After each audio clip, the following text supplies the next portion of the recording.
Hello, hello. A Monster Matt here. Hi, Pixel. Pardon me. Throat is a little froggy today, it seems.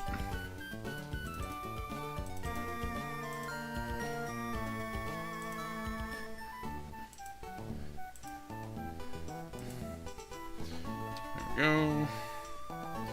Everything is up. Everything looks good.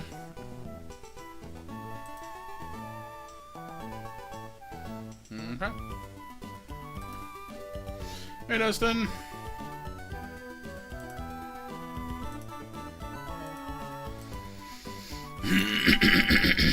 Alright, so. First trainer, Puchena, Lillipup, and Rookity. We got fighting moves for most of that, so shouldn't be a problem.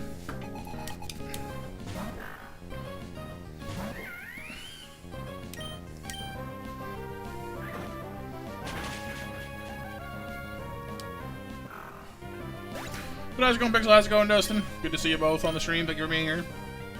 Hope your Sunday is going well. Truthfully, I was feeling pretty tired and wasn't sure I'd have the gas for this, but I figured, you know what? We missed 2 days this week and I wanted to make it up to you guys if I could. There you go. Doing good? Chilling? Chilling is good. We like chilling.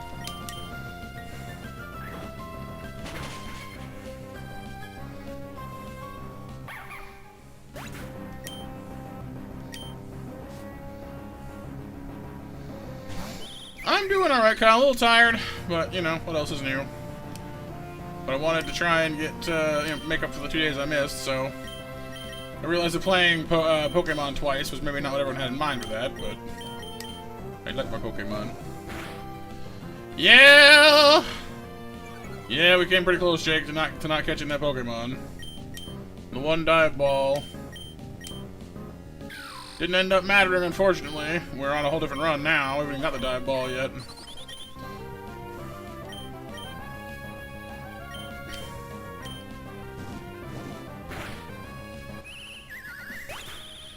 No, but we, I mean, considering we went in there with only two functional Pokemon, we took out 2 of hers before Lunatone got us, so... Well, I mean, I guess, Jake, to some degree that's true, but I mean, if a content creator does nothing but whatever they want and ignores their community completely, then that's good. It sounds like a good way to lose them, you know? That said, folks do surprise me sometimes, like with Battletech. I didn't think anyone would much want to watch that. We've actually had quite a few people come through to enjoy it, so, you know? Always pulling to actually no. So far, Kyle, this run has basically been everything like by the books, and, like all the most common things. The Timpole, well, I guess not so much the Deerling, but like the Timpole. You know, fairly common things this run. But like, I don't know, it's not bad or anything. Well, that's also true, Jake. That's also true. I mean, there's a difference between, you know, being alright playing something and outright like, oh, I don't want to do this. You know what I mean? Like, you know. Well, thank you, Kyle. I appreciate that, dude. Hyuko. Meanwhile, Sparks over here is just breathing fire every which way.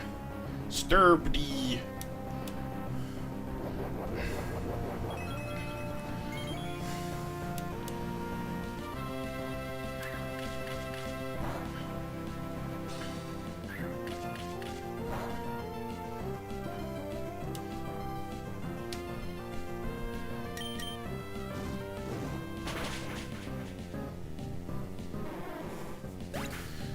Yup, we decided on a neutral one for Sparks, because Infernape is, actually a pretty decent mixed attacker.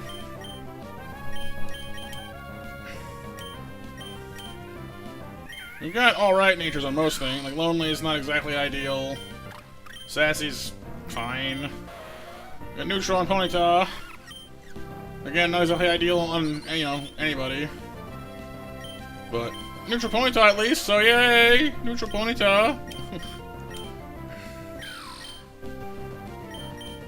We are kind of lacking for water type as well. We have Rumble so far, but all he currently knows is Bubble, which is not exactly resounding with confidence, you know what I mean?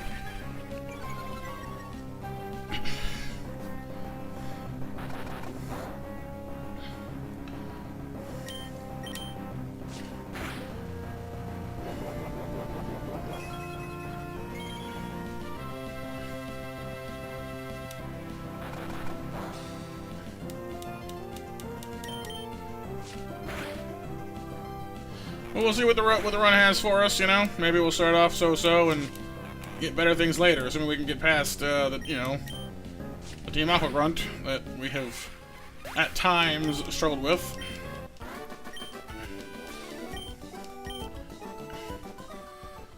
Right now, we got one more catch between us and him. Ivy can probably, Ivy and Creamsicle can probably handle the... Well, we know Ivy can one-shot the Execute pretty much. Dealing with the Carvana will be a little more difficult than that, but... How did the last one end? That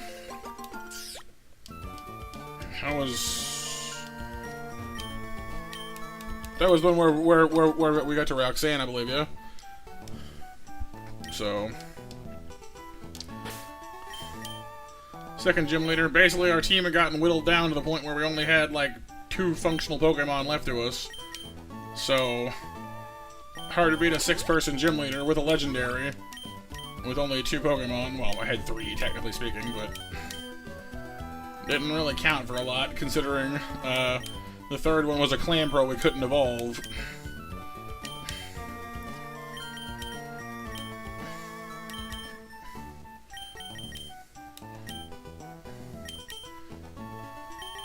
Yes. One of the biggest pains of the Nuzlocke is just running out of people. The worst part, of course, always though, is feeling like it's your fault because you've made the little blunders here or there, you know. So as the trainer, you know, it's kind of on your head to make sure you don't goof it up.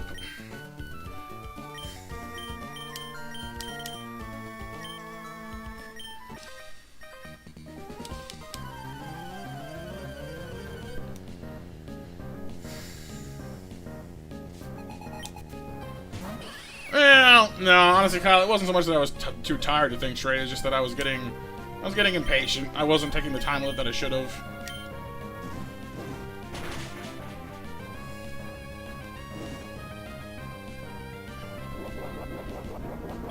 Well, you're doing good, Jake. Lumberry, Lumberry, kind of makes me glumberry.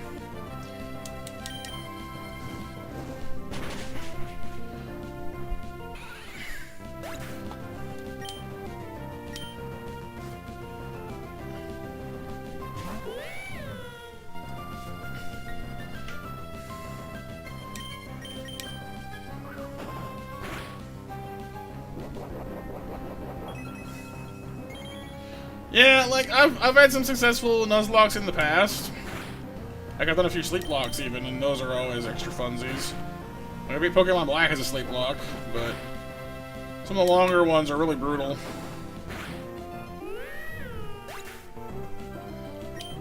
Like, doing Soul Silver or Heart Gold as a sleep lock is especially brutal because of, you know, the double region.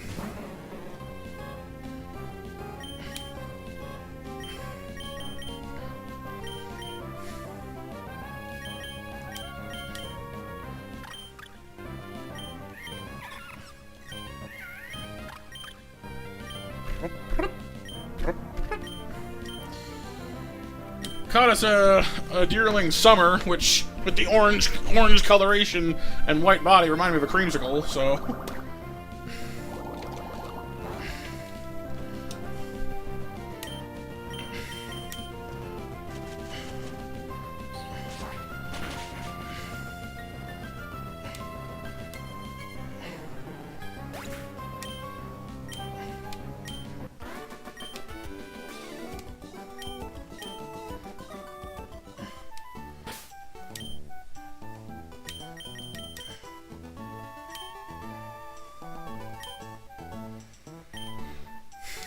Alright, next up is the Swirlex Spinda combo. We should be able to beat fairly handily, actually. Ivy doesn't have an Oran Berry, she's got a Poison Pin, because we found her with a Poison Bar, which boosts the power of Sludge, which is already busted at this point in the game, even though her nature makes her a special attack less than it should be. She's a bit of a drag, but the Poison Bar will help offset that at least.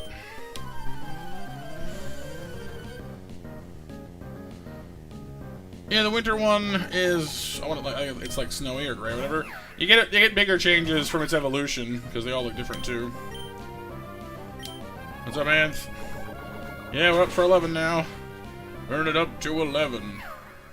All the Pokemon in heaven. Oh boy. How's it going, Antho? Good to see you. Welcome to the stream. Hope you're doing well today. Fake out. I flinched. Not the flinch. Whee. Poison for you.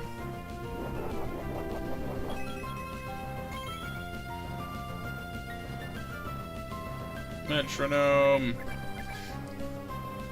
Gear grind.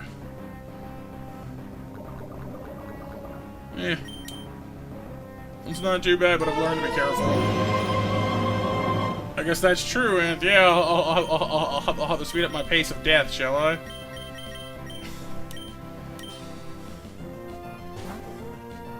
There's all the hype for Ant for 22 awesome months at the Legend tier. Thank you very much, dude. Your support is very much appreciated. Uh-oh. I walked into a mud ambush. It wasn't that bad, but still. Never say die. I'm from German. Said, you know, die Pokemons, or whatever. I don't actually know German, obviously.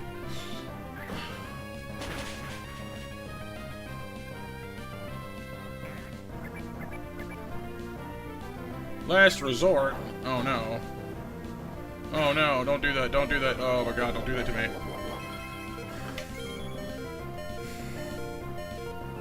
You scare me like that, you jerk. Bad, Panda. Bad.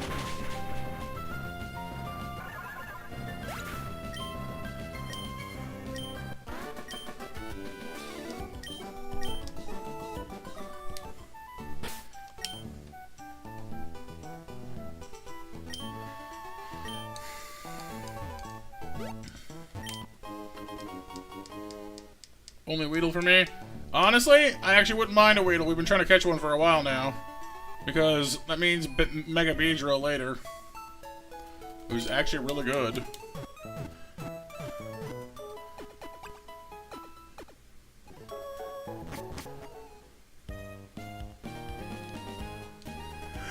Assuming, of course, you can get to that part of the game anyway.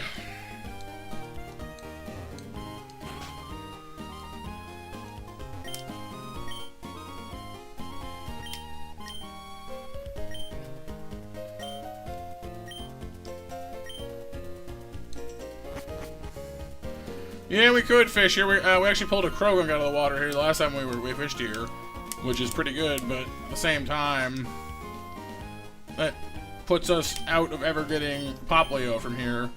There's a 50-50 chance here between catching Feroki and Poplio if you surf here later, which are both good Pokemon, but especially Poplio, being that it's a Fairy type.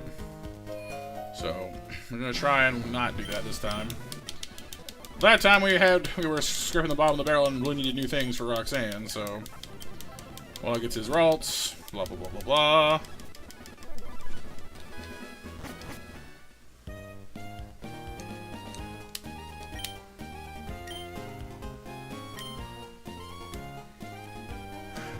Wally's place.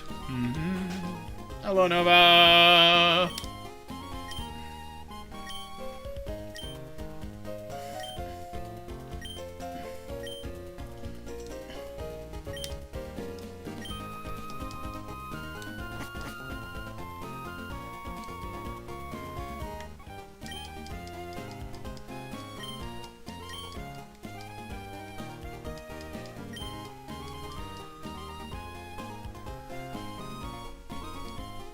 Alright, Route 104. Our last catch before we have to go deal with the pain and the suffering that is the Team Aqua Grunt.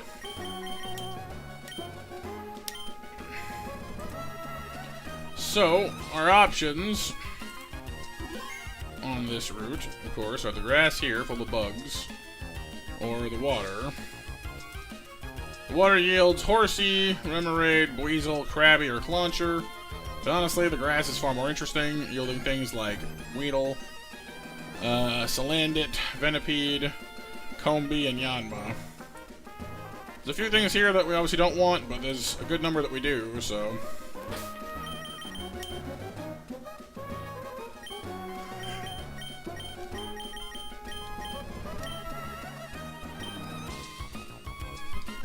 And it's going to be Paris. Put that firmly under the things I didn't necessarily want. Actually, Ant, I got one of those last time, but see, the guy who made this game has thought of that, and even male Combee evolve into Vespiquen. We had that run. It was fun.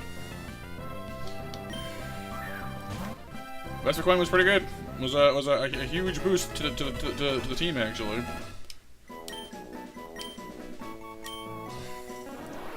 Would have rather happily had one of those right about now, actually. Paris is, not as good, to put it a little mildly.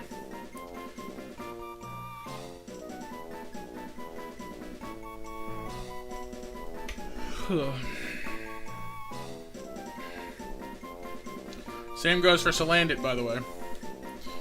What's the thing called in Last of Us?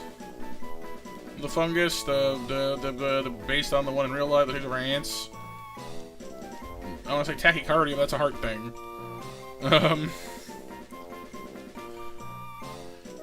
Having issues with the current one? Liquor? Nah, what's like the parasitic fungus called? Tacky, poly, toodle bug? No. My brain's not giving it to me. I know that I know it, but...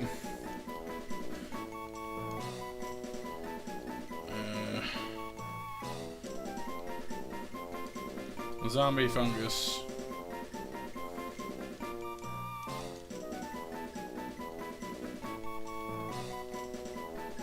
Polyspore? No, that's a cream.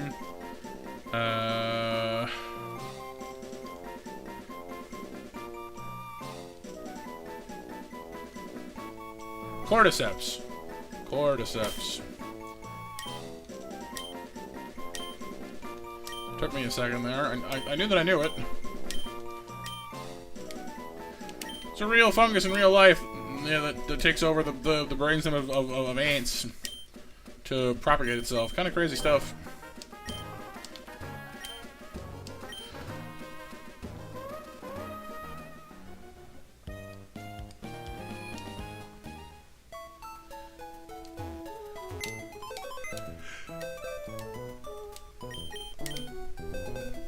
Yep. Oh, it's based on a real thing, Kyle.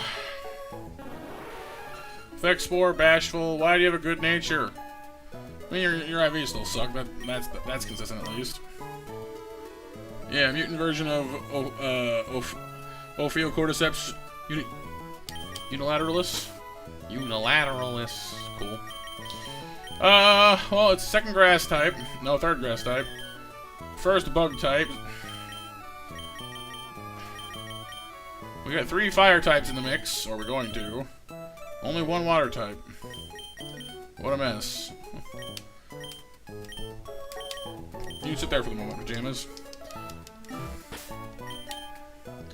Well, kind of Kyle, yeah, but only out of ants and bugs.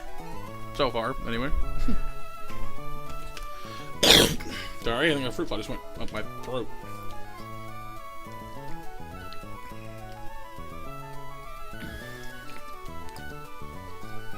Ugh.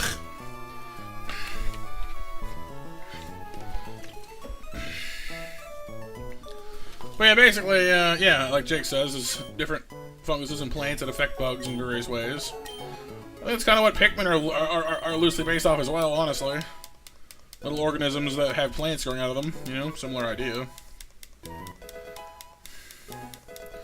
Yeah, it is, Kyle, yeah.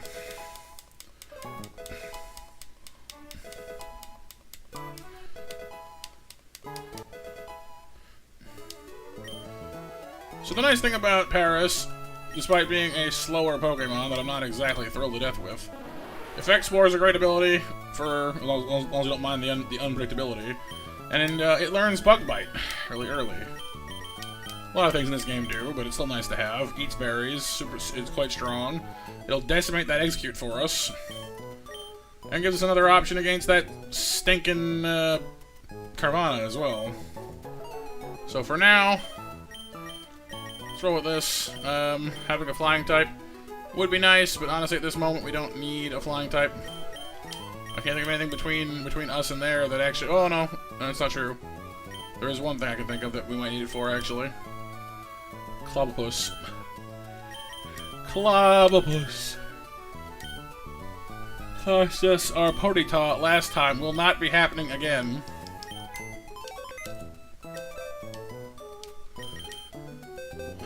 Right, well... We bring, though. We got the... Krabby, Clobbopus, and Yanma fight first. We're gonna need the fire types for that. We got the Magikarps after that. We're gonna need... Ponyta, and possibly... Probably, what are the grass types for that? After that comes the Cheeto, Jigglypuff, Phanpy thing, which we know that, Badoo excels at.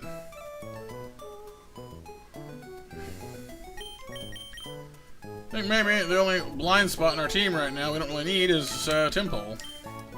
Water type is all well and good, but hey, it only really knows one attack. Well, no, I know Bubble anyway. Has much like an echoed voice still, but as far as water goes, not exactly, you know, saving the house.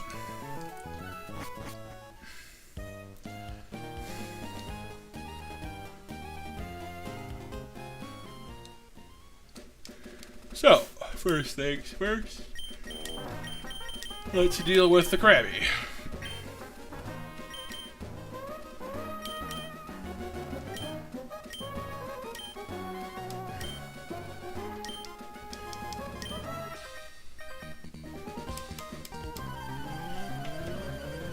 Cookie. C is for Cookie, that's good enough for me. But M is for Monster Mash, which is also good enough for me.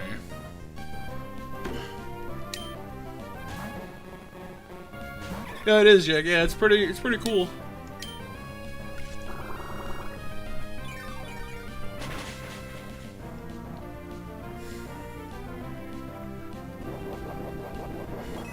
I hear you. How's it going today, dude? Swamp. I've been swamped and jetted.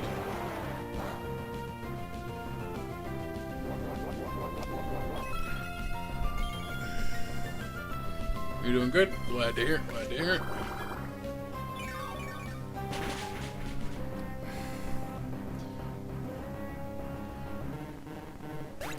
Oh, yeah, I hear you. What you get? What you get? What you get? What you got? Going right for that Yanma. Sonic Boom and Acrobatics. Kind of a rough combination. Might go for Acrobatics on us, though, because it might see the kill. So let's assume that it does.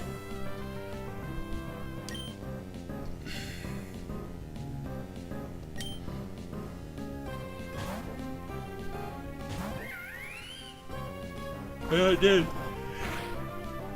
Huh. Now it's going to use Sonic Boom.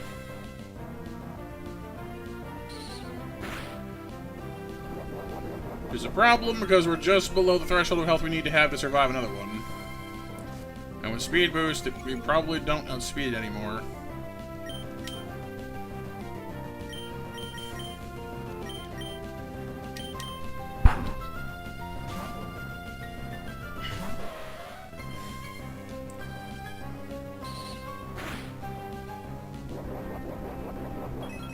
Early game Sonic Boom is just so dominant. It can two-shot anybody on your team. Literally anybody. Dragon Rage can one-shot anybody, but you don't tend to bump into that, so...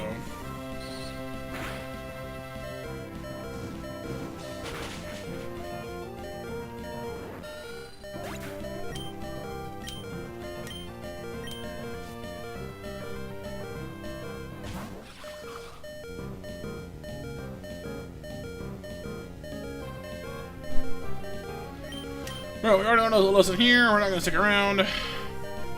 It's going to probably almost certainly use either Rock Smash or Bind. You have a berry, don't you? Oranberry, yeah. Paris might be a good match here, actually, because Paris resists its fighting moves. And we can steal its berry right off it for food. Plus, Effect Spore will paralyze, poison, or sleep it. Let's have a look here, you. Ooh. Very primal. Look at some kind of elder dragon god, kinda.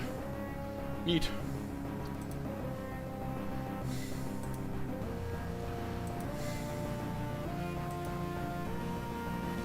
Alt Art Nibiru. Nibiru. Yes, Kyle, yes, but we will not be making that mistake this time around, I guarantee you that much. Well, this thing has Limber for an ability, so I can't paralyze it. I can poison it, though.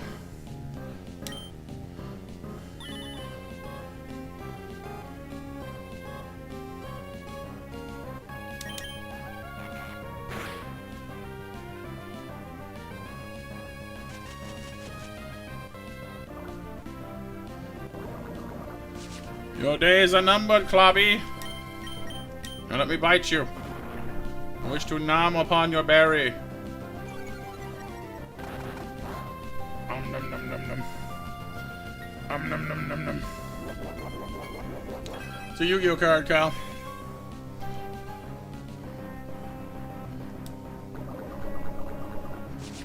No, I can't leave because I've been bounded. But I have my own berry attached still, so...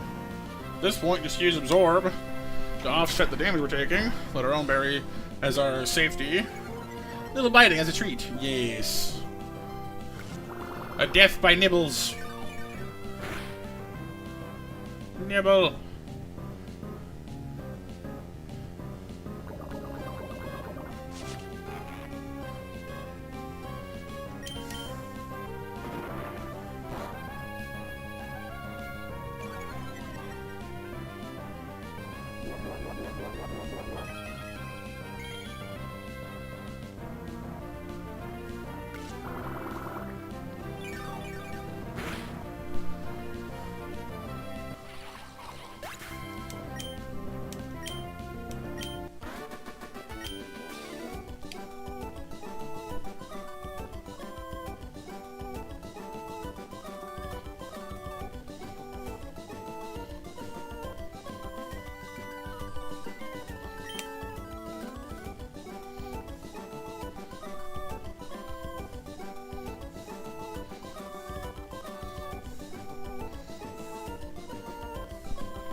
Alright. Yeah, Paris is a little weird, but, you know, it's got its own place in the world. It's useful. If you try hard enough, you can find use for basically anything, you know? It said effect spore makes it good. It resists fighting moves, resists water, which is nice. We need more of that right now, honestly. It is, however, heinously weak to fire and flying, so watch out for that.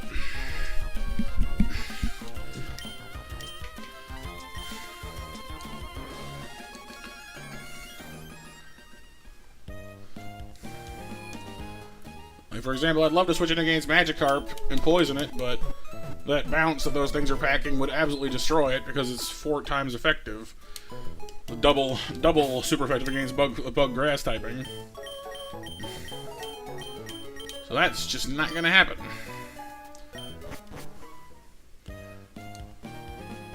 In our strange reality, Ponyta is the better fighter against this Magikarp, despite it being a water type. Has no water moves, so.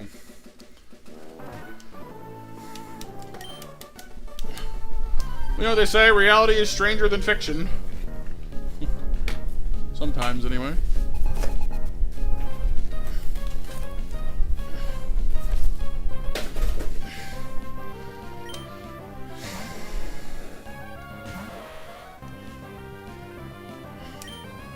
Do I outspeed you? Yes. Yes. Bounce. Magikarp's like, I am out of here. Audi 5000. Audi 5000. Yeah, just trying to find an angle that works for this thing. I dug out my my webcam because I want to do a model making stream here sometime this week. Because I have a new model for us to do. But I gotta figure out, because I've never set it up on this particular desk before, I gotta figure out how the heck this thing is gonna reach. Where it's gonna reach. Well, I'm trying to burn it, Kyle. That's why. Burning will both reduce its damage on us, and will also make it take continual damage, so it is sort of a double good, as they say.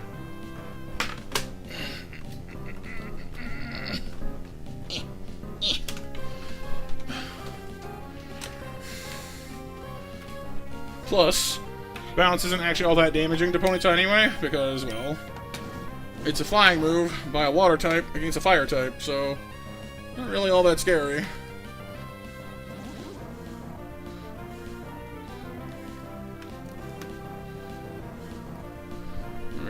Okay, so I've got the wire running around behind. I should reach. I'll test it after. Shall do some testing. Some glorious, glorious testing. Yay, Flame Body!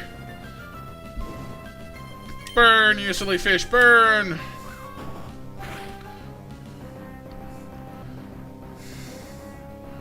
Not really. I mean, they splash normally. Bounce is just splashed with purpose. It's not flying, it's just jumping really high.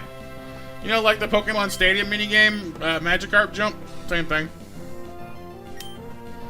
Torp.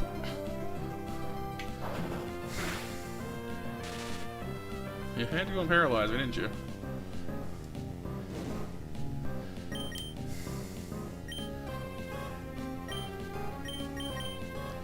So much of my team is weak to being bounced on by a fish.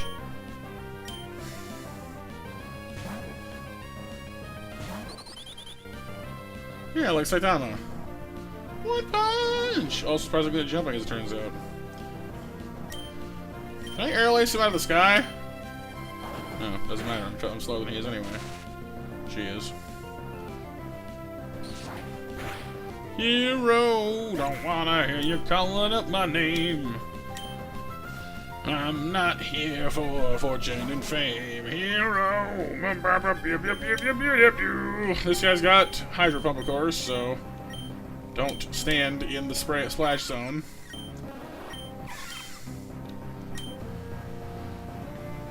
One fish jumps, the other fish is a cannon.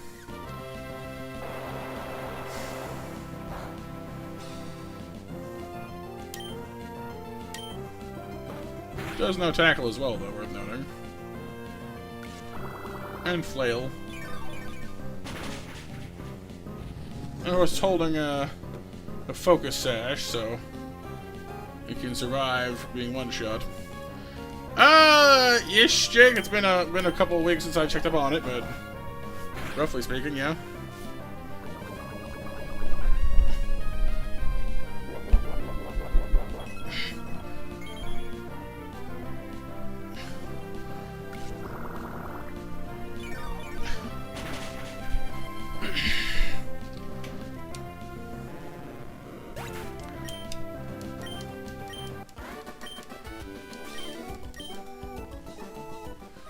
Yay, Magikarp. Heart scale.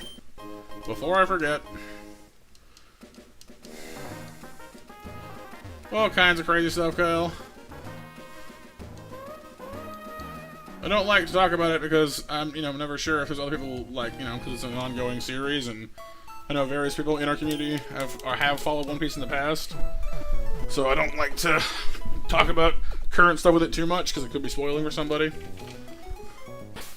There's a lot goes on in that show, I tell you. Alright, next up is the Paralysis Attract team that we love so much. They are our favorite. We love them.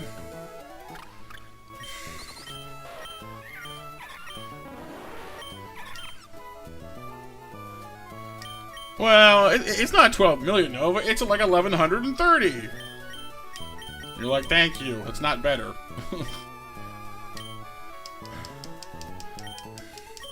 Well, true, crowd, but somebody else might, So, yeah.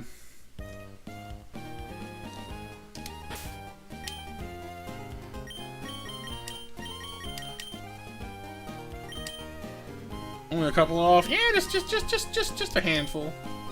A smattering, a spritzing, a selection.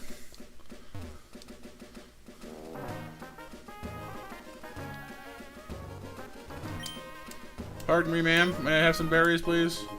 Thank you.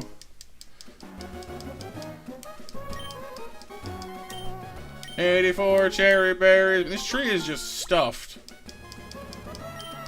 There's a little bird somewhere around here that's very happy with these trees growing here.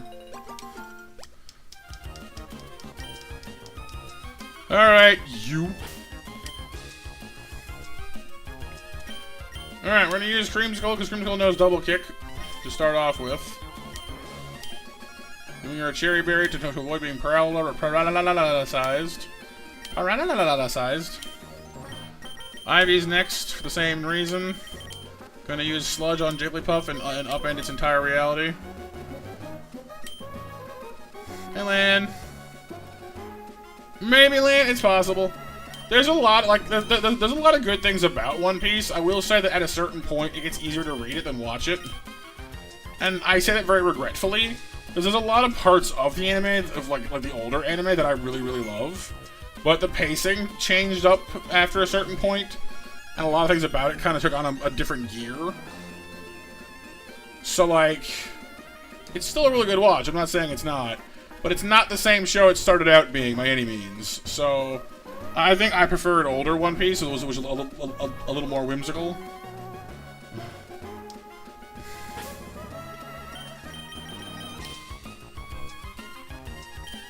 It's still good. Don't get me wrong, but like a pizza for dinner. Ooh, pizza.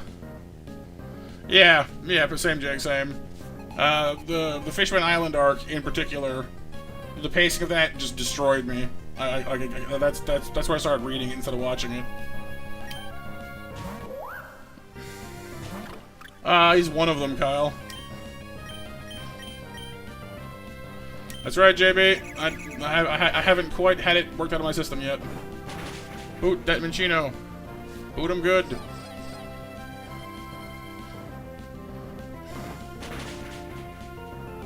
So we're already attracted. That's not a good start, but, you know. Is he gonna paralyze us too? Probably. I planned for this, at least. I have a cherry berry on, so as long as Creamsicle can master the art of boot to the head. Someone use the boot command. Someone use the boot. No.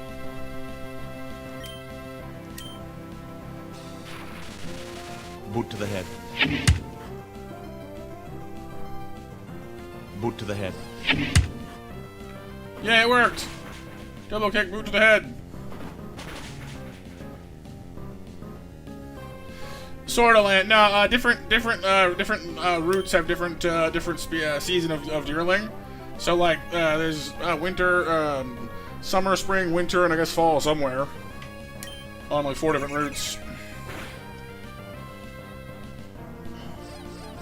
Kinda cool, actually. Okay, Creamsicle get one more try. Well, no, actually, you know what? I don't need to do that. I can just use Mach Punch. I see, J-Max. Well, I'm happy to have you, dude. I know it's a tough day for some folks.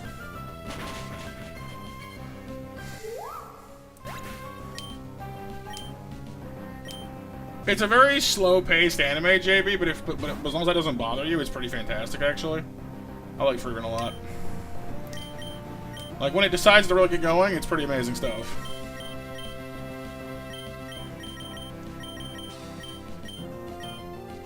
Alright, you're gonna use Thunder Wave on me? Probably.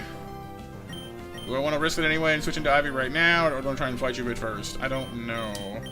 Sparks' defenses are not huge. Oh yeah, JB? I'm sorry to hear that. Definitely difficult stuff for some people. Defenses could be better. Yeah, let's well, if I can eat this thing's berry. Wait, actually, hang on. What berry do you have? You have an orange berry. Well, sure.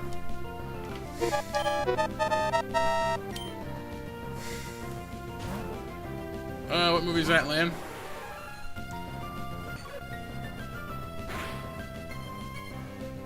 Yeah, Jake. Yeah, I was also. I also found the demon description fairly refreshing compared to a lot of things lately. Like anime, like and I'm not necessarily criticizing, but a lot of anime kind of has demons just being like, oh, they're just, you know, different people. We just call them demons because we do. Freeman is like, no, that's a demon. Kill that. 1000%. That thing needs to die.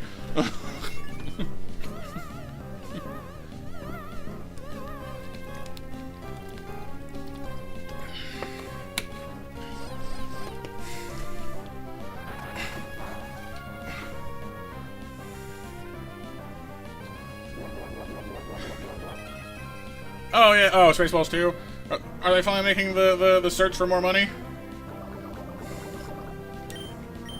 See, on the one hand, that's cool. On the other hand, I hope they don't mess it up somehow.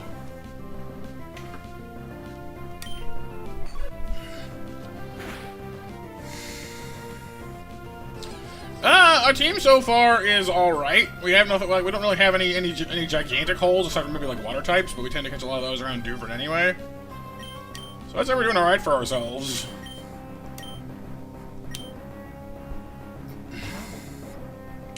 But we don't have anything that's especially strong against Brawly either yet, is the problem with that. Like, so far we have only one Pokemon that I would say is good against Brawly, and that's our future Fletchinder once it evolves. And even then, Fletchinder is not going to win the fight against Hitmontop because of his rock move. So, doesn't exactly solve it for us.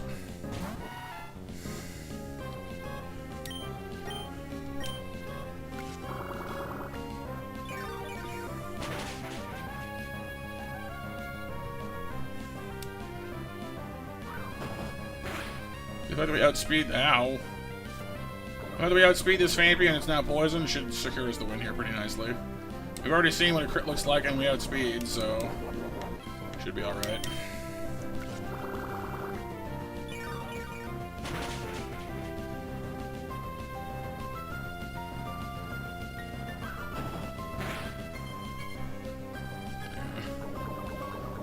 Let's switch just in case. I don't want to run it. I don't want to run the risk here.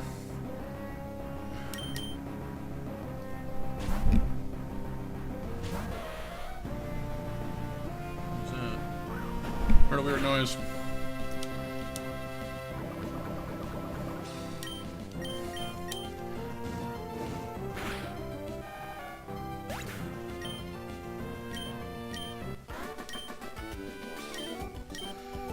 Alright, done and done. Anyone poison? I don't need to worry about dying on the way home. No. We're good. Don't get your berries refreshed. No, Kyle, no. I just thought I heard like a voice or something outside.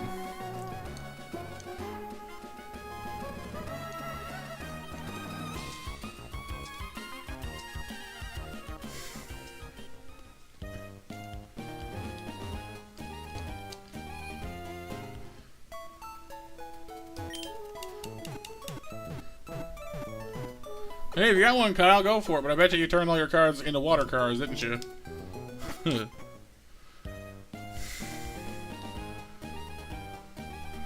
Alright, so what's the game plan for this fish is the problem here. Ivy is the best one we have for special attacking it, but unfortunately, I don't have a lot of that. We could always rely on Razor Leaf, I suppose. But I'm not entirely convinced that the Crimson can survive the thing's Poison Fang is the issue.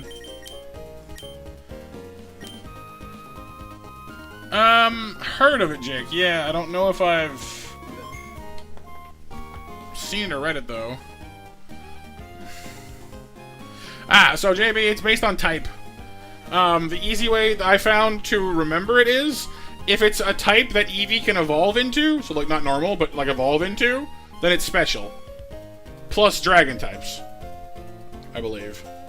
So like Flareon, Vaporeon, Jolteon, Fire, Water, Electricity, all special. Umbreon, Espeon, Cyan, Dark, special. Sylveon doesn't count because it doesn't exist back then. But Leafeon, Glaceon, Grass and Ice, special. And then Dragon types as well are the only exception to that, which are also special.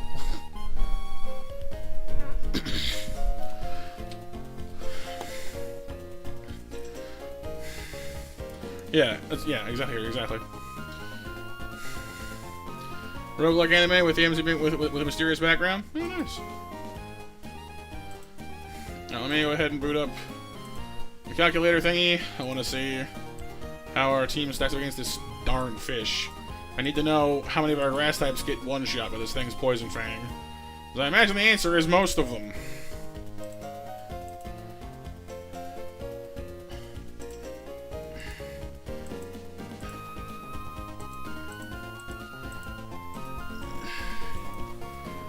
Alright, who can not die instantly to Poison Fang? Oh, apparently nobody does. I'm not sure I believe you.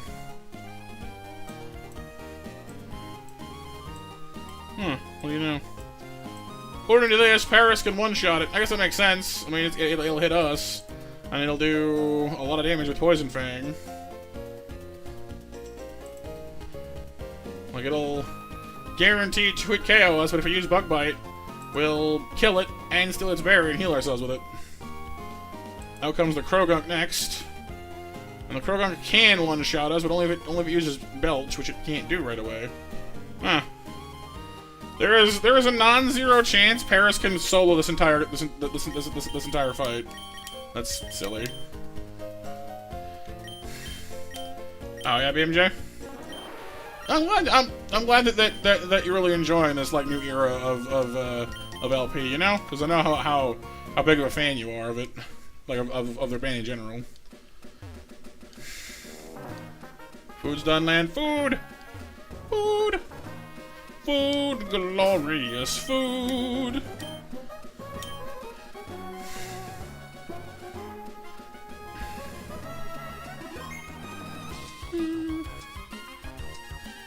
Move out of my way! I need to make it the slate part! Arr. I be a pirate in the woods for some reason. I feel very out of place.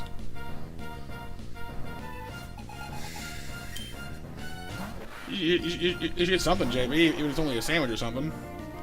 Alright, now nom that fish. Nom it. Nom it good. Oh, I didn't use Poison Fang. Why? Whatever. Oh, but we flinched. Well, the sleep might have saved us there after all, then. Wonder why I didn't use Poison Fang out the gate. That's weird. Whatever. Oh, alien? In what way? My berry. Yoink. Thanks to your mom, BMJ. Aw, that's nice, dude. I'm glad.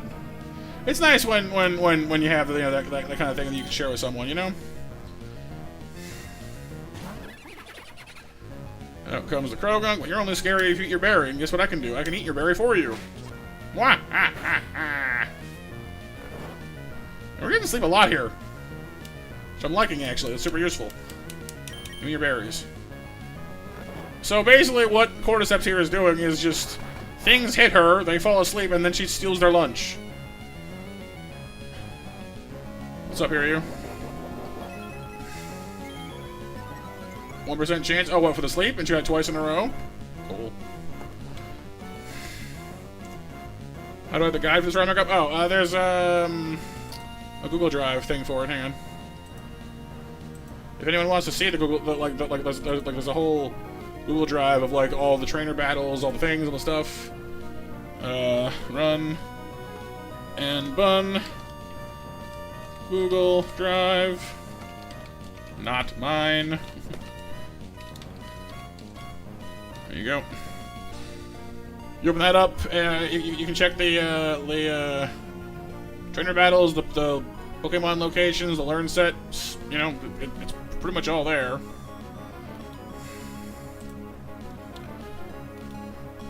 Let's see, under move changes or like mechanic changes, we might find effects for, perhaps.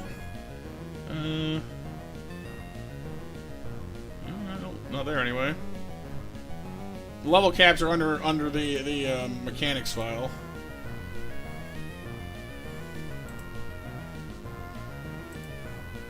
Yeah, I'm not sure where effects were, if it's been changed or not. I don't think so, but almost done with your 12-hour shift. Oh, jeez, BMJ, hang in there, dude.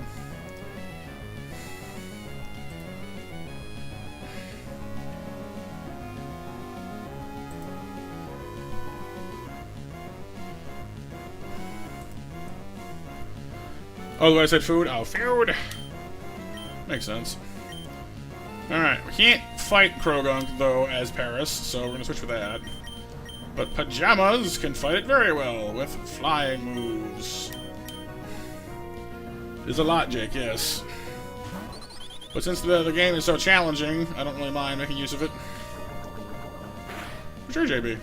It's definitely tough, but it's doable. Well, doable if you're, you know, like, doing it on how you want to do it. It's definitely not easy. Don't smash my rocks! Fine, I'll get in one quick aerial ace and then we'll switch. What's up, Phantom? Oh, yeah, good call there, Nova. Last call for match, you guys, real quick. Anyone want to jump in real fast? Here you, Kyle, JB, and Lane are in so far. The rest of you are in danger of missing your snacks. Don't do it! Don't do it! For the love of God, don't do it!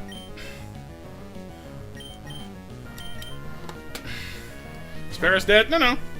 I just switched her out to be safe.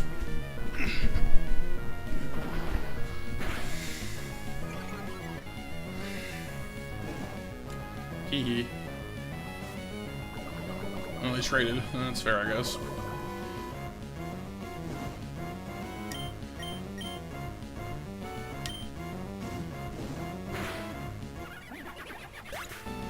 Doing fine, Phantom. I'm glad to hear that, dude. You did activities today, BMJ? And your regular night shift? It was pretty chill. So your new work situation is working out better for you? Oh, did you, Nova? Oh, no. Silly mecha. Silly mecha things. My favorite all-time starter? That's a tough question. I definitely tend to get more attached to the ones I've used in certain runs or certain situations. Like I have a lingering attachment to Totodile because of like a Pokemon Crystal run I did ages ago. Oh well we hit the Toxic Rogue, so I guess our contact covered it, I guess. What do I think this is gonna do to me? It might use Confusion. It still honestly might use Bullet Seed. I found that Bullet Seed gets used a lot, even more than I expected to do. Hang on. We are poisoned, and at 24 health, 26 health. What does the calculator think this XP will do? It predicts Confusion. 29.4% chance of Confusion. Which will do 3-hit KO after poison damage. Bullet Seed is kind of the same, honestly. So, I mean, we could probably throw out a quick Ember and not worry about it.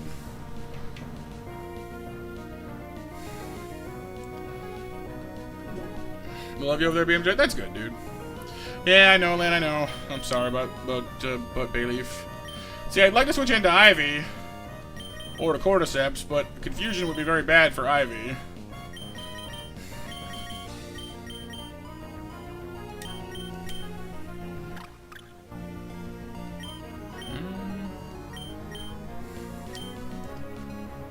The Sludge will kill this thing, Bugwise will kill this thing, and eat its berry, which will make me very, very satisfied about, like, just on every possible level.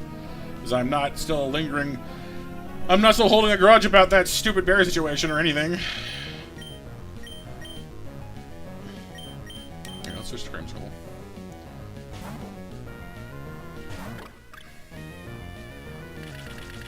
See? Did use Bullet Seed anyway. You see what I mean? I guess in fairness, it was only like a 3% difference in count, but still.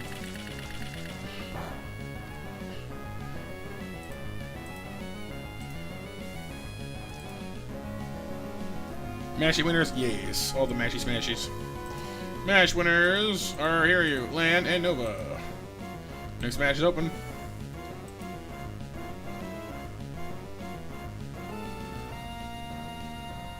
Oh yeah, I hear you. Pretty low chance. Yeah. Low chance indeed. Well, here, let's use Sand Attack and make it no chance. There's a nice thing about our little deerling here is it can't use Stun Spore or Leech Seed on us because, surprise, surprise, we're already a grass type.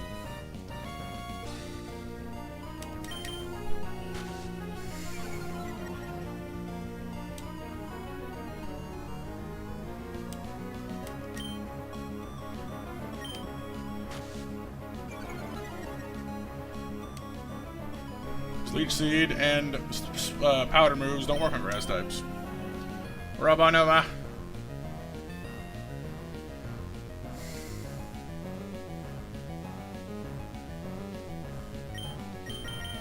You know, do I feel safe switching into Cordyceps and biting you? I kinda do, but I still expect you to like, surprise me and murder me is the problem. I do not trust this game as far as I can throw it. Which is probably good. Nice, BMJ. Yeah, good. It's good to be prepared. You might want to consider looking into Streamloops, the card thing that I use, though. Honestly, Streamlabs. I don't remember what their cut is, but I don't know. Loots gives you a lot of functionality too, and it starts off with an 80% cut in your favor. So it's better than YouTube anyway. You put in the emote in here, you nice. Let's see. And one more Sand Attack, just just to bury it in a pile of dirt. Now watch, I'll swish and it'll like magically remember how to hit stuff.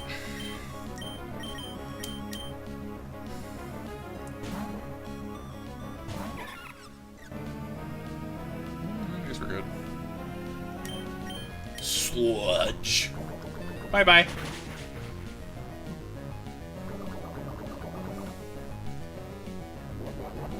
There's that stupid berry. Maybe I will switch to Paris after all. That keeps being a thing. Sludge should hammer through alright. Here we go. Yeah, they've done some stuff, Jake, for sure. What are you gonna do, though? Here we go. Painless Pirate has been, you know, plundered perfectly. Well, not perfectly, but acceptably. So basically, Harvest lets you reuse a berry you've already used in the same battle. So, like, we had a run, I'm pretty sure it was last run, where the thing literally got to use the same orange berry like 5 times in the same fight. I was spitting, I was so mad. Ended up killing like 2 members of my team because it just wouldn't die. I was very upset.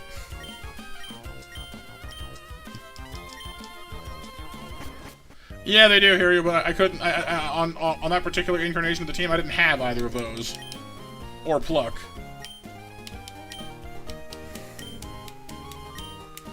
Yeah, you don't see it much, Lan, because like in most cases, it's not that it just isn't that good. But in situations like that, where you know it's a tanky Pokemon with Harvest that also sets up with Leech Seed, as you know, and Stun Spore, it can really just jerk you around.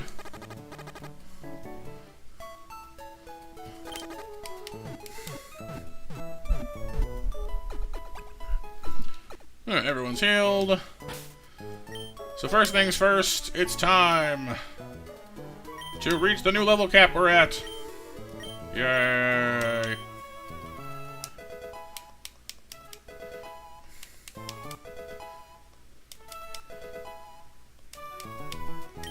Mega Drain, otherwise known as the straight upgrade of Absorb, so why would you not do that?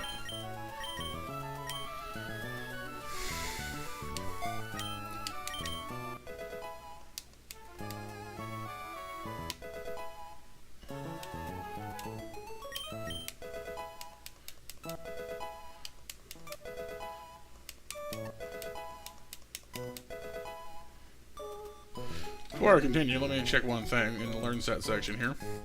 Anybody learn anything that's worth not evolving for? Nope. But do literally learn, like apparently Worry is the last thing that Badoo even learns. So carry on.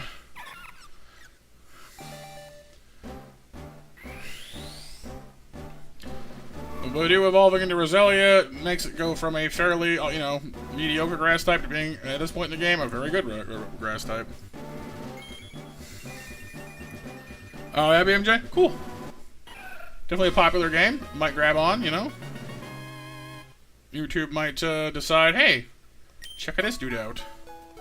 Which is always cool when it decides to play nice.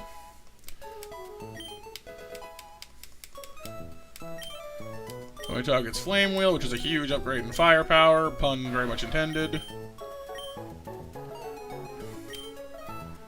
Normally, JB, yep, but this game has basically removed friendship evolution entirely.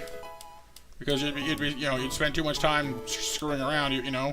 Because the game is meant to be Nuzlocke friendly, at least in regards of evolution and stuff. So there's no trade evos, no friendship evos, no screwing around with that kind of thing.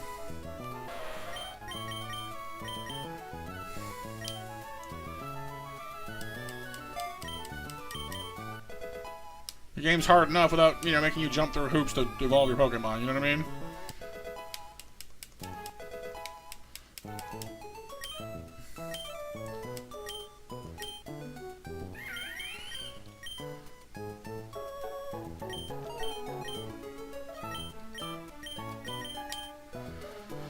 Well, you can still believe it's a power of friendship if you want to, Kyle. No one's stopping you.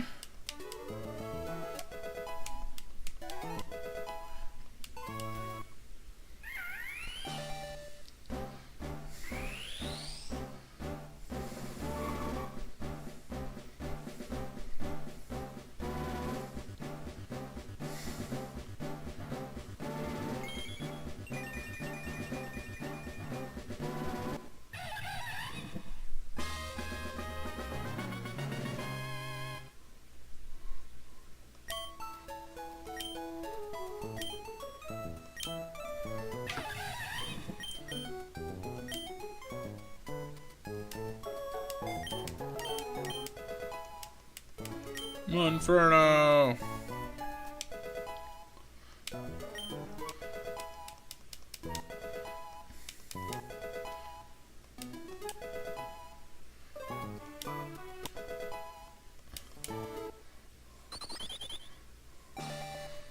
Pajamas are revolving. Yeah. Wow, that's why basically no one turns it on, BMJ. Just say your stuff isn't for kids. And yeah, because it puts it into the YouTube Kids section. It's a whole other thing.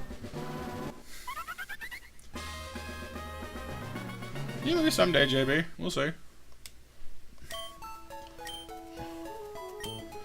The one thing that Fletcher does not have, though, is a burning fire move, which kind of sucks.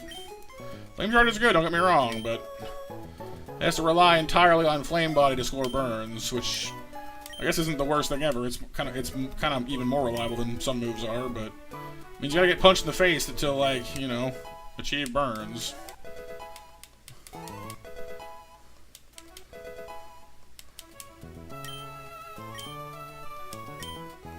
Feint attack. I don't know, that same was pretty useful a second ago, I don't know. I guess the type coverage is nice.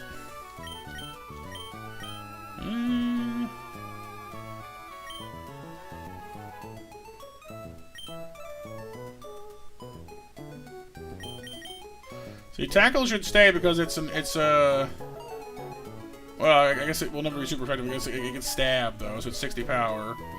Then again, feint attack is already 60 power, so maybe it don't care actually.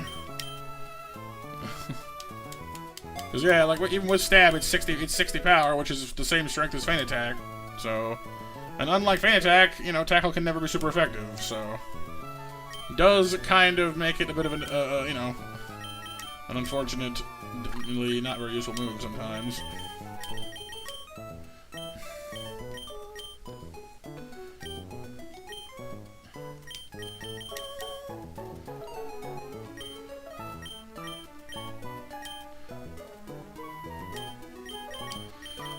Alright, level 17 has been reached. We got one more Pokemon we need to go level up to join the rest of the crowd, and then we can do our catches here in Dewford.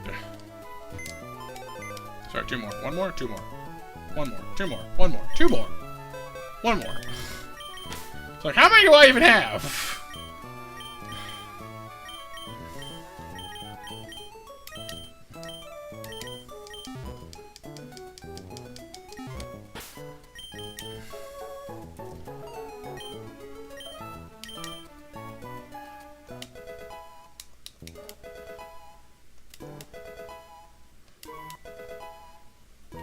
Once again, gonna make sure. Timpo learns Mud Shot at 16. Palpitoad learns it at 17. But either of those things is fine with us, so we don't care. Because it's gonna learn it now and then evolve anyway. Behold, a real attack!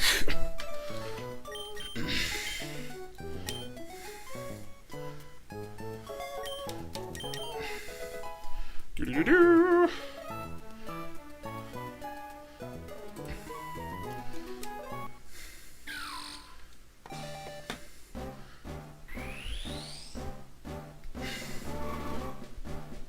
So now that you're evolved, you should be a little bit less, you know, bad.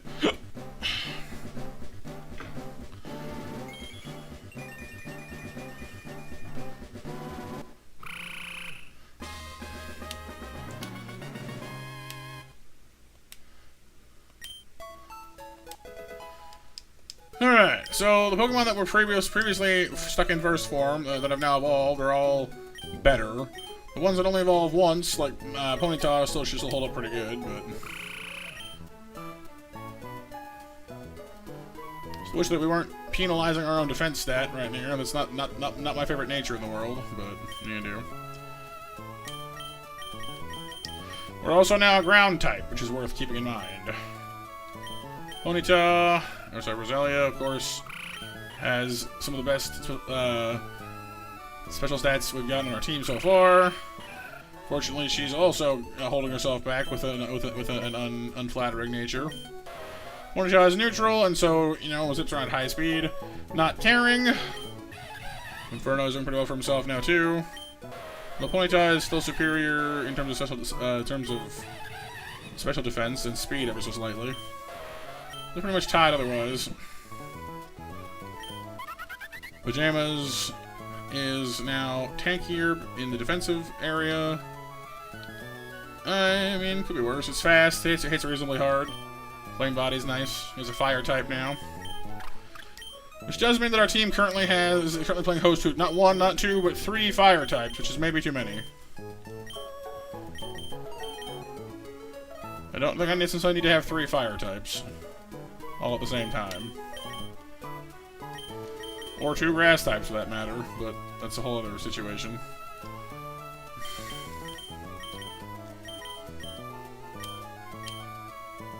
Favorite shiny Phantom? It's a tough one. I do like Mega Beedrill. The green is quite nice. Haxorus is pretty cool too. Actually, I can't think of that many off the top of my head, honestly. Umbreon is neat. I think with the blue rings, that's cool too.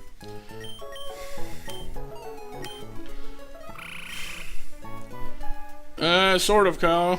There's a couple spots where you can get an egg given to you.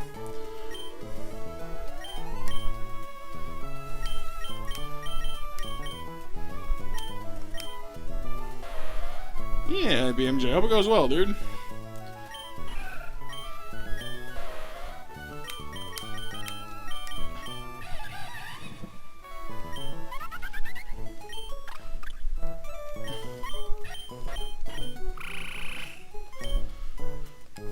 Alright, let's get outside and get our catch on.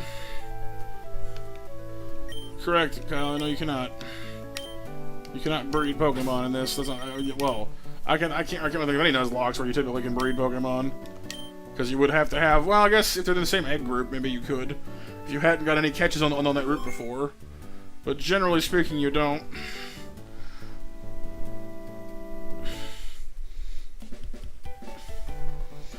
Yeah, Ash's strategies are, strange. Quite often.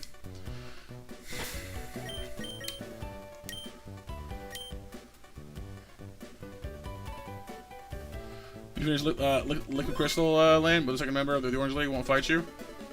Don't have a good bond. I see. And our fighting type catch on this island is going to be Krogunk. Never caught Krogunk here before. Interesting. A poison fighting type, which means he resists other fighting types, which is actually pretty good for Brawly. How am I gonna hit you without killing you is the question. Let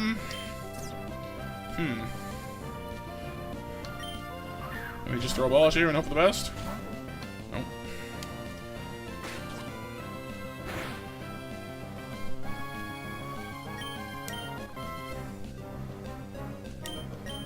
Right, BMJ? Yeah, just zap ceilings.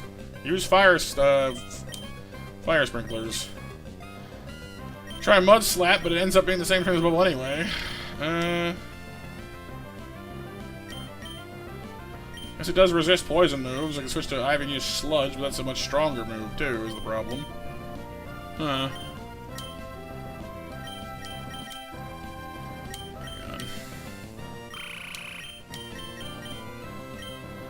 I guess Mud Slap is fairly weak, but it's super effective against this thing.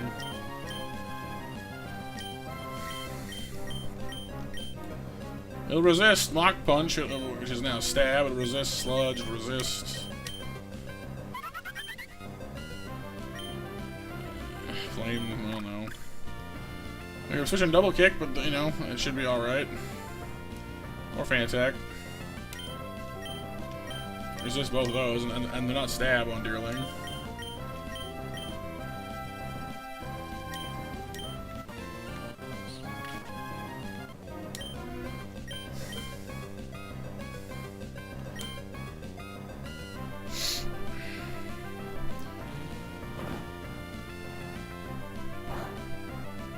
Yeah, that's fine.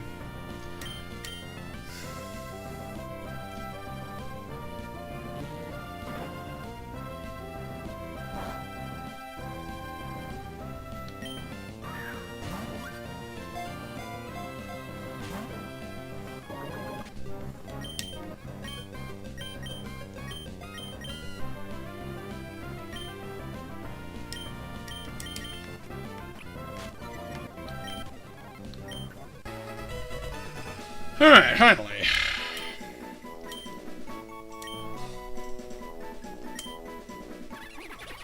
What we named him the last time we had a Krogunk? We had one briefly, but didn't make it to the gym battle.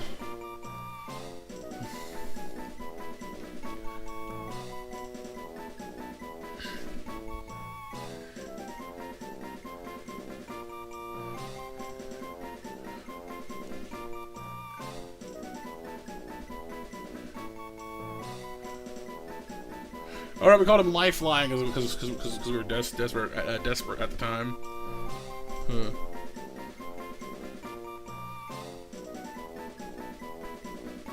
Mario's Toad? No, he's not. I mean, he's more of a frog anyway. He's a toxic frog. Crow.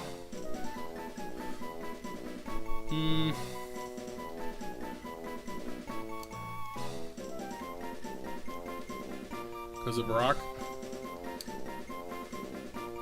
Yeah, I guess he did punch Brock a lot, didn't he? Ash didn't earn, like, over half the Indigo badges, Lan. Like, he beat Brock because of the sprinkler system in Brock's gym. Misty's sisters didn't want to battle in the first place, and then Pikachu wouldn't help him because he likes Misty too much. You know, he actually beat Surge. Erica... He should have won, but it was kind of a mess, and the building burned down, and because of Team Rocket. But, you know, maybe that one counts, kinda. Sabrina didn't count, don't even, nope. Koga was a total pushover, but he did earn that one, I guess, that's 2. He earned Blaine's, but only because Charizard finally got off his butt and decided to help. So, like, maybe 3 of the 8 he actually earned.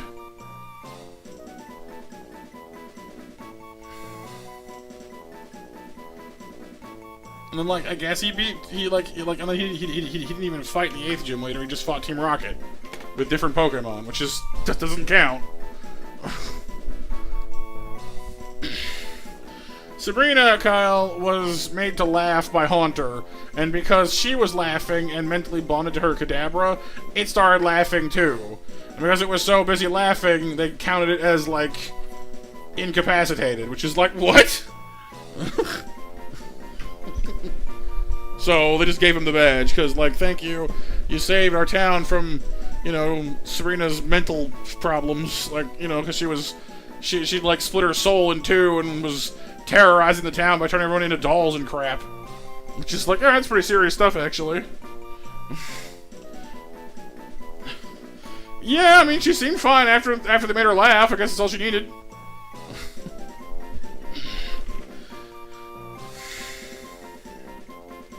Well, not exactly, Dustin. So Gary, it's implied somewhat in the anime that there are more than 8 gyms per region.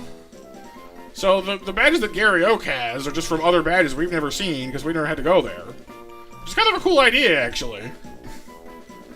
Because, like, you know, it seems like in the anime there's a lot more cities and a lot more towns than we see in the game. So, you know, it's kind of like, ow.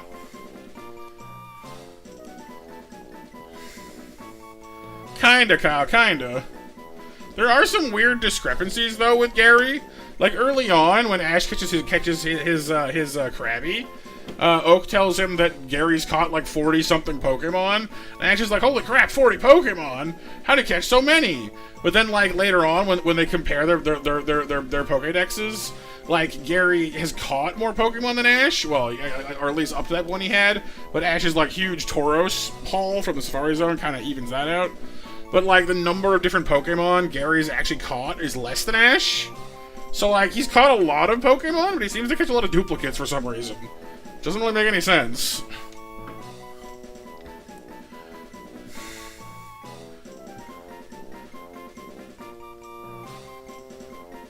Yeah, Lan, yeah, well, because that's the tie-in between the show and the first movie.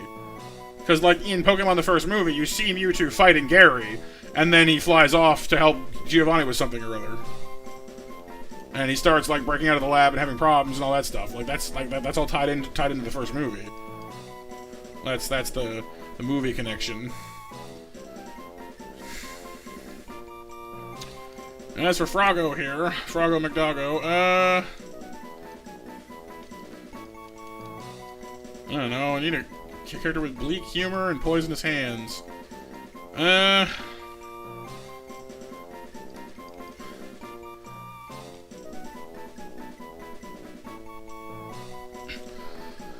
call him Bad Touch, but it's not exactly ideal.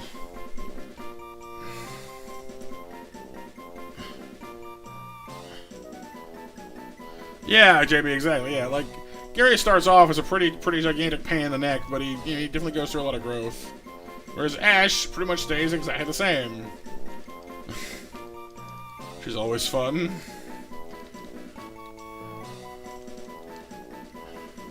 Frogger! Boing, boing, boing. Are you suggesting that my Krogan plays in traffic, Nova?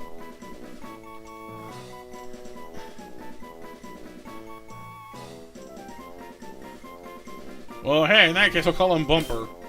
Because he's bumper art at that point. I call him a hood ornament, but it wouldn't fit. If anything, Kyle, Ash ages backwards. When he hits Alola, like, because the art style changes, it makes him look younger. I swear, like, Alola's the first time he actually looks 10 in the whole series. So he looks younger.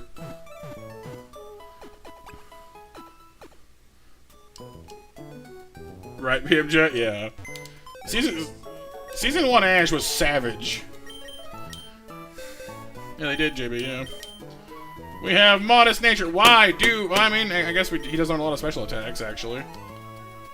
I still don't know why it's like... Because Toxic Oak is more of a... I mean, I guess it has the ability to be a special attacker. It's just strange that it learns so many special attacks. Whatever. Hang on. These natures are not helping though. I almost wish that they changed it so just like all natures were just neutral in this game. It would take some of the random out of it though. So I get why they didn't, but.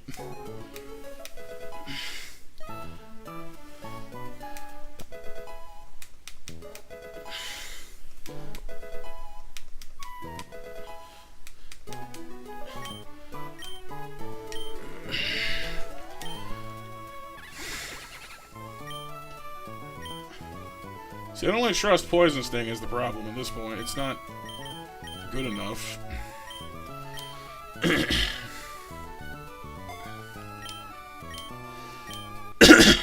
Right, BMJ? I mean, it's accurate, though.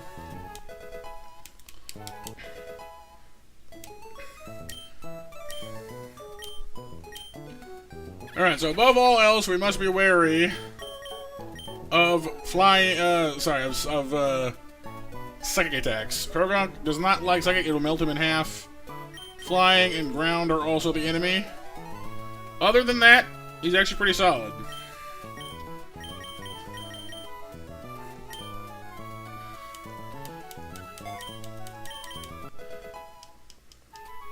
Still a little confused about the whole special physical split, but you know, at least during the Krogan phase, he's a pretty balanced fighter. And his IV seem to agree, so the speed and health are nice too. I will say.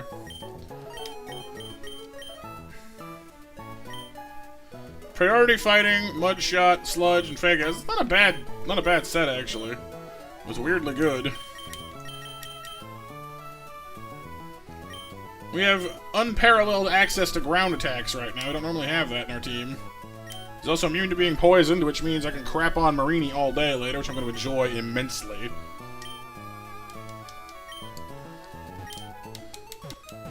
And he resists Whirlipede. My goodness. So much candy just for me.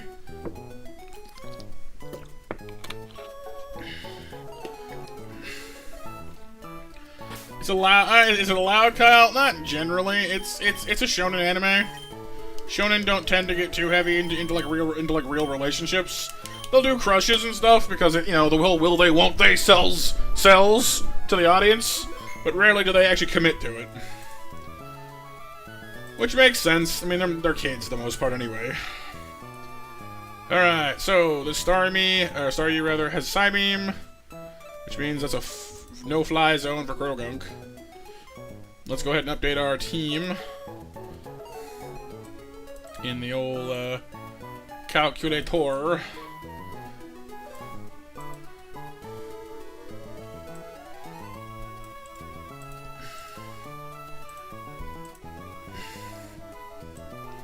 Badoo is gone. Chimchar is gone. Fletchling is gone. Timple is gone. Did they die? No, they evolved. Oh.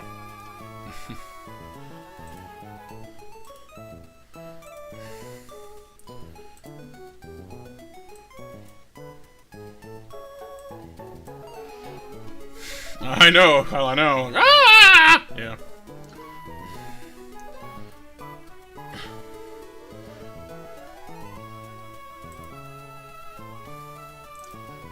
Krogunk doesn't really have any particular place in this coming fight, really. Looks like it recommends Roselia. Roselia some more, and I'll look Roselia again. Surprising no one, Roselia is kind of a beast. Let me get to the Dwebble fight with the Munchlax.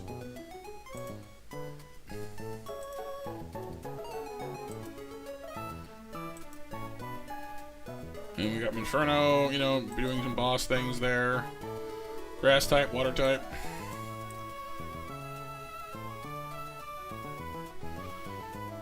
So I don't want to like bring too many Pokemon, you know? But like...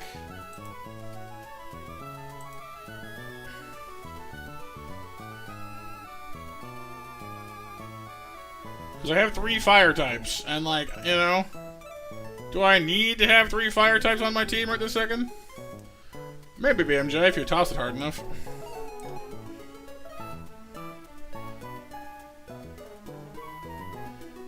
But the question then becomes, which fire type do I give a rest to, is the question, you know? Because when Inferno is staying, he's also our fighting type. Well, we have Krogunk now, but, you know, Inferno's better. Generally speaking. So, I'm kind of like, well... I suppose we can leave Deerling behind in favor of Roselia. Because Roselia is the better grass type at the moment. Ponyta is good and solid.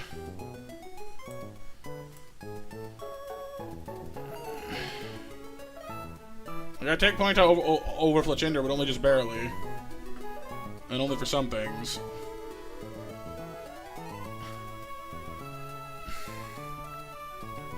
Worth noting, we have 2 catches to do still. I almost forgot about it until just a second, so hang on, let's go do that first before I get too attached to anybody. Let's go get our other catches.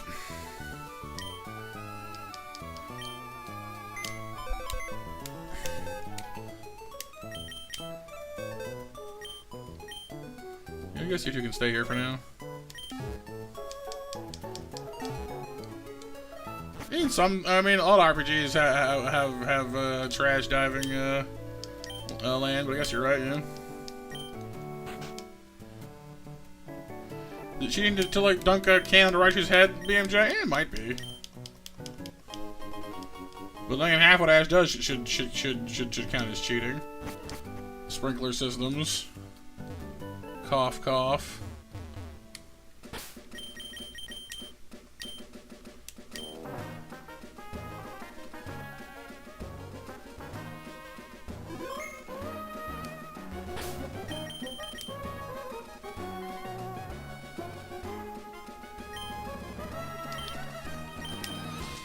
Alright, catch number 1.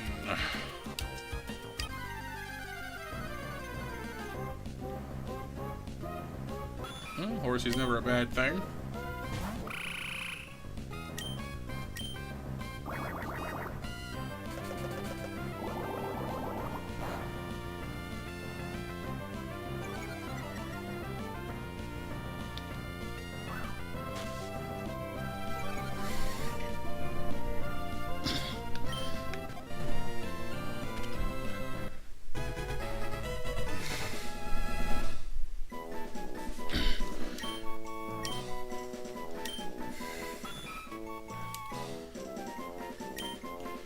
I'll continuously call this thing Ryu until one day my wish comes true. One day I will go into my PC I will look at the captured horsey, and it'll have have a little item attached to it. One day. But that day is not today. It also has mild, the front of nature, which, could be worse. Could be better. It's not a terrible Pokemon. Having lowered defense is not exactly ideal for a fighting gym coming up, but it's not the worst thing ever either. Hey, Liam. Oh, a whole gaggle of them. Kyle, his tons of siblings. I'm sorry to hear that, Liam. Hope things get better soon for you, dude.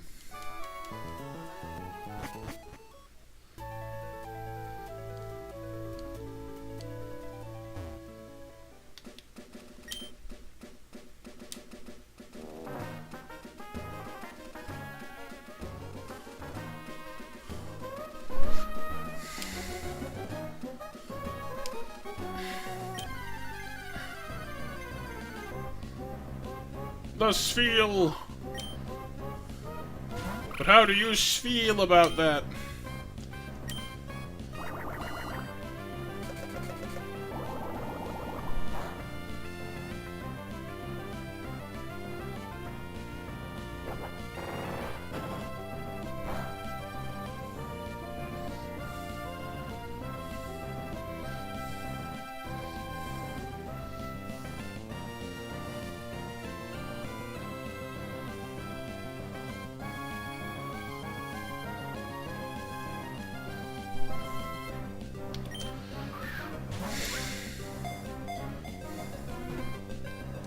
Yeah, some faster mons would not be a bad thing, JB.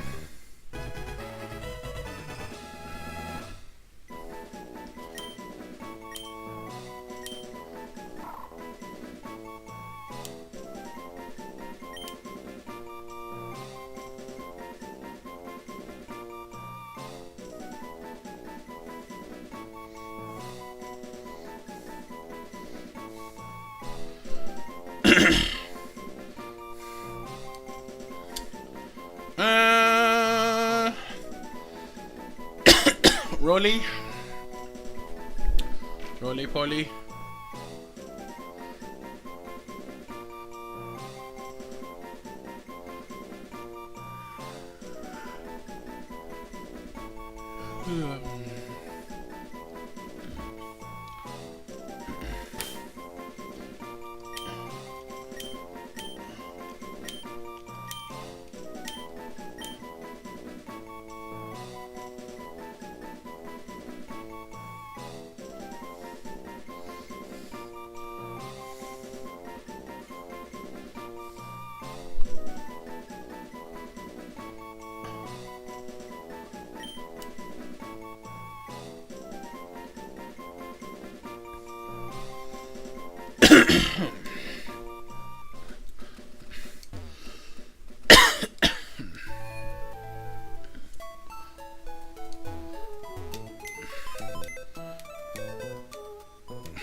His nature is lax, with thick fat for protection. Defense for... I mean... with some really quite nice IVs, though, actually. Holy crap. That's quite good. One of our better Pokemon, actually. Only one below 20. It's not bad. It's not bad at all.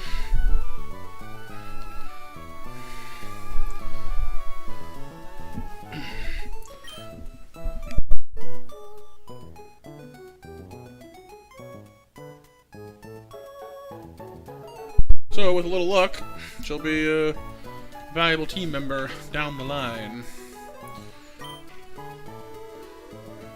Alright, but first things first, we got a dude to go wreck with our Roselia.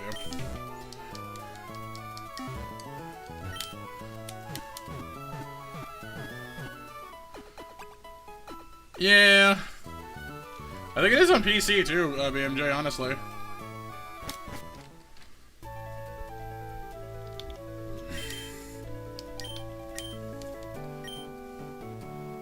Is it? Hang on.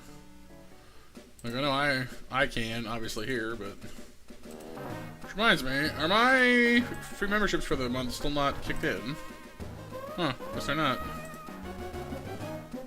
That's wild.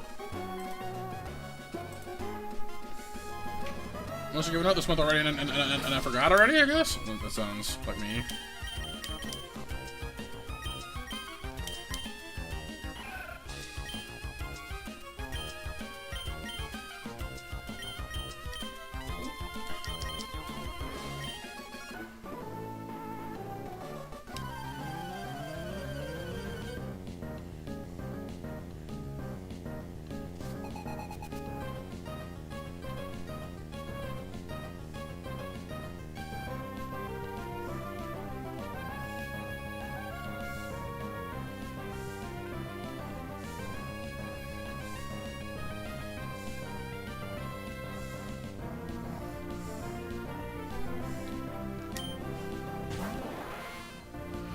Is it possible that I gave out this month and I just forgot?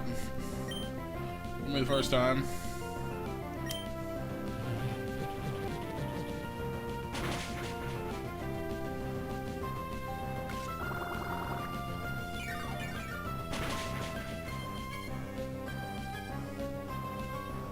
Objection!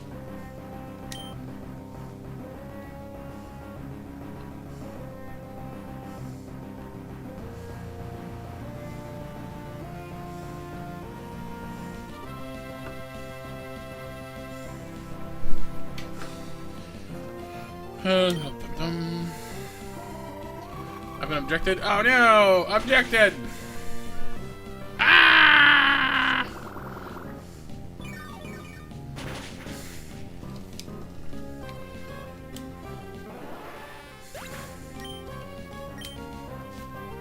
I do think Ivy learn new Mega Drain. She can learn it with a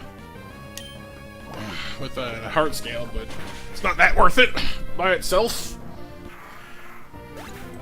Like, hang on, let me look it up.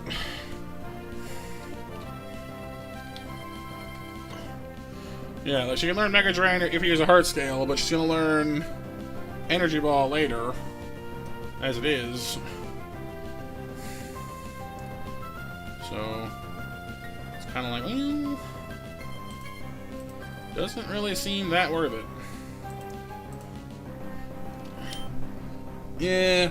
Sorry, yeah, I nodded a little bit there, JB, but I'm back.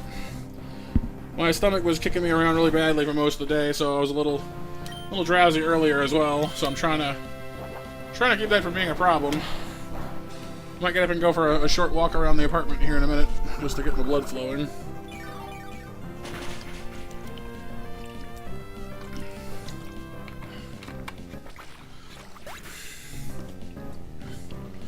No, it's pretty much calmed down now, thank goodness. It took me pretty much, you know, the entire morning and some of the afternoon to get it to shut up, though.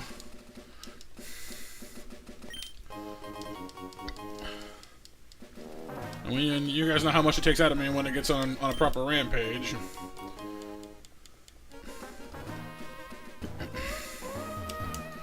Alright, we got Dwebble coming up first, which means we need a water type. We have Rumble for that. Do I eat canola oil? Not that I know of. Dwebble does not have any grass moves, so I deem that safe enough for Rumble and Jumble.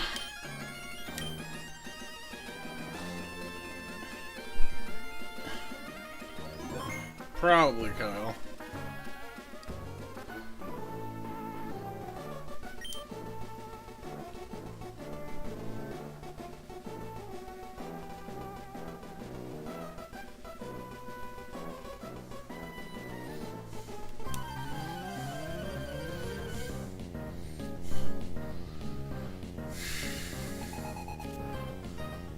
Yeah, it's okay. No, I'm used to it at this point.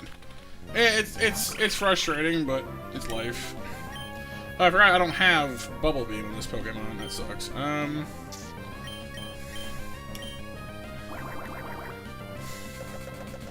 We gotta get ourselves a bigger water gun, you guys. Should have leveled up Horsey for this, maybe, but oh well.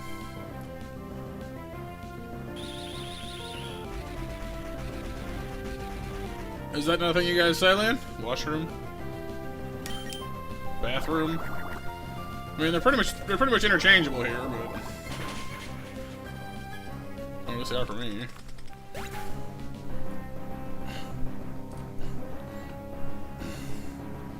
It's a bathroom. Gotta go to the bathroom.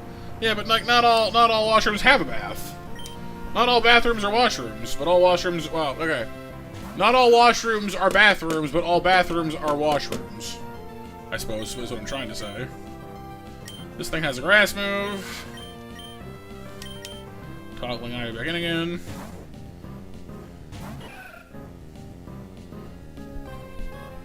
Sticky web. I've been sticky. Ah!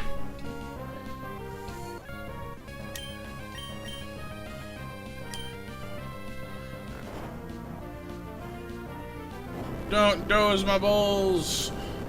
How dare you? Okay, you get like one more chance. Come on, wake up. Thank you. Drink that pile of dirt. Put it into a cup of water and make Nesquik out of it. Or something less... yeah. Less problematic. An outhouse or bathroom? No. It's a washroom. Well, no, it's not actually. Because it's before a washroom, so it doesn't even wash. It's just a room. A crap room. Literally. How does dirt taste? How would I know?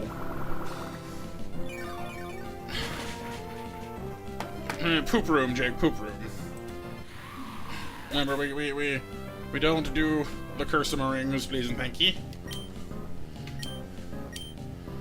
Ivy's done her part. Out comes what? Well, that's actually pretty good for us. I want to switch into a fire type first anyway.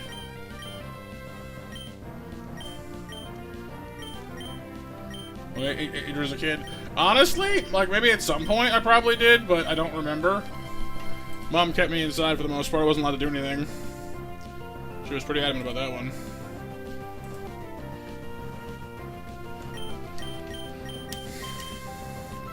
Drink that dirt. Exactly. Drink it. Drink it good.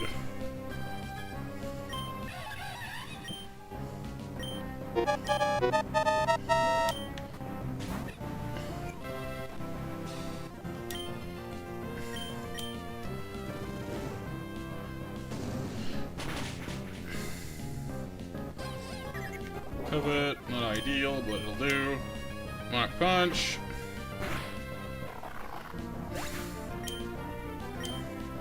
And yeah, last call for match, you guys. Drawing winners in 10 minutes. Munch. Munchlings. Obliterated! No belly drum for you! Oh, that button instead, eh? Too bad for you, Black Punch!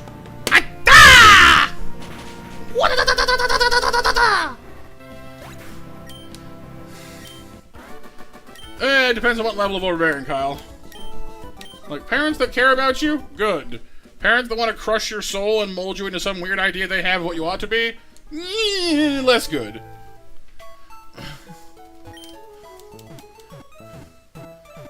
Yeah, yes, but again, Kyle, it depends on what you're talking about.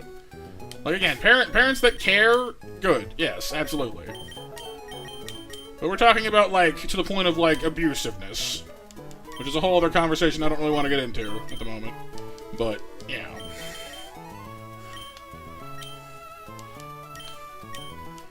Well, let's just agree that, you know, there is a level of controlling that you don't want to get into it with most people.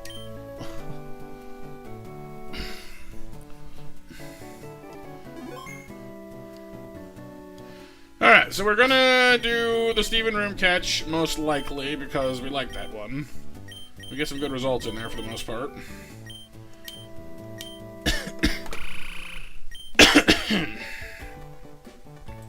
There are some things out here in the wider world I wouldn't mind catching, I guess. Now that we're up to, where are we? Granite Cave. Fanpy would be interesting. Kufount, I've never had a steel type before. That could be interesting. Rhyhorn, yeah. I mean, it evolves into some nicer things. Onyx evolves into Steelix would be fantastic if you could get one. Aron is a rock steel type, which I love Aggron, don't get me wrong, but it's super duper weak to ground and fighting, which makes me a little wary about using it. Togedemaru, apparently in this game, is really good for some reason. I'm not clear on why exactly. I think it's electric steel and has iron barbs, which makes it good for switching into things, I think. Sandile is a ground dark type. Basement floor, first floor has a higher chance of Cafant, whatever, but throws in the Alolan Geodude, which we've sort of used before, didn't really like it too much. Dwebble's in there, Nose Pass is in there. A higher chance of Togedemaru, Amora, and the Alolan Saints are in there as well. Yeah, it does, Kyle, yeah, if we can find one. According to the item locations, Metal Coat is not until Fall Arbor Town, which is a little ways away. So we'll be stuck with a nearly useless Onix for a while first. No offense to Onix, but he's just not that good compared to Steelix. The second floor, of course, has Amora, Alolan Sandshrew, Sneasel, Snover, Spheal, which we already have, so that's a redo for us. Swinub, and Bergmite. And of course, Steven's room is packing the Abra, Hatena, Gligar, Nosepass, Magnemite, Baltoy, Dottler, Meditite, Drowsy pack. Dottler would be alright if it would evolve a little sooner. Meditite, I kind of don't really care that much for, personally. Drowsy would be fine, he's tanky. Magnemite gets us an electric type that's also a steel type, which I guess we have had that before, actually. Which would be interesting, although I don't like how weak it is to ground moves. We already know Gligar is amazing. And of course, Hatena and Abra are side types, so just a lot of good stuff in that room. Well, Ice Nova would be good, but the problem with Alolan Sandshrew, much as I like Alolan Sandslash, it's an Ice Steel type, which is a really cool typing. The problem with that is fire and fighting moves obliterate her, unfortunately. Not ideal.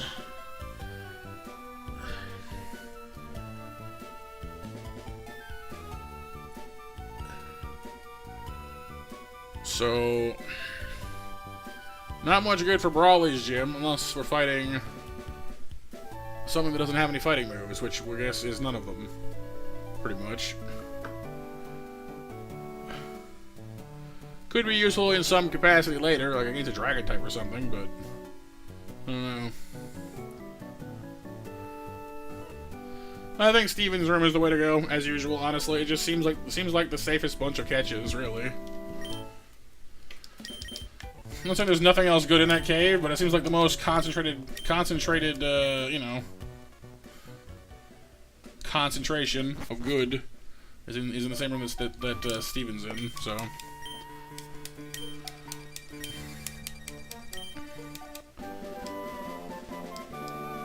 Well, no, it has dragon types, just the problem is, Kyle, is in most Nuzlockes, dragons and other pseudo-legendaries are kind of a trap, which is something I didn't realize for a long time. By that I mean, if you catch, let's say, a Dratini early on, or even a Dragonair early on, you know, what is that Pokemon going to do for you? It's going to be this Pokemon that you have to keep on your team to level it up and to raise it, but, like, it can't actually kill anything by itself. And it won't evolve to level, like, what, 55? 60? Some of them are higher, like Hydreigon is like 64, it's bananas. You know? So, there are these really powerful Pokemon when they fully evolve, but most of the time you don't get to that point. You know, it's hard to have a fully evolved pseudo-legendary in most Nuzlocks. Like in this one you'll get there eventually with the candy, I guess. But even then, to get to that level of level cap, you'd be pretty much deep into the game at that point. So a lot of the time, pseudo-legendaries end up being these sort of burdens you carry around your neck, and like, yeah, if they come online, you know, before the end of the game, then great, you have this powerful Pokemon that's super useful. But if they don't, then you've carried them along, and they've never gotten anywhere, and they end up not being very useful at all after all that effort, which kind of sucks. You know? So, it depends on whether or not you can get them online in time, basically, TLDR. Because having one is great, but having an unfinished one is sort of terrible.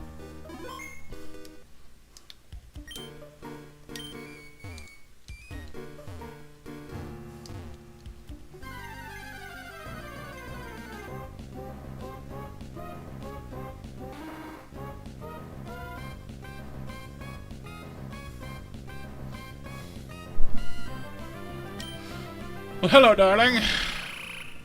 Nice to see you again. How do I catch you without killing you is the question.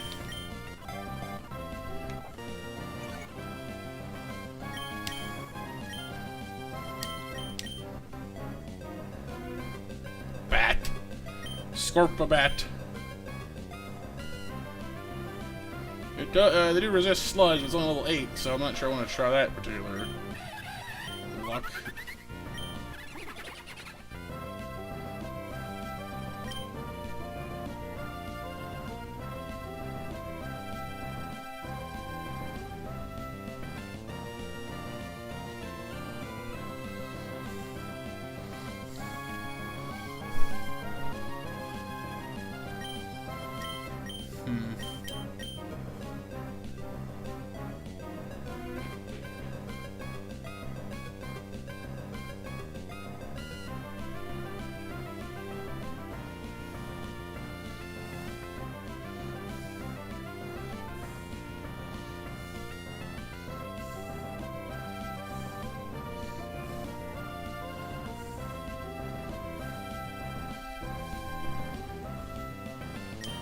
I don't know what to do.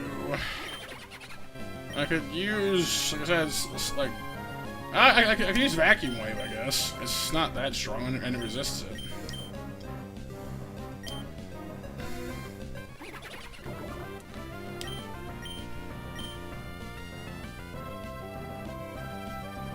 It is stab, but I have to imagine it's still gonna hit better than like Fake Out. That was a crit? Yeah, we're fine.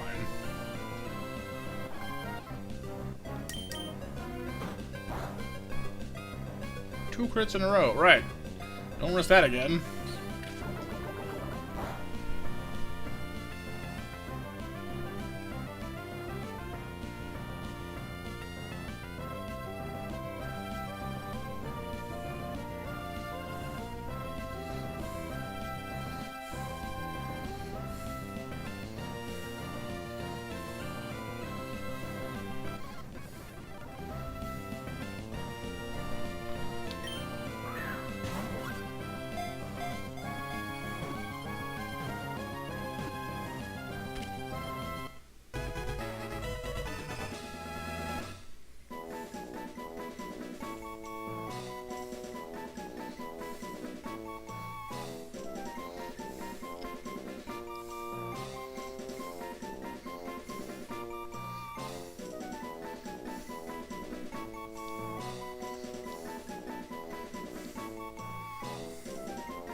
Okay. Scorpbat seems like a good nickname. Maybe.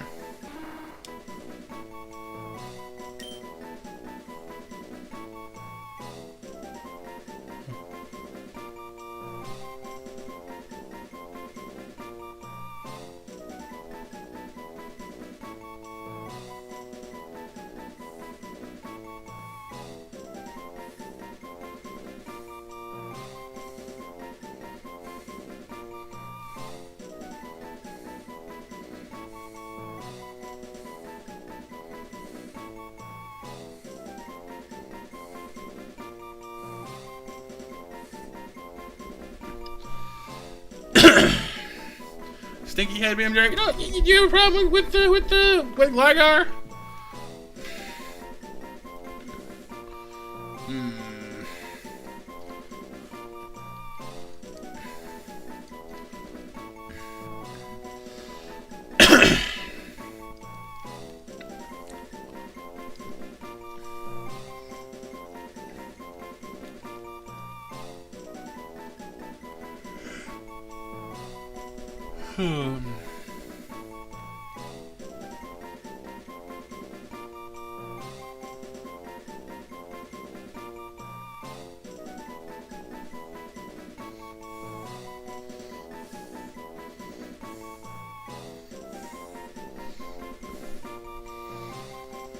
Yeah, actually, I had a Gligar for a while there, yeah.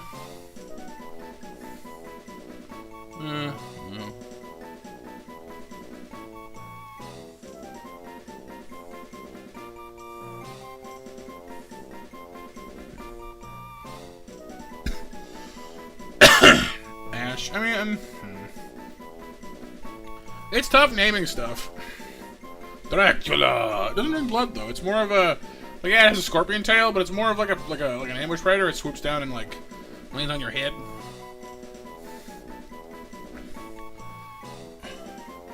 Oh yeah, BMJ, the foot massage. The foot Alucard. You've activated my Alucard. Scorpula.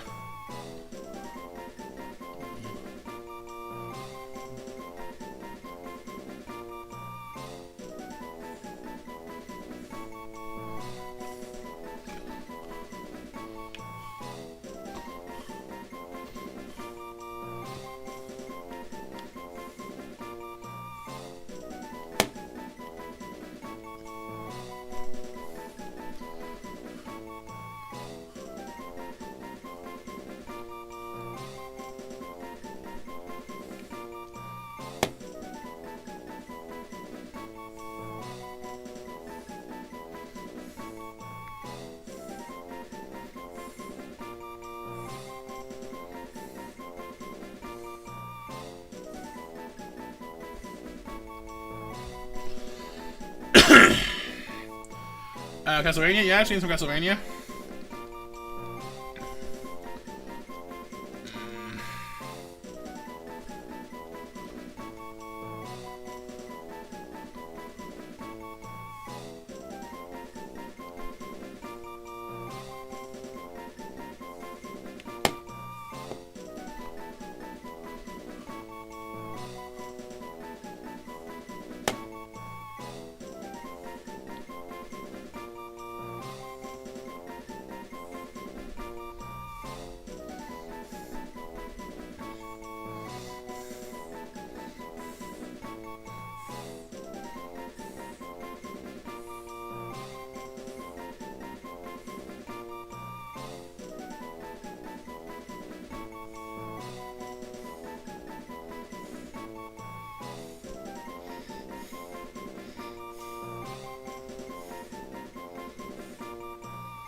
Well, I'm not coming with any flags of inspiration here, you guys. Unfortunately, my brain is not giving it to me. So, in honor of the Castlevania idea and the fact that this thing, you know, it looks more like a monster than it does like a Monster Hunter. But for now, I shall take a Belmont onto my team.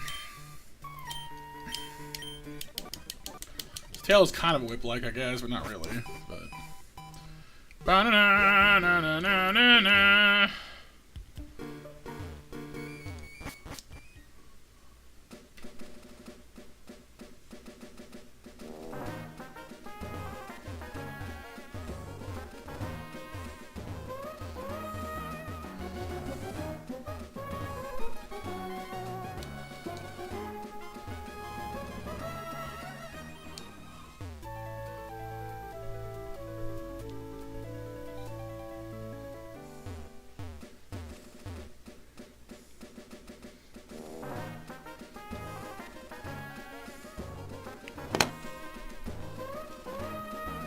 Too far.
Alright, let's see what we got here.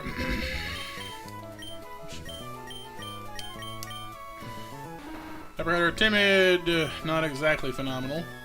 We keep finding moves that lower our lower our attack on mons that don't need it. Good defensive walls, though, so I mean, at least he does the job he's intended for of blocking stuff.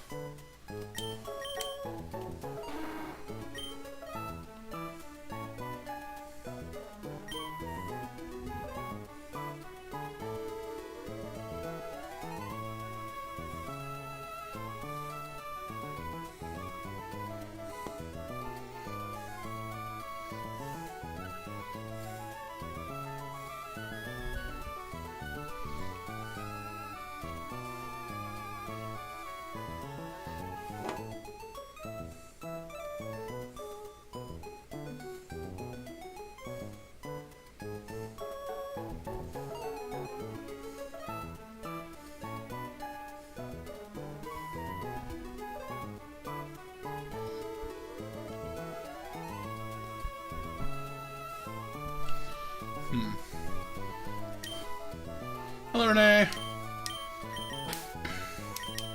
Let's at least pull them out and evolve them, I guess, real quick. I'm gonna get that stretch as well. I think I'm starting to get a little too groggy.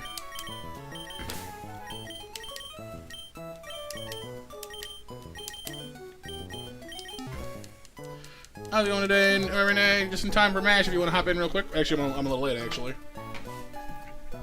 Ow, pain, suffering, let go of me.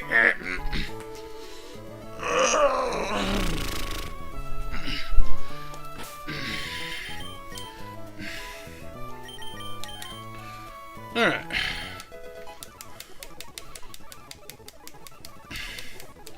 Bubble beam is good.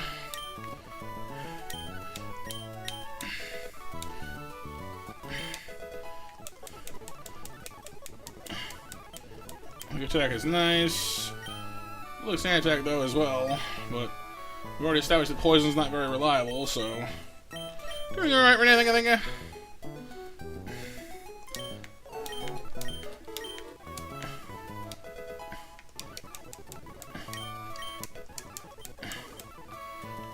Ice Ball is good in theory, but I don't really trust it.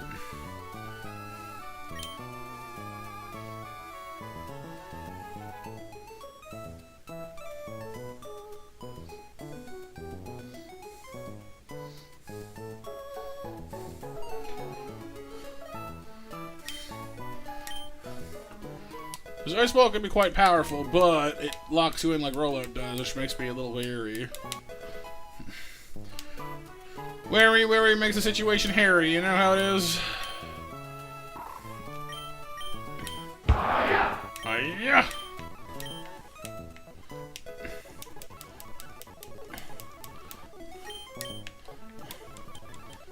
Alright. So Ryu is actually pretty worthwhile, has a good attack stat, but is a little bit on the little side.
Side effects! Ah!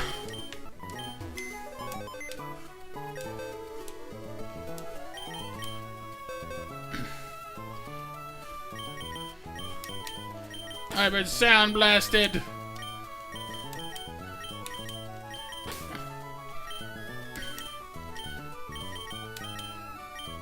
Oh, do you? Oops, sorry. Monster Mash winners are Nova, JB, and Pixel.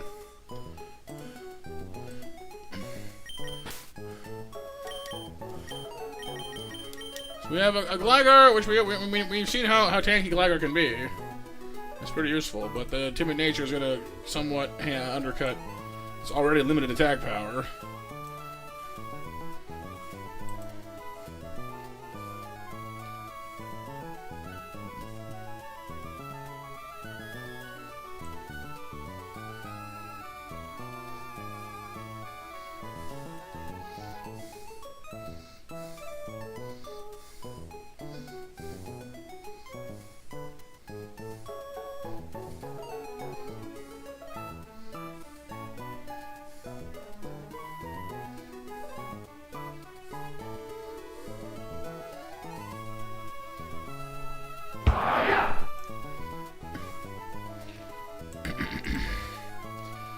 Alright, let's check the calculator. We're past Dario, we're past Dwebble, we're past... No, we're on to switch them now. Next up, we're gonna have need of firepower. Well, let me go ahead and update the calculator. Hiya! Does anyone remember where the hiya is from? He just says, so Matt, there's a thing called Stream Elements. Doesn't take money away from the donos, apparently, except for PayPal. Yeah, I tried Stream Elements once. I can't remember if I couldn't get it to work, or just didn't do what I wanted it to do, because I don't think it did snacks. Or if it did, I don't remember why I didn't like it, but there was some reason for it. Then I couldn't get it to shut up and leave me alone. So I just never took to it. But I know plenty of folks that do.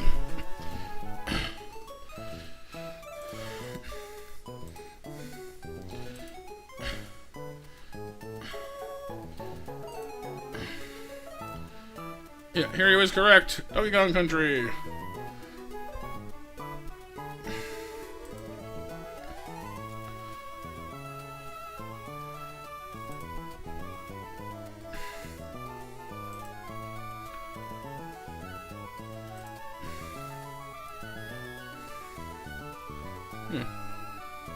Interesting.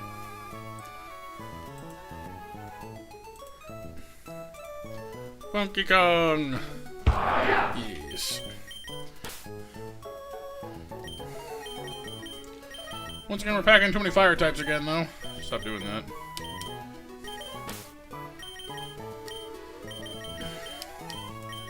Let's bring another water type, just in case. We are kind of low in water. Well, I don't know.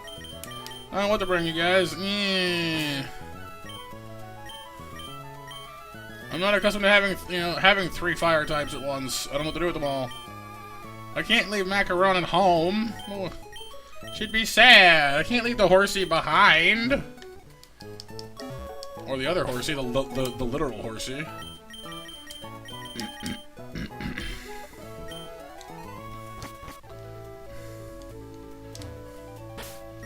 I have a horsey and a horsey.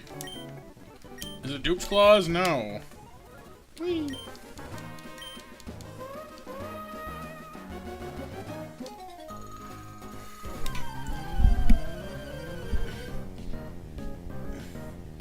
But watch this. I have a new plan. Pajamas.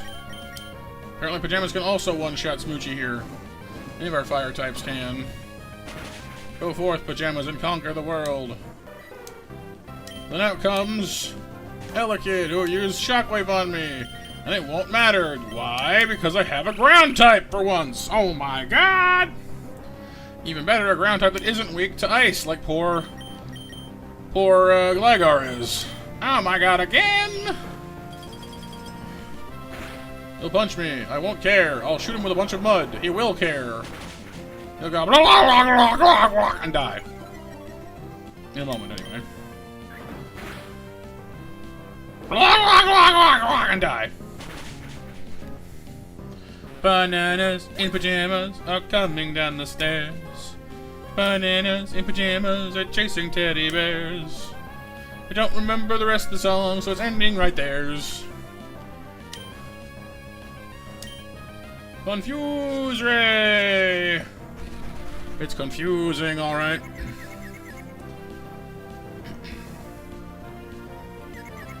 Yeah, it was from a kid's show, Kyle. Rumble.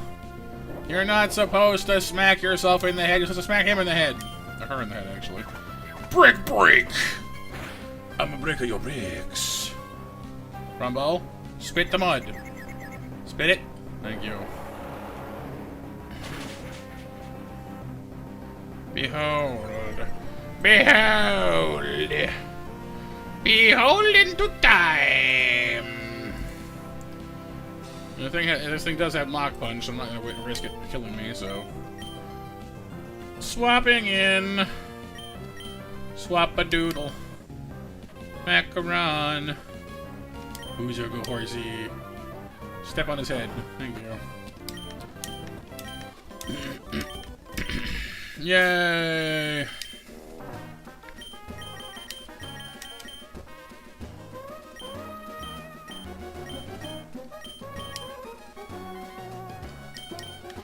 But, before we go any further, there's one more thing we must do. We must capture our the catching things of here-ness. Which I must have. And we're gonna get Lord Chew!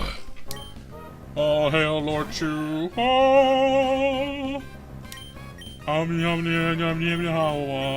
Yay! We've been blessed by Lord Chew. One catch, no damage, effortless. It was meant to be. You know what? We've had Lord Chew, we've had Lady Chew, we've had Chew-sama, we've had Chewy, we've had Choodle. That's what his actual name is. It's time to embrace the Dreadnought.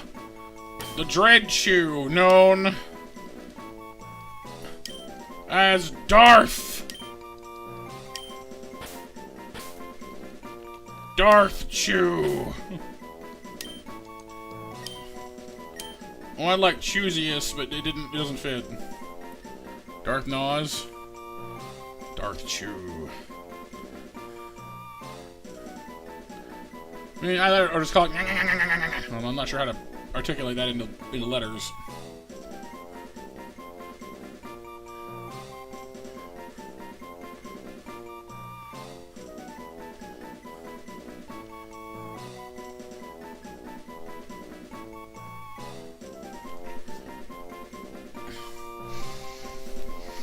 Yes, the dark side. Jaws but friendlier? Ooh, yes. But Chew-sama rides again. How glorious is that? Alright, next team. What we got next? We have the Fletchender and the Herdier. And I have no rock moves this time. Oh, yeah. I am without rocks. How can I win the fight if I'm without rocks? Well, let's go heal for one. Pardon me, but beep beep. And warp speed.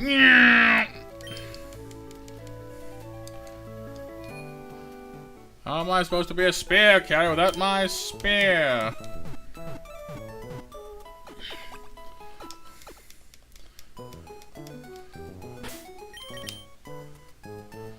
Alright, so fighting another Fletchender that has, what is it? Flame Charge, Steel Wing, and Aerial Ace, so not a bad array of moves. Rumble resists a lot of it, but doesn't have any good water moves. Yet. We could tag in Horsey, I suppose. Or just let Macaron fight it head-to-head, I guess, which would be fine, but a little wasteful.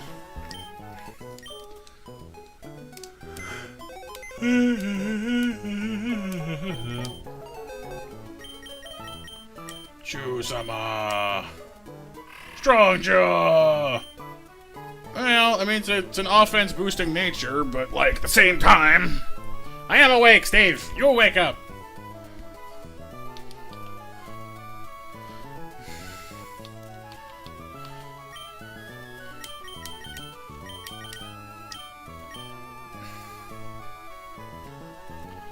Losing a special defense is not exactly high on my list of things for a Dreadnought to do, but...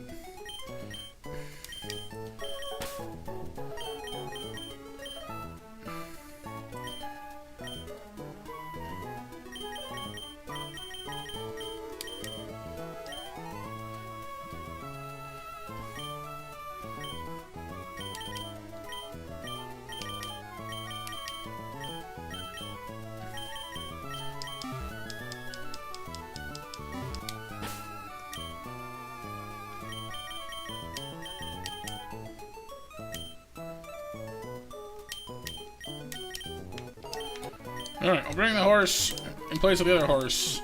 We switch one horse for we switch one horsey for the other horsey.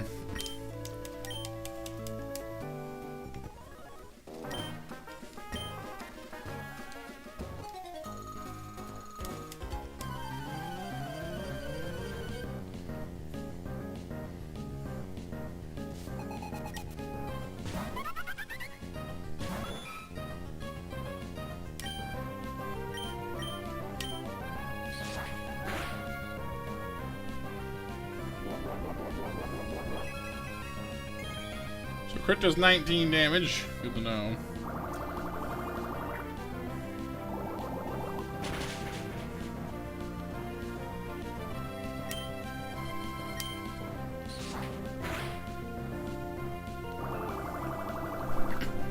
Well, it's a stab move on an evolved Pokemon, Kyle, so it's bound to hurt. Out comes Borf. Borf Dongo. Headbutt, Bite, Ice Fang, Rock Smash. Probably gonna just use Headbutt if I had to guess. It's the best move. I have no super save switches. I can switch into Bumper, I guess, just for funsies. Her defense is not significantly worse than Inferno's. We have Vacuum Wave and Fake Out for funsies. You know what? Sure. Let Bumper have a turn for once.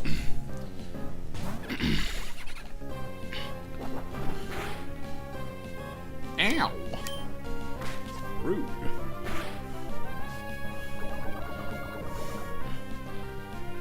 So that wasn't even like... That wasn't even,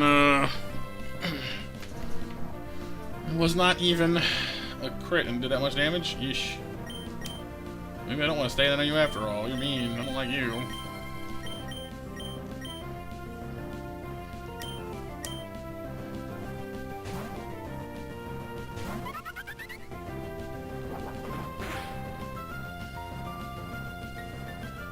There's 18 damage on the non-crit. Dude, this thing hurts.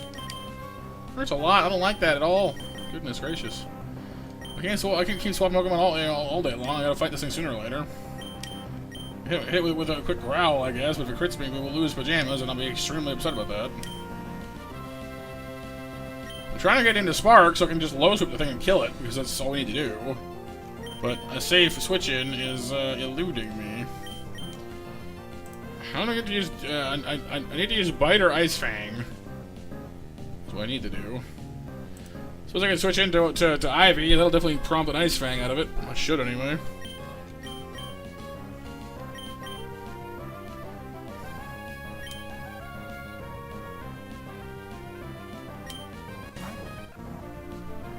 There's the headbutt. Ow. Now it'll use Ice Fang, which we will resist. The safer switch in, you know?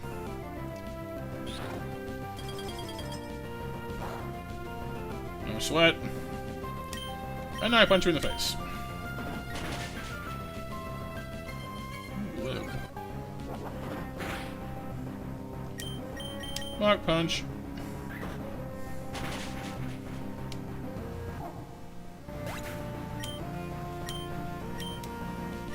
Yeah, the freeze chance was there, Kyle. You're not wrong. There was at least some chance of just, you know, a low chance, but there was a chance of just, you know, him totally, you know, screwing us over.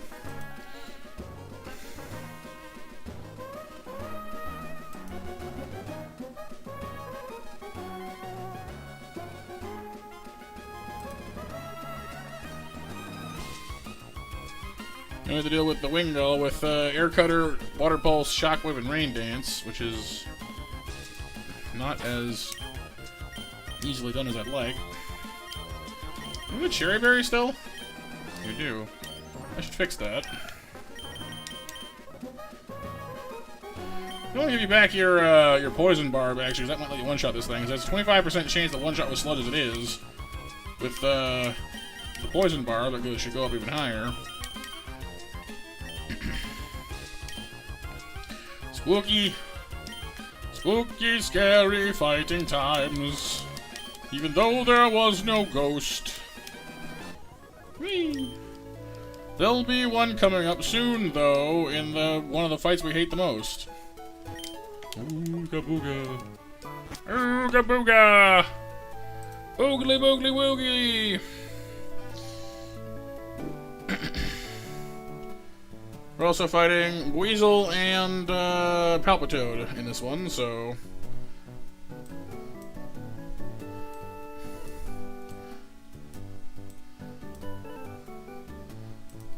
So we're kind of just using Roselia the whole way through, basically, then. Yeesh. Maybe I ought to give her more health instead of worrying about the Poison Barb. Ooga booga! And first, let's see if Poison Barb ups our chances of one-shot in this Wingull. Would be nice.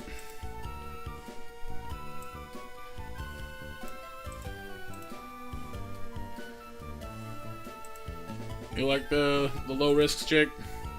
Yeah. Alright, against this, we are now apparently a guaranteed one-hit KO against the Wingull, so that feels good.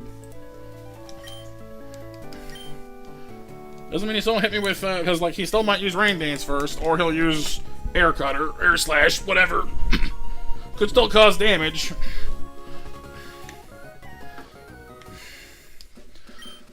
Yeah, that should, I mean, I think that would mean that you probably wouldn't, I don't know, like, you probably simultaneously, like, hate and love Nuzlocks then, chick? Honestly.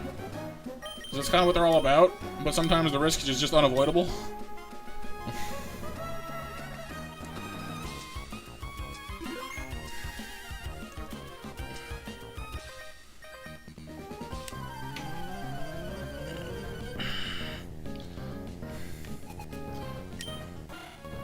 Wingull. Air Cutter. Ow. Oh, it wasn't as much as I thought it would be at all. Bye. And see, kids, that's why littering on the beach is bad for the is bad for the environment. Sludge, just using sludge to kill a seagull. Just. Ah!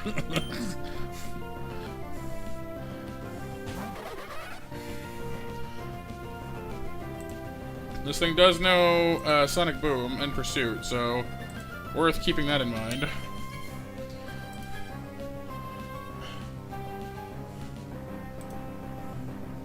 We have a 6.3% chance to one-shot this thing with Sludge again, but kind of want to use Absorb instead for the health back, but I don't know. Sonic Boom. Alright, you had the berry, that's right. Well, as long as we heal at least 6 health, we're good. Sonic Boom. Do I outspeed the Palpitoad is the question. If yes, we're good. I do. It has Bubble Beam, Mud Shot, Sludge, and Rain Dance. Also the same. No, it does not have the berry. Oh, well, you're super hosed then. Absorb. Well, see, I wouldn't call this uncontrollable RNG. Like, when I watch any of like the real pro players playing this game, like the way they talk, it's all about like manipulating the AI to do what you want it to do. So, I wouldn't call it uncontrollable. I'd say that there are times where you definitely have to, like, you know, take an educated guess on something, but it's definitely to the point where you can nudge it into like, doing what you want to do.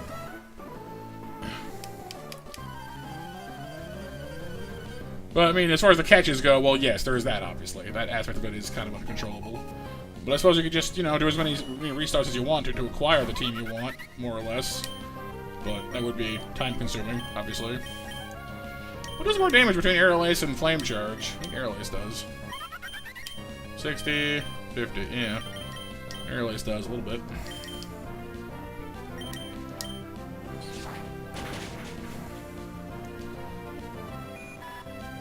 That's fair, no, but that's fair. Well, I'm happy to suffer so you guys can enjoy the experience.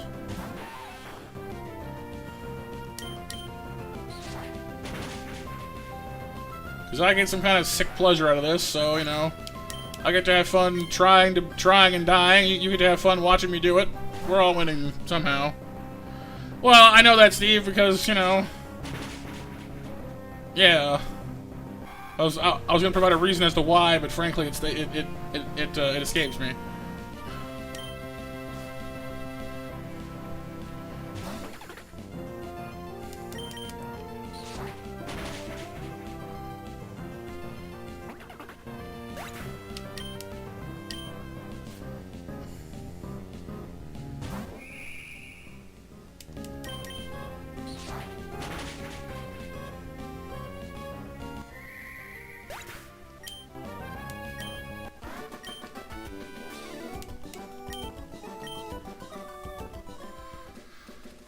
Not behind Gym Gates, so restarting works, but light helicopters are much more RNG dependent. Well, that's true too. You're not wrong. Alright, that was nice and easy. That one's like the gimme fight anyway, it's too easy. Ah, the Apom is up next. Apom, Nidorino, and the Luxio. I have ground options for you now. Oh, and the Nidorino can't poison me because I have Krogunk. Oh, I feel powerful all of a sudden. I get to not give a crap about half your team. Woo! That's a good feeling. Hey, buddy. I'm here so yeah, that basically, yeah. My monkey's better than your monkey. You know how I know? Your monkey did 9 damage. My monkey did all of your damage.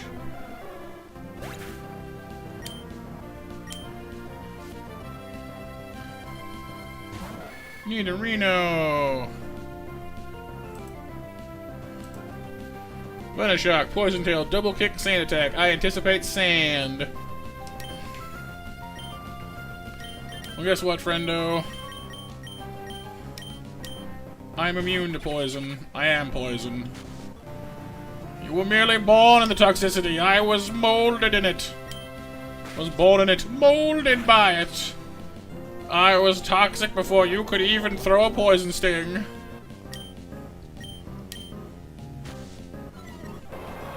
One shot.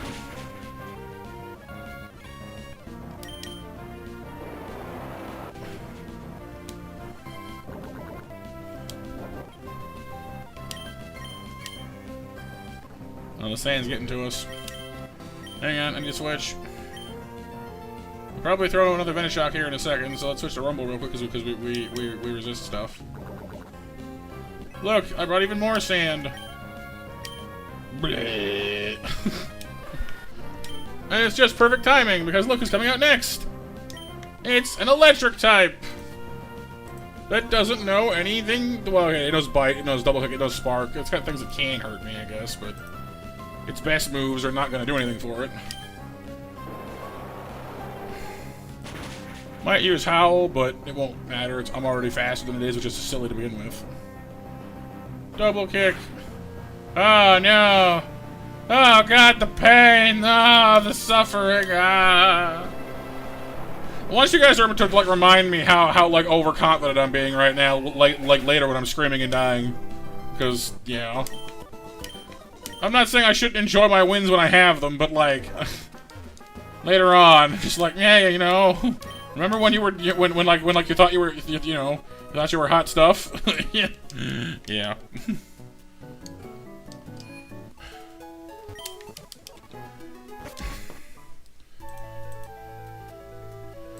Next up we have the Mienfoo Nidorina Flaffy fight, which honestly should go pretty much how this one went in most cases. The Nidorina does have access to Water Pulse and Shockwave though, so it's a little more threatening than the Nidorina was. This is the one where, like, We hit this one trainer one time and we just tripped across her real bad. Like we had no real answer to her Nidorina that one time, and it just like wrecked half my team. God, that ticked me off. I was so upset. I was not happy with that fight.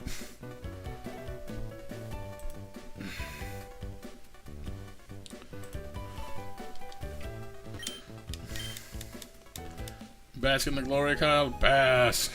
The gods wish to bask. Tushibalba. Tushibalba. No, no, no, no, no, no, no, no. Don't do that. Alright, according to this, Fletchinder should, roughly speaking, shove Mienfu's head through its butt. No, it's a 43.8 chance to 2 KO, and a guaranteed 2-hit KO back from it, which I don't like. If it does Rock Tomb, it will slow me down, so you know what, we're not doing that. We're not taking that chance. What do you got? Force Bomb, Rock Tomb, Helping Hand, Reversal. Yeah, I don't like any of that. That's bad. Maybe all you just let Roselia have you. Because Ivy will win, and not scare the pants off me doing it.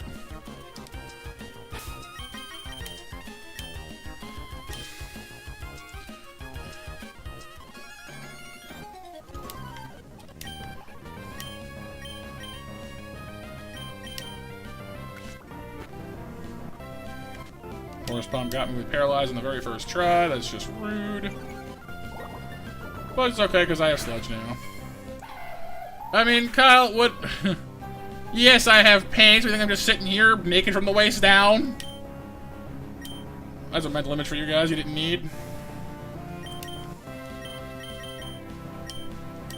Yes. Uh-huh, Steve.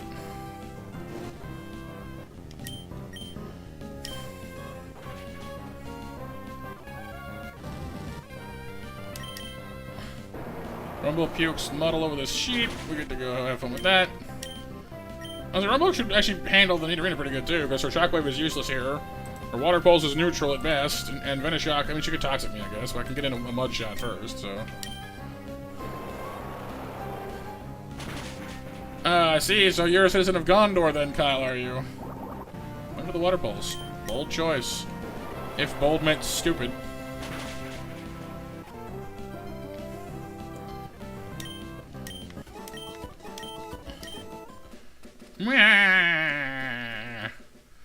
I've been unleashed into your city. You're all doomed. Doomed, I say doomed. Cool. Now that we're done dropping crap off with Stern, we can heal. We can get our catch in these waters. We have yet to get a Quillfish, but one day I believe it will happen. One day. One day.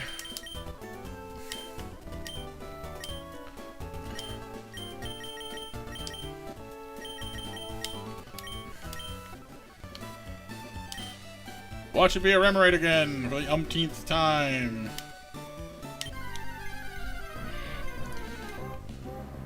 No, it's the Weasel. It's the other one I don't want. Curse you, predictability! Curse you all to heck! Fine, whatever. Get the ball.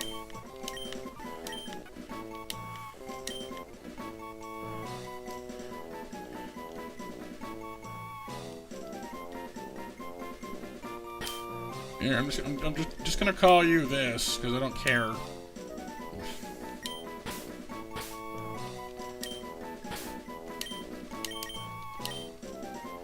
There. Putting a wet ferret in the box.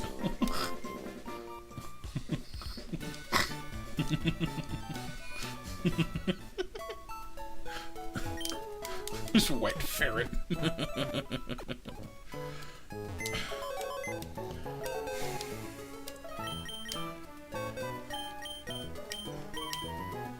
In fairness, ferrets are adorable. Oh look, it's like the best weasel we've ever had. Of course it is. Naturally, it would have to be, wouldn't it? Its special defense could be better, but it also is boosting it. You know, there we go. It is actually like the best weasel we've ever had. It's not saying that much, but it is.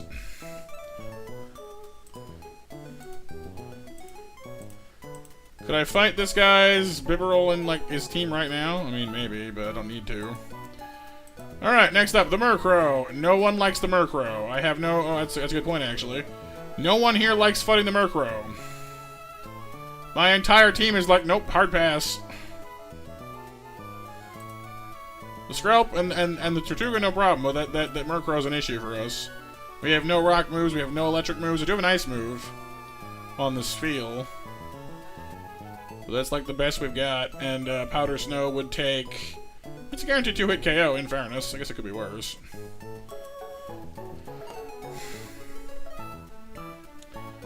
We can go 1-to-1 with Ponyta, I guess. Ponyta can kill it, can almost 2-hit KO it with Flame Wheel.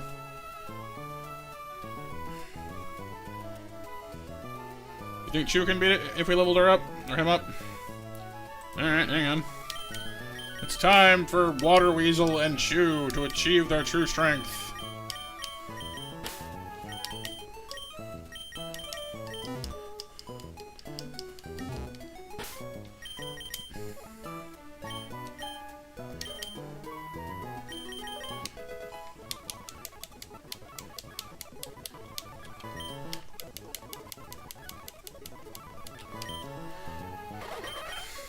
Water Sport is pretty much utter garbage. You can go.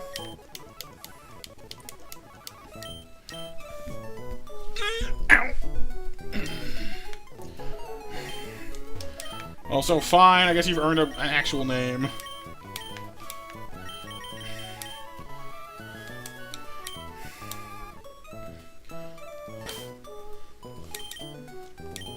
A slight upgrade to Pool Toy.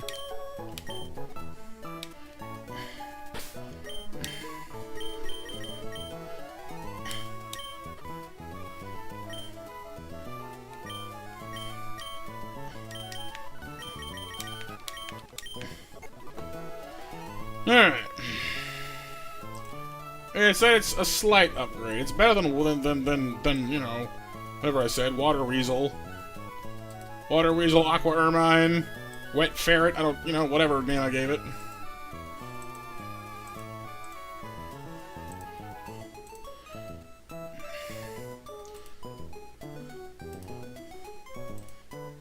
Ah! Chew does have the solution! Because with Ice Fang and Strong Jaw, we have the power!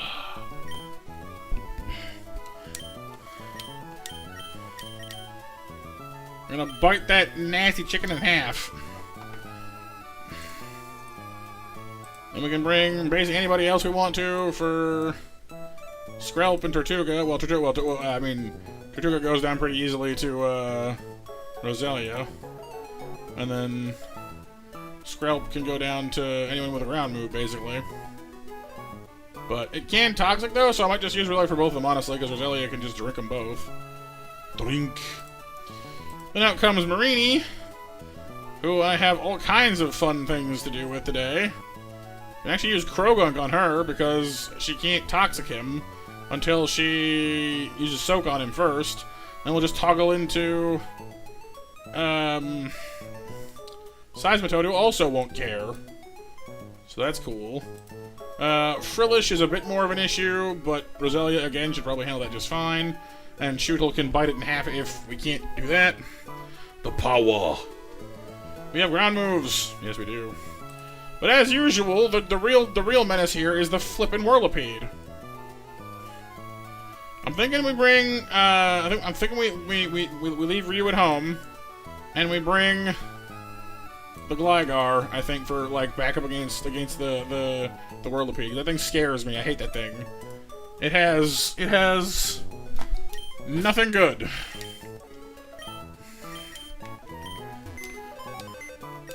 This Whirlipede, for those who do not know, the Whirlipede is packing Rollout. So, the terror of Whitney's gym reigns again.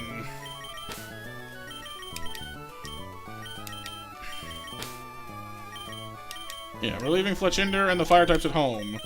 The only one we're bringing with us is going to be Inferno, because he's actually neutral to rock moves. Macron can beat Whirlipede? It's possible. The problem with that is that to do so, she has to bang her head against the thing's rock helmet. Its held item, which also does damage to you. So just hitting it hurts her. Which is why Sparks is a slightly better option, because, well, he has the same attack, but he also has, well, actually, no, he's wrong. He does not have a range attack. I thought he did. Okay. In that case, I don't know. Like, at least he's neutral to it, but it still sucks. I don't like it. Definitely not Pajamas, that's double weak to rock. That's not happening. Macaron could burn it with Flame Body and hit with Fire Spin. I mean, that's actually pretty good, but I wouldn't want her in there for more than, like, maybe, like, 2 hits at most to roll out. Oh, boy. The Whirlipede is always a problem. How many hits do I need to kill this thing? According to this, you know, we can 2-hit KO it with Inferno for sure. Ponyta will also do the same thing. So, I don't know. Fire Spin is 3-hit KO after trap damage. Ember is also a 3-hit KO, so I guess killing it as fast as possible would work. We can... Oh, and our Gligar doesn't have Aerial Ace yet, so actually kind of lagging there. But, unlike the others, Rollout really just doesn't work very well against Gligar. It's neutral, but Gligar's enormous defense stat really helps there. And, importantly, Gligar has Sand Attack, so that's the move, I think. We'll switch in Gligar initially and just Sand Blast it until it can't see 2 feet in front of itself. And then we'll worry about killing it. That's the plan. Okay.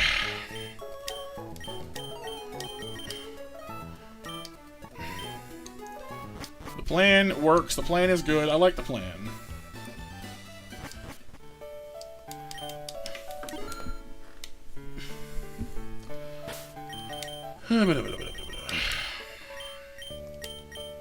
Yeah, we got this. Berries, everyone. Yep, we're good. You give me your team and split in here. Alright, so the uninitiated, this fight is it's 2 battles back to back with no healing in between. Which is why it's a little bit on the dicey side. Between these 2 knuckleheads.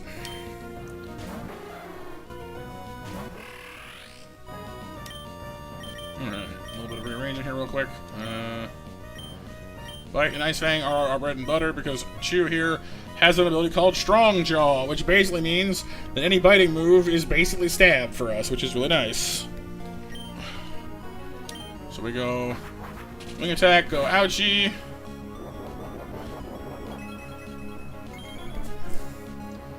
But you know what else is Ouchie? This.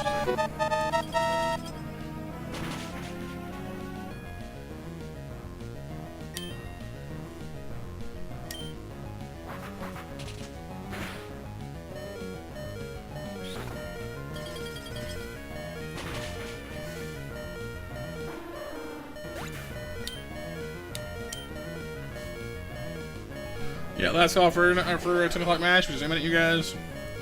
Out comes the Skrelp. Probably going to use Water Pulse on me, because that would make sense.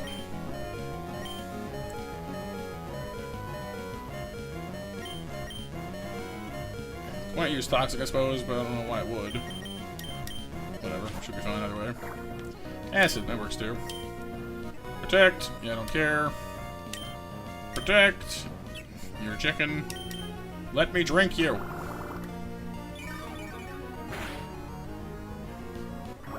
I see, this is gonna take a while, I see. What is your ability? Poison point. Yeah, I see you. Well.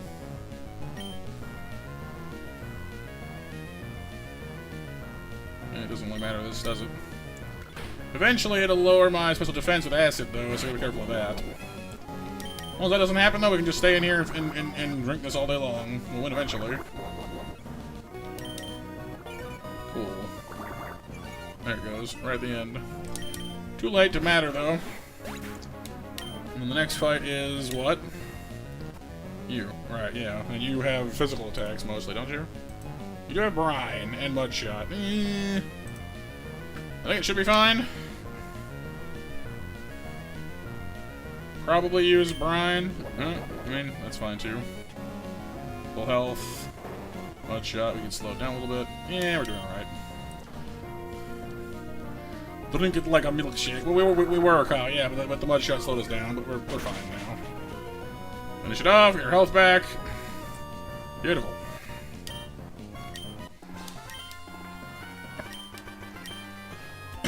Now we're up against Marini. If you haven't played Pokemon in the last few generations, you might not know what this thing is.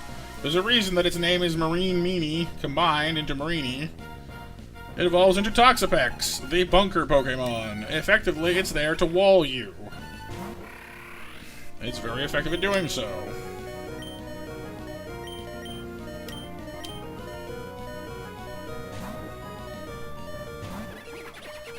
It's good at poisoning you, and then making you wish you weren't poisoned, and then poisoning you again. Well, not literally, but it would if it could, trust me. Its ability is Poison Point. It has access to Toxic. It has a unique move called Baneful Bunker that literally will poison you if you touch it, like toxic you if you touch it.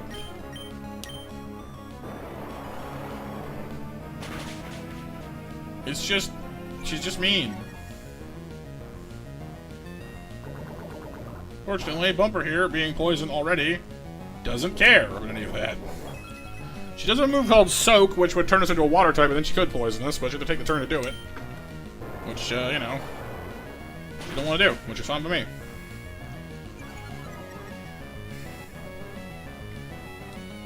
Very please. Thank you.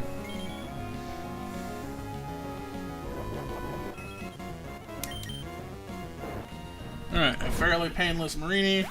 Even have enough health left on Bumper to maybe take a roll out later if we need to, maybe. Oh. We're getting right down to it, aren't we? I didn't expect that. Probably coming in to do... wait, what? Do you have Bulldoze? Hang on. Finish Shock, Poison Tail, Pin Missile, and Rollout. Huh. What do I think you're going to use on me is the question. I guess... apparently just wants to... according to this, Finish Shock is its most likely option. That's interesting.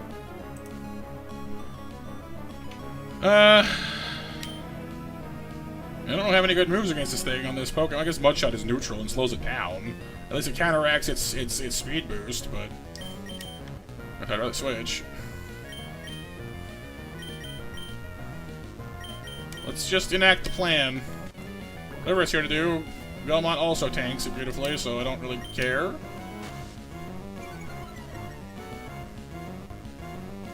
Because Rollout is not the most accurate move to begin with, so with enough of these sands thrown in its face, it's gonna have all the speed, and it won't really matter anyway.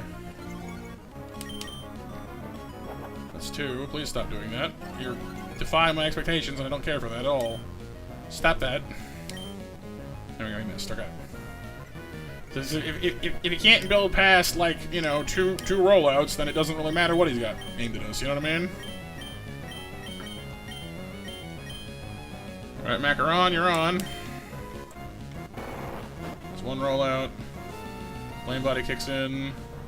That's actually really good. So now he's blind and hurting, and it also lowers his special... lowers his physical attack as well, so...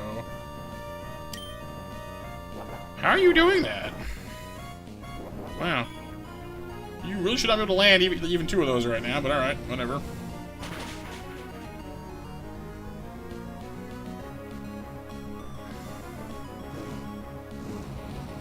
I mean, I'm gonna toggle back out into Belmont just in case, but this should be fine. Yeah, see? You can't land 3 in a row. I'm being cautious just in case, because I don't want to risk it, but... like, as long as he can't land more than 2, he's kind of, you know, not harmless exactly, but not very dangerous.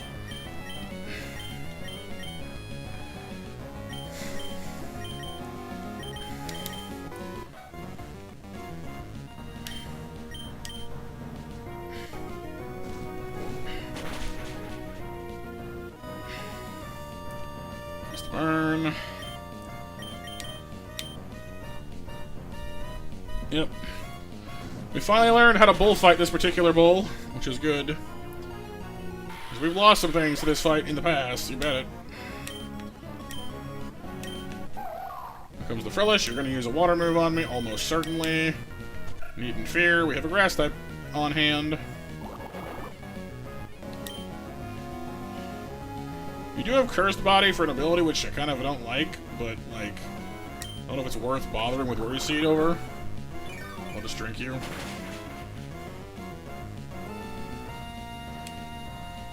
Oh, there it goes. Alright, fine. Shows what I know. You just recover. Here, fine. Get Worry Seeded for one. Can I do this yet? Nope. So I'm hitting with Sludge then, I guess. Yeah, so Cursed Body means any move that you hit it with, there's a chance of it disabling, as if it uses the move Disable on you. It's kind of irritating. Alright, not anymore. Back to drinking you.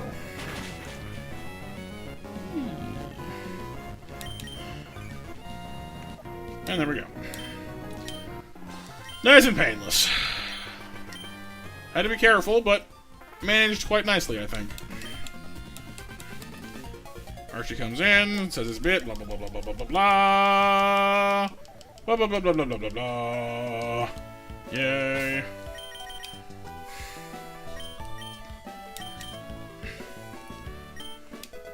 Well, 18, 19, 20, 21. Wants to learn headbutt. Wants to bonk the noggin.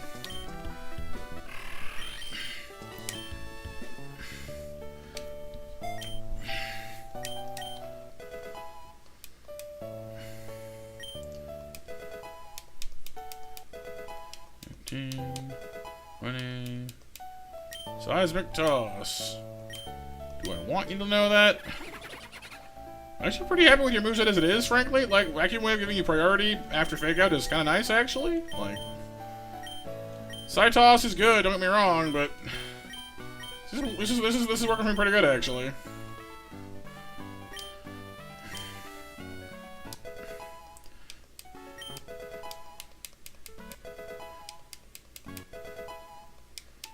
Learn Bubble Beam, please. Thank you. Finally, a real water move on our water type. Well, our other water type, that is, but... Macaron's gonna learn Bounce, as we know. Which is really helpful against the fighting gym we're about to go into, so that's nice. Bubble is real, too? Yes, but Bubble Beam is much stronger, is the point I'm making.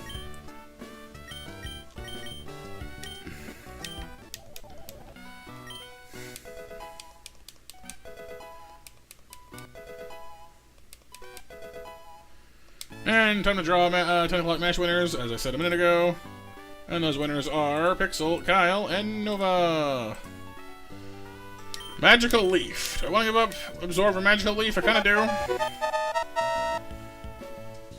Because Magical Leaf is stronger. Absorb is nice, though. I do like having the drinking, but... without being willing to spend on Mega Drain, which will get replaced later anyway... it's more practical to go with Magical Leaf, I think.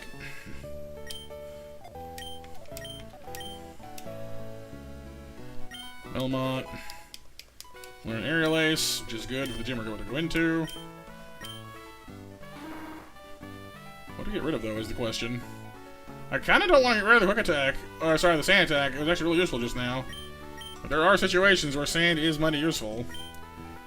Having priority is good sometimes too, though, but I will say that in general, I find that Quick Attack, unlike Vacuum Wave or other like typed priorities, like it's Stab, a non-stab Quick Attack doesn't usually have the oomph I'm looking for. There are situations where that isn't true, but... no, that's true, Kyle, but that's okay.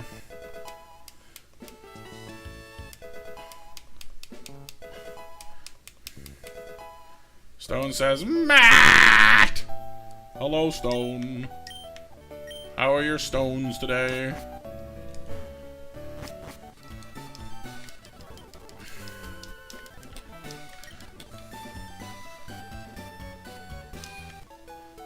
It has, JB, it has. Yep, with Santa can save me before too. So, you know, it all comes down to win and what. All right, full swap. We need to switch out everybody and get everyone's moves updated. Stones are good. Cousin 657 had a bit of a meltdown. Ah, so they came of age and turned into lava instead. Decided on a hotter career.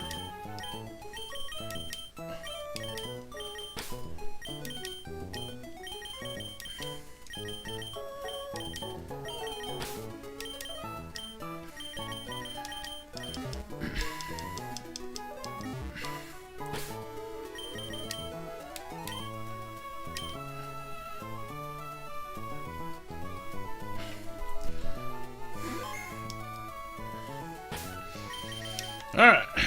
Candy time for everybody. I don't remember if we got our Deerling past level 18 last time. Takedown. Yeah, yep, we did. See, takedown is stronger than feint attack is. I guess not against, you know, things, well, I guess not if it's super effective, I suppose, but I guess with Gligar on sand duty, we can afford to miss it on Creamsicle, I guess. Because against things that fighting is, you know, this is better against. It ends up out damaging takedown. Like on the things that, well, basically as long as fighting, as long as double kick, razor leaf, or feint attack, you know, is being used on a thing that it's super effective against, they out damage takedown. But on anything else, takedown wins because it gets stab. Huh.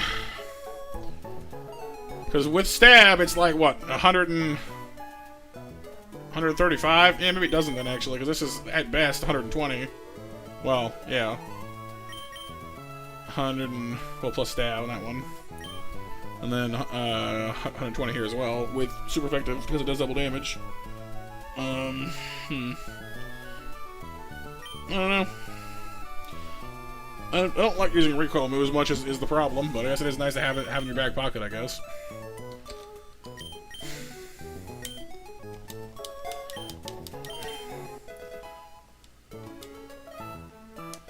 Not that I expect to see much action off of Deerling in this coming gym anyway, considering it's a normal type. Normal grass, but... Fire spin!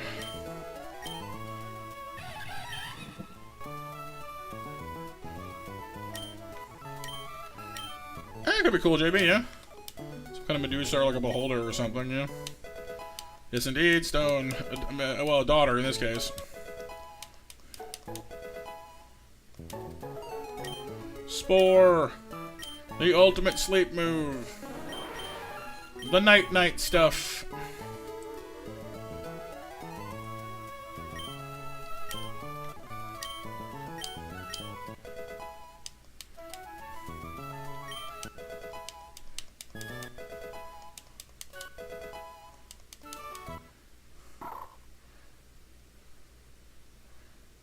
He's so happy. He's so adorable.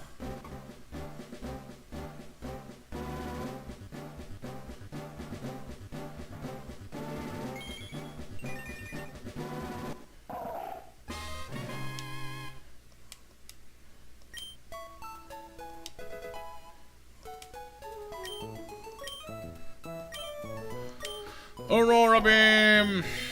Aurora.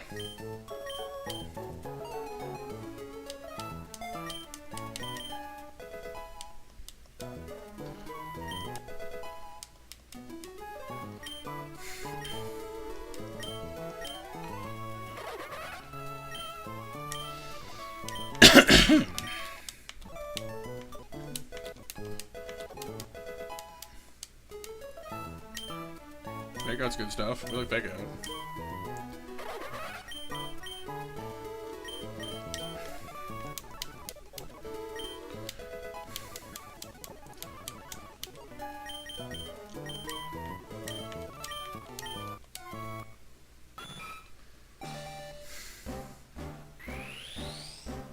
Yeah, Medusa is basically a Lamia, except she also has snakes in her snakes for hair, pretty much. And the whole petrification vision thing.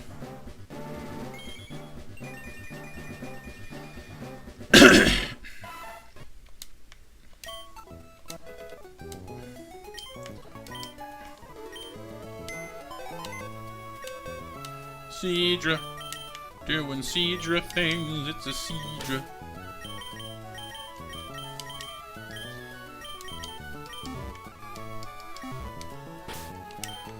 Alrighty, Pajamas is our only remaining candidate for leveling up still. There we go. Alright, first things first. We need to decide who we're bringing with us to go, you know, smack the crap out of Caper Gavi.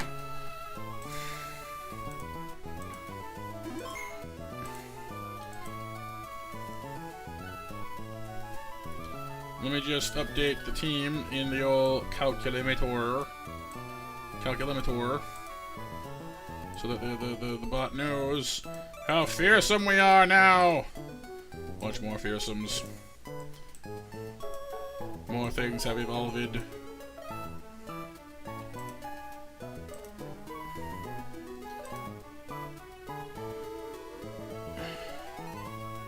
Not a word. Are you sure, Mr. Pouring?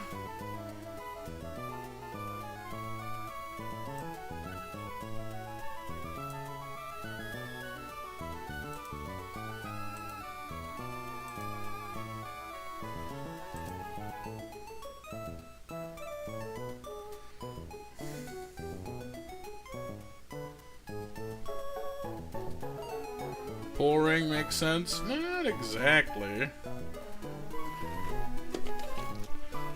Because, again, I think pouring and I think dumping water into something.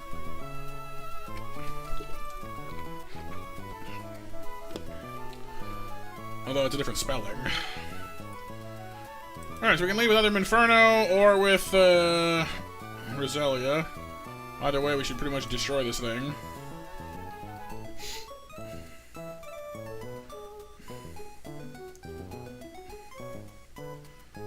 If we use Roselia, next will probably come the Ponyta, who Seadra will annihilate, followed by probably Electric, but could also be Sunflora. If Electric, we can box with basically anybody. Well, looks like Gligar's a 5-hit KO, that's a long fight. It's immune to ground moves, so... Ponyta can Flame Wheel in 3 hits. Inferno can Flame Wheel or Low Sweep in almost 2-hit KO, actually. Wow.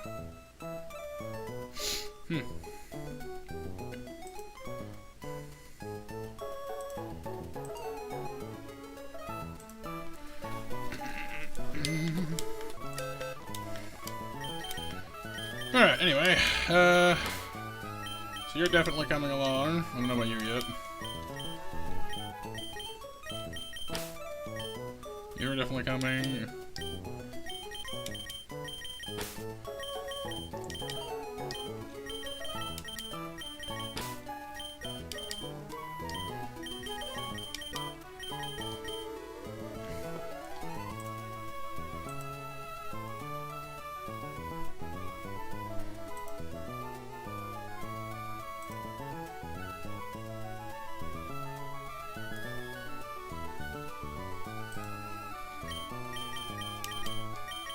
Is coming, because why not?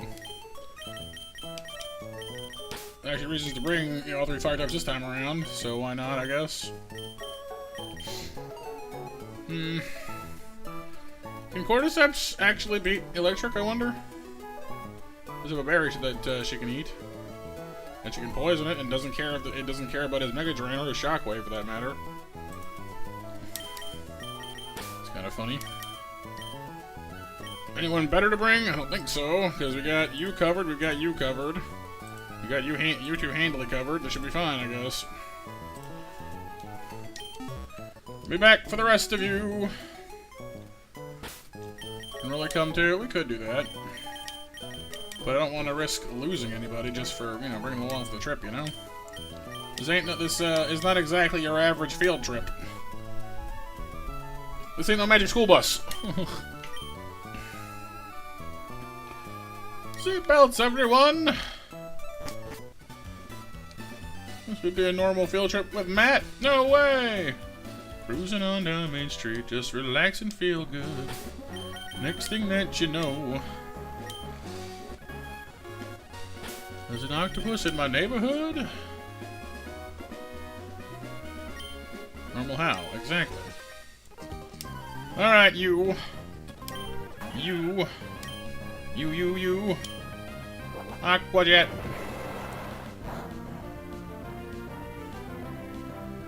Yeah, I mean, I think Kyle's got you there, Stone.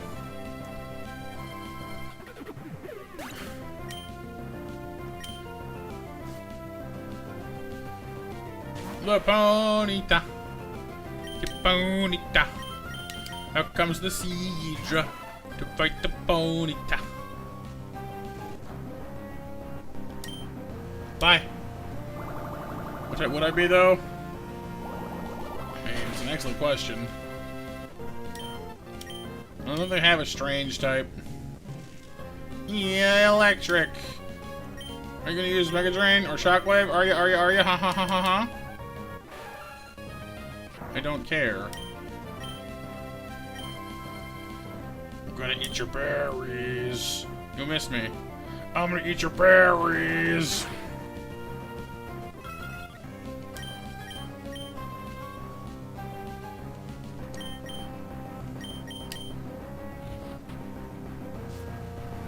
Well, that works too.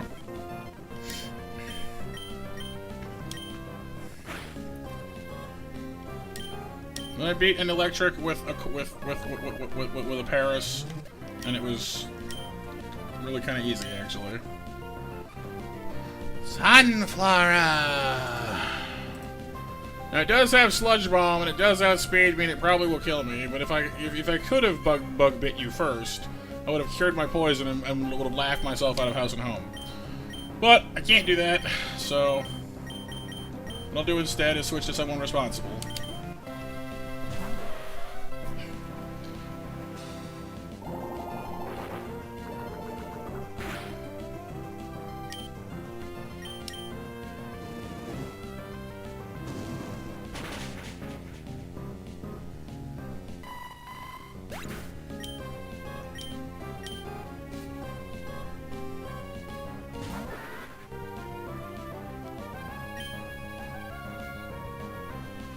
You, well, you have even fewer options than the Sunflora did, don't you? You poor thing, you. I almost feel bad. Almost.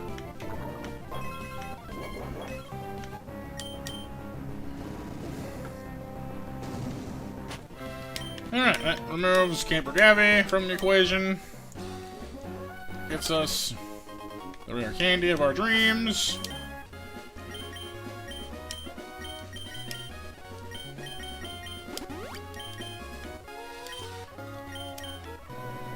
Where is my heart? In my chest, like most people? Where should it be? In a jar or something?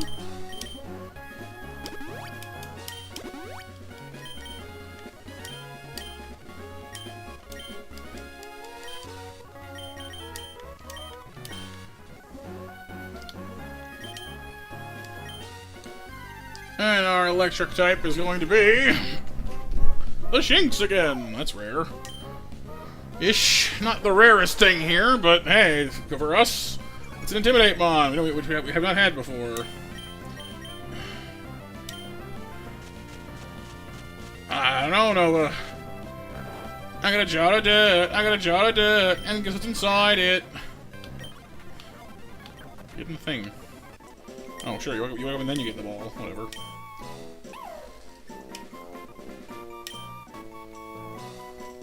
Punk rides again!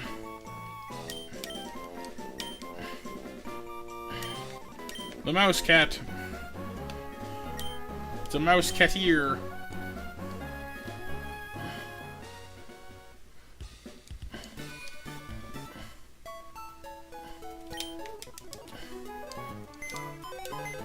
Alright, so we now have to consider whether or not we're bringing the intimidating mouse cat with us, or not. It's a valid question.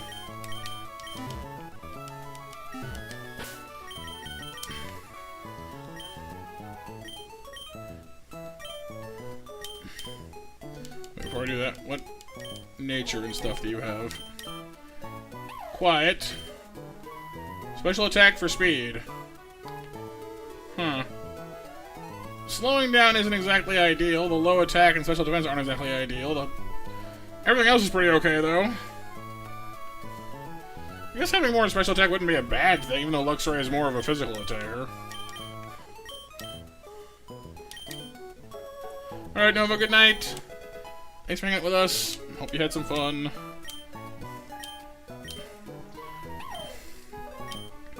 Eat yours instead of a jar, instead of a jar, instead of a jar, instead of a jar, just like that noise that plays whenever Windows like shuts down, you know? Boom.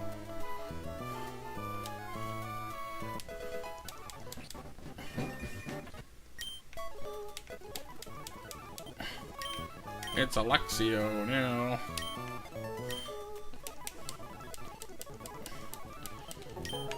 Alrighty.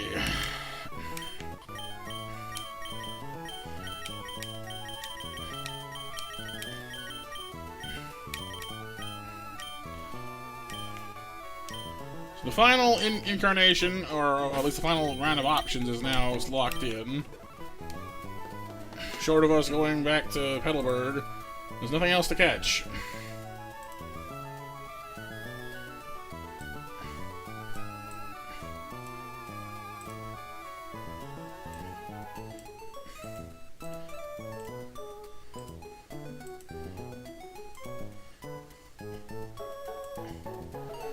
Alright. You're a rock. You don't need a jar of someone else's heart? Yeah.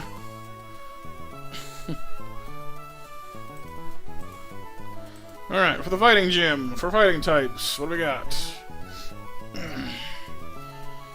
Well, we have a flying type. We have a Mon with flying moves.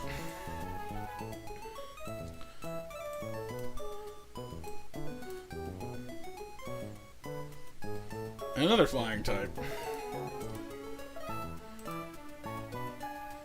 Those three will obviously feature heavily in our little escapade.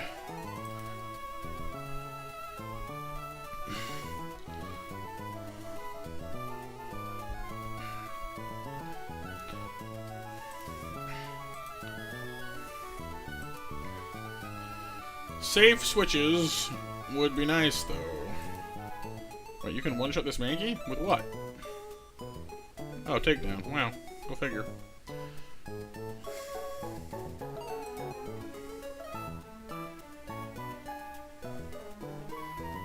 So, I mean, these three Pokemon alone steamroll basically this entire gym. They struggle a little bit here or there, but between the three of them, they more or less have it handled.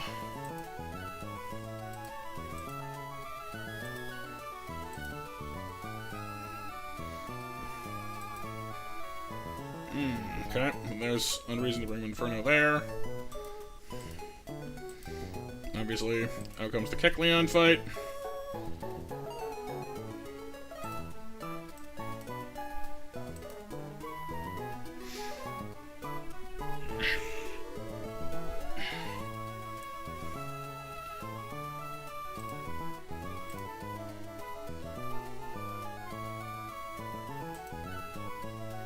And out comes Brawly. The name of the demon. Yeah. So, Brawly's going to be an interesting fight this time around, because unlike before, we don't have a bug flying type to lead the charge against Kupfu. We don't have our usual customary start of just, you know, blasting him with something that he can't deal with.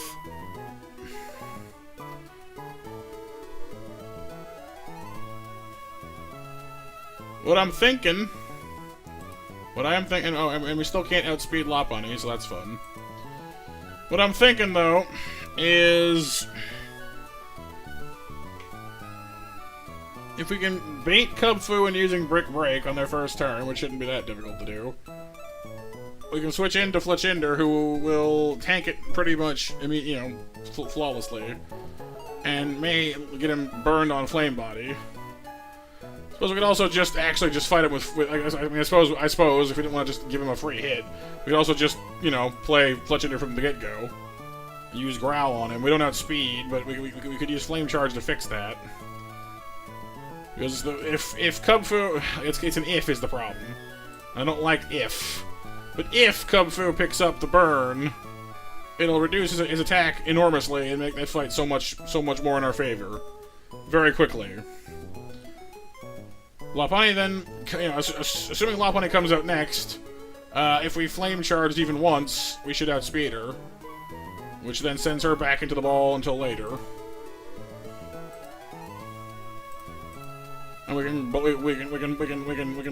adapt from there. We can steer from there. Combuskin, Seedra can basically almost one-shot if we can get him in safely against it. Then of course we have the Hitmontop, but as we saw in the last run, Gligar can solo Hitmontop, and is one of our better options for doing so, actually. But again, you need to get in safely against it.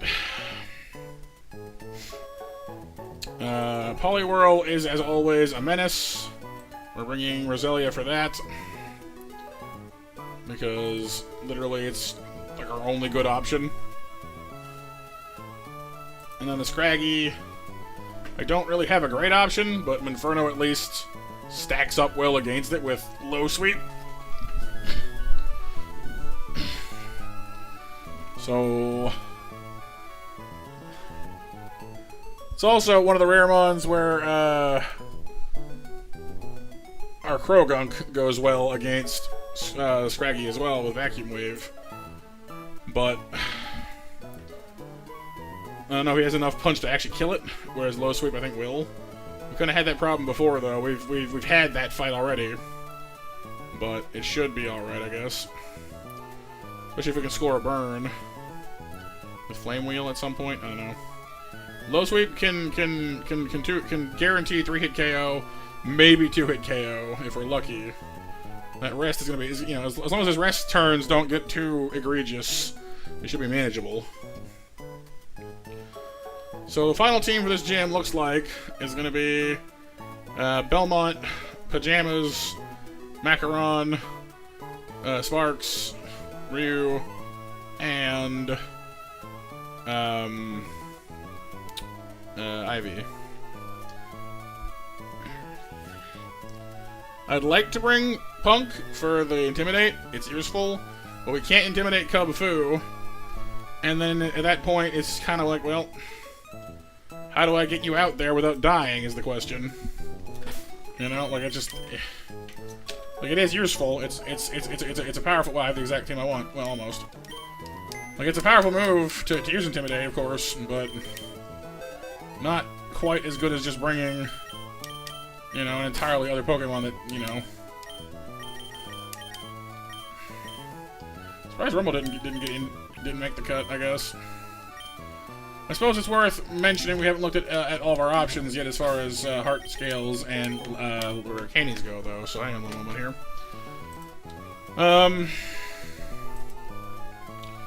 Roselia learns nothing at 22 and only evolves with Shiny Stone, so that's nothing there. Palpitoad, it learns Muddy Water at 25, that's too late. And evolves at 36, nothing there. Luxio learns Covet at 22. That's something. We give him against Scraggy at least. But I don't know if that's enough to really tempt me to use the rare candy or not. Fletchinder.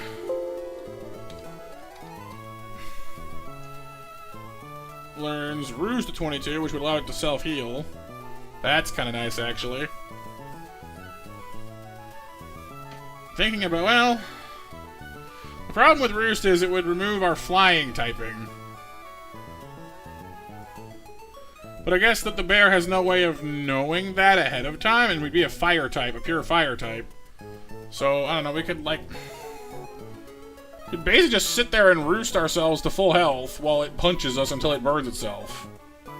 It gives us the ability to heal ourselves basically indefinitely, while Cubchoo, you know, breaks its knuckles against us. That's worth considering. I don't know if we need that, but it takes some of the guesswork out of it, and I like that. Also leaves Fletchinder at higher health going into the rest of the fight, and you know gives him options to to heal, which would be nice. So that's certainly something that's the best contender so far, I'd say. Well, yes and no, because it doesn't know that you're going to use it. Inferno learns Feint at 26 and evolves at 36, so nope, nothing new from Inferno. Seadra, I think, learns Aurora Beam at 25, a little too late in the running.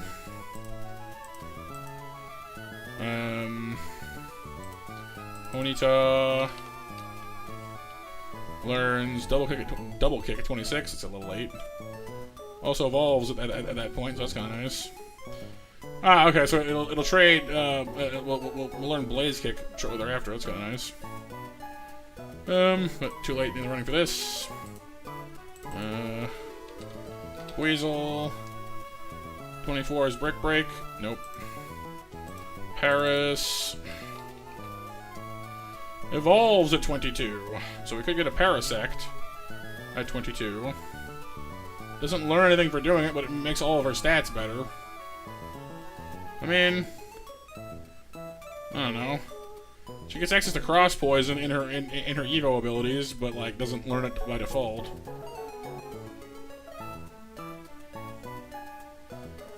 But would at least give her, a much higher defense stat. Parasect, as I recall, is a fair bit tankier than Paris is. Let's see. Parasect's defense is 80. Oh, that's not as high as I thought it was.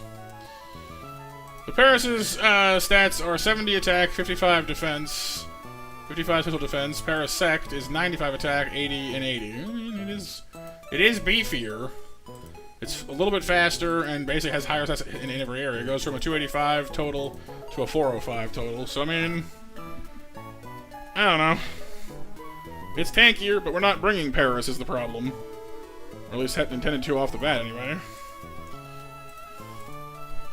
Because most of Brawly's Pokemon aren't using berries anyway.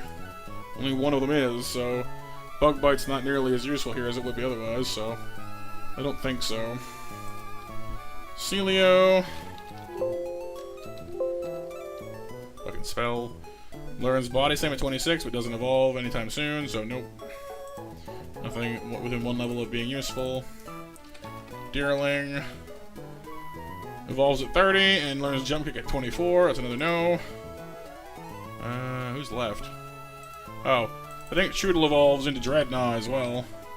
Yeah, Choodle would evolve into Dreadnought and learn Rock Tomb, which is nice, but against a fighting gym, debatable. Dreadnought is a great Pokemon, don't get me wrong, though. Like Paris, what did I say? Parasect's base stats are 405. Dreadnought's gotta be higher than that.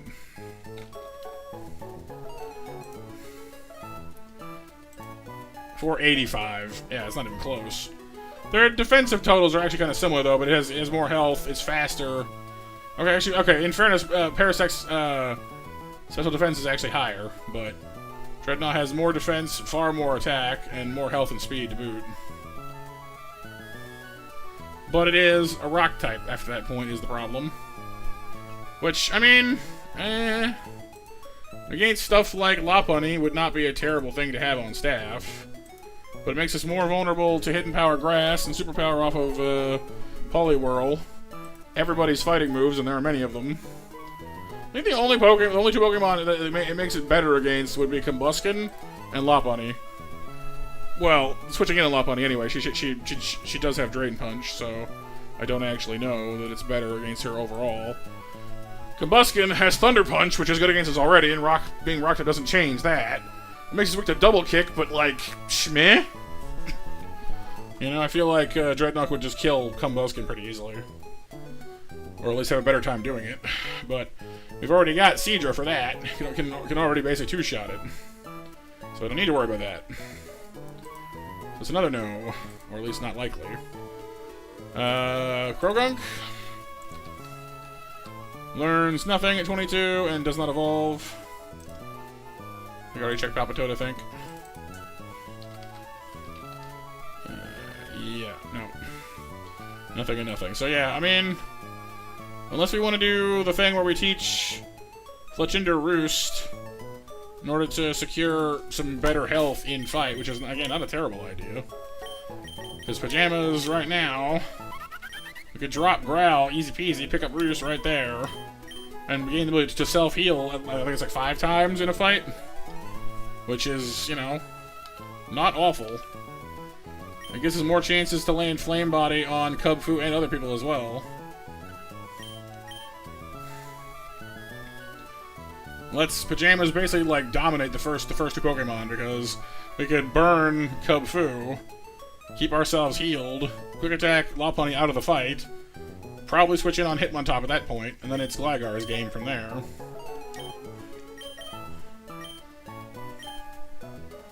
So that's something to consider, you know? Like, I don't hate that plan. It's rare for me to invest so much into a Fletchinder, but, like, this might actually be, like, the best call we have, frankly.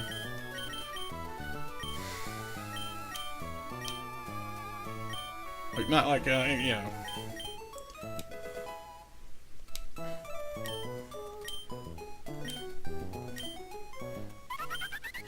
Yeah, it's 5 uses, and it heals you by half your health bar, which is plenty, honestly.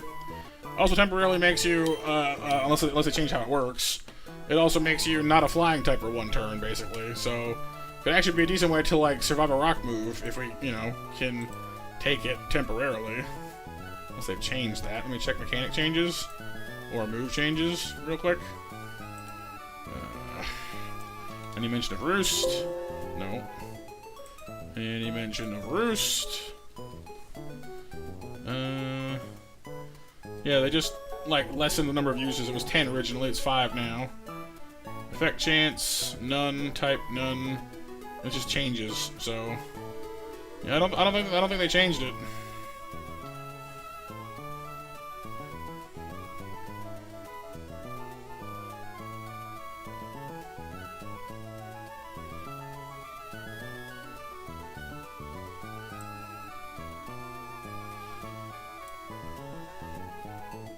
So, yeah, it works like it normally does.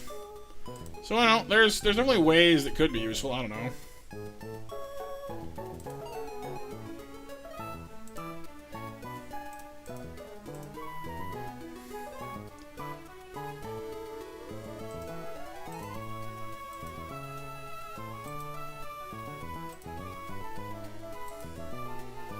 Alrighty. Alright, enough theorizing for now. Let's get the show on the road, shall we? Kinda wanna roll Pajamas out and do some stuff with them. But I don't want to waste them or lose them either, you know? So this one, that would be pretty crushing, actually.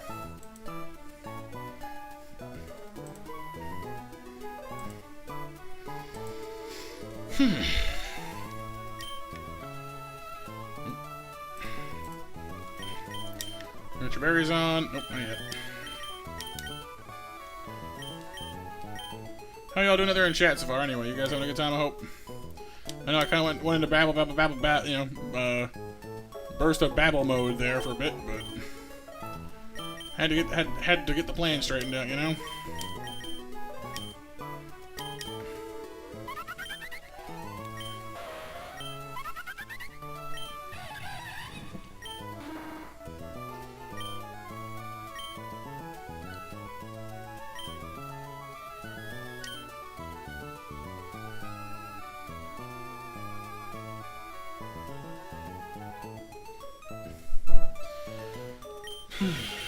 Alright.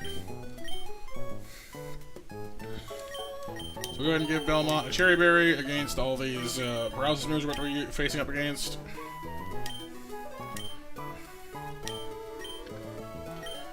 Mini Pajamas as well, but we'll probably figure it out as we go.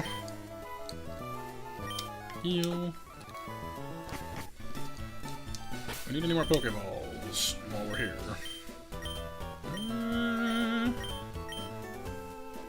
Maybe a few, just in case. We can't buy any more until Rustboro, so...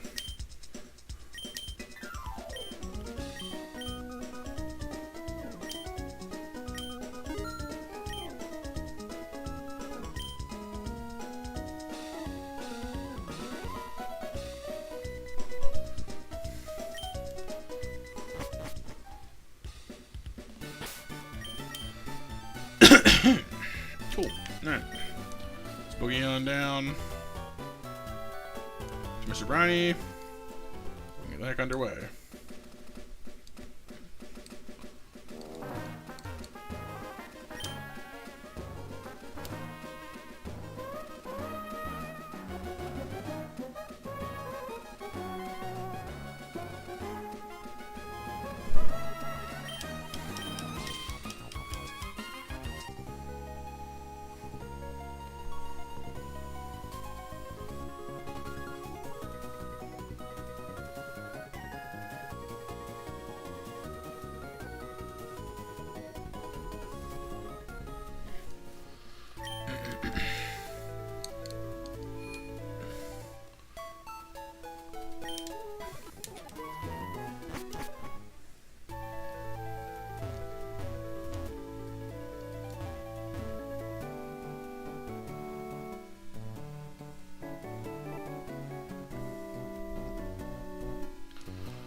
First gym.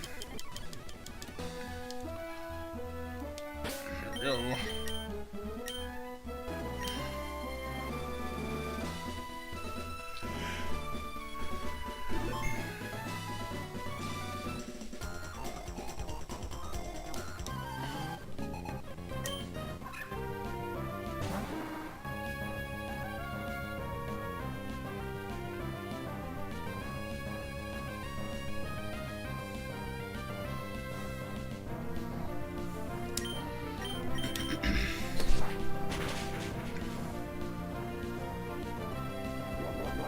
Slam.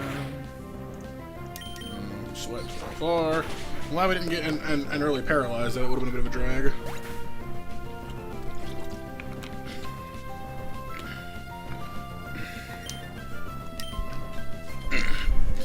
Stuffle is a bit more of a problem because we don't have super effective. We do, but we don't. Kinda. Because of its fluffy ability.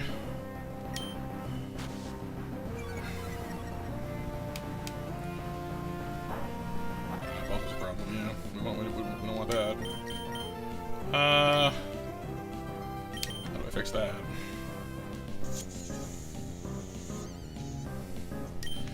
I do not want you to stay in there and keep doing that.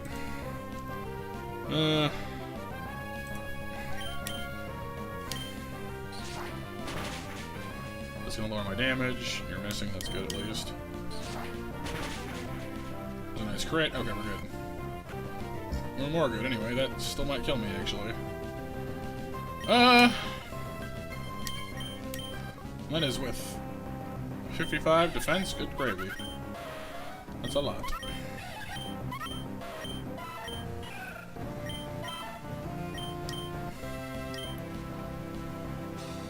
And the next highest, I think. You do outspeed, though.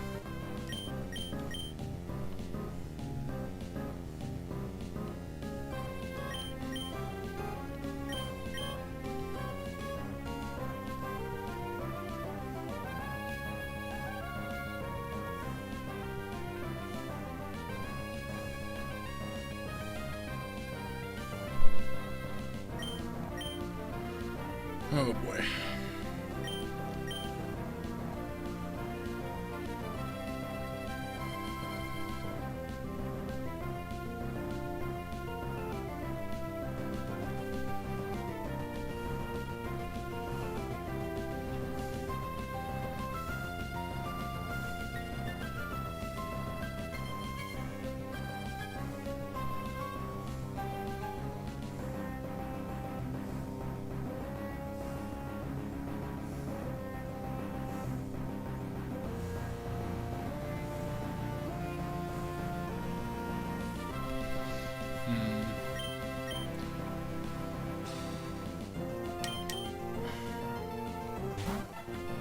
Please miss.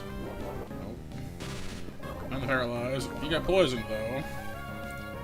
Well, it could have been worse. I don't like this tray we got going on right now though.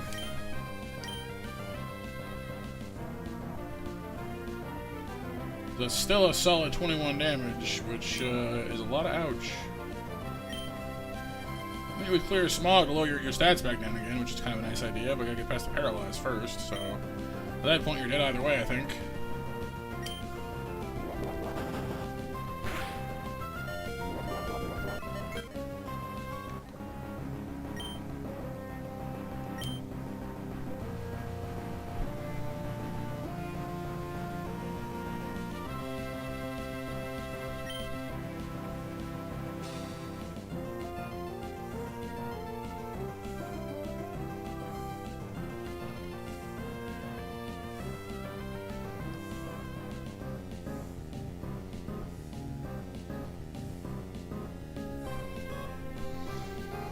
Okay, so who can take the next hit the best out of the next lot? 24, definitely not. 55, maybe. We've already tried that. 29, 33, 33, with more health. Not all of my options here. I mean, 45 took it pretty admirably, so I don't know, maybe it's fine. I hope I'm right about that.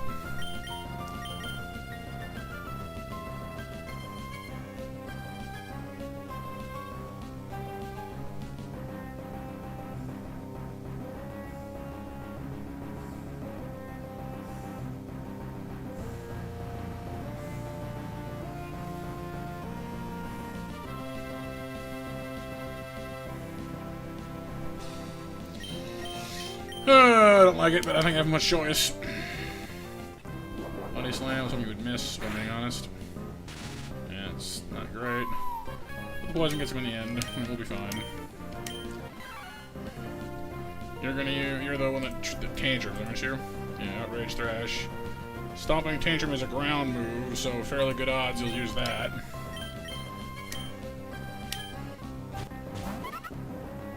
There we go. Doesn't work, which ironically makes it more powerful. But it doesn't help his other moves, so that's fine.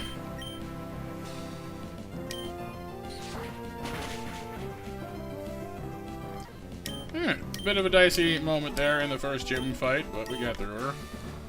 Yeesh. I almost forgot about that stuffle packing bulk up. I figured he would just, you know, try to fight Glugger head on, but no, it had other plans. Which thankfully we were able to unravel.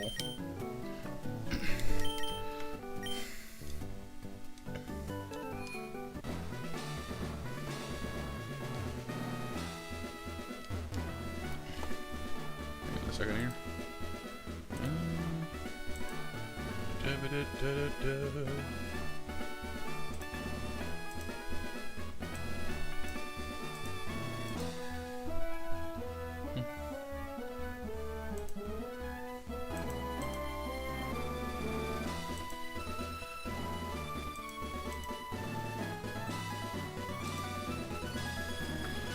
Alright, this guy's team, you're not the next fight, or the one after, it's like the one after that, I think? Oh, the Meditite, yeah. Also has rock moves.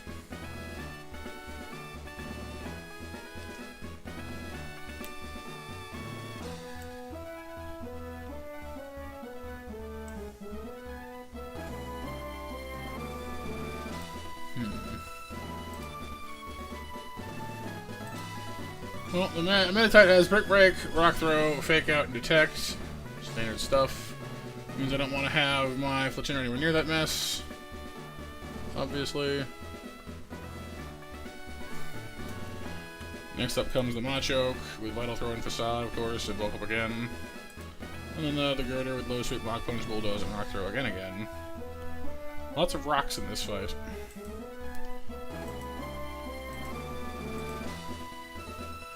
Strangely, it might be better to put a different Pokemon up front. Well, Belmont should actually handle the first one fine.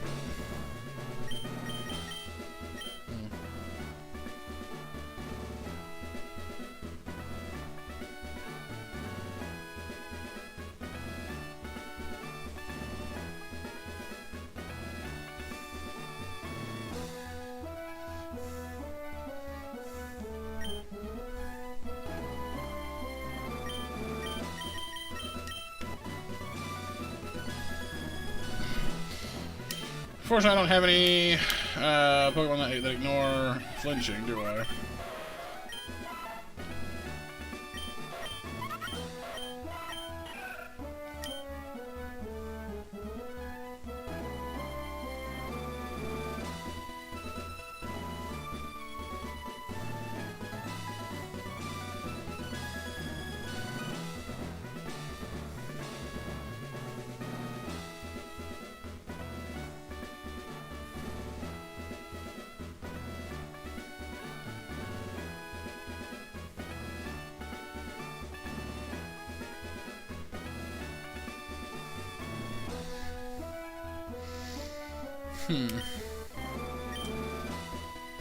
A little worried that a lot of my team has poison point, flame body.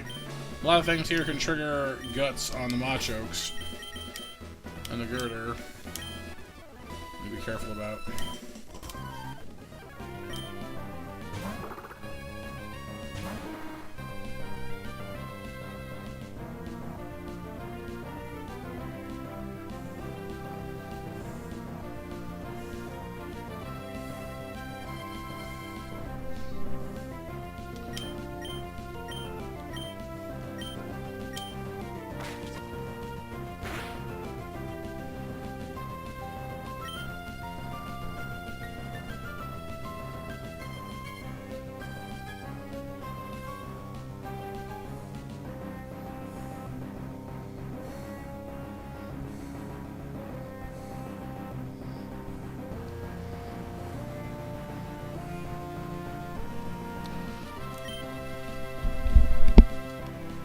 Alright.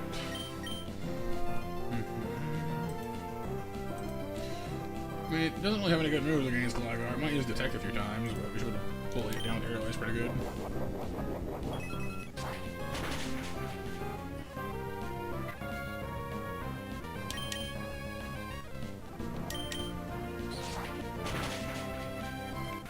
Sweat. We did most of this fight with Gligar last time, too, I think, actually.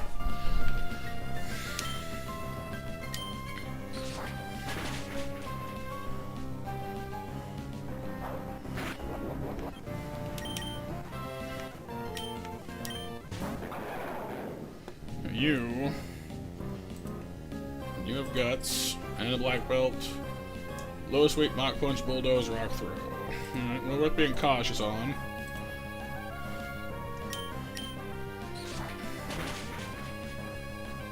Yeah, a little tankier, a little slow. Let's not get too carried with ourselves here.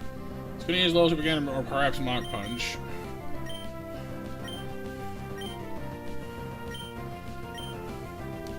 By tagged into Ryu, we should still outspeed him handily. See, this is true of either one of them, actually.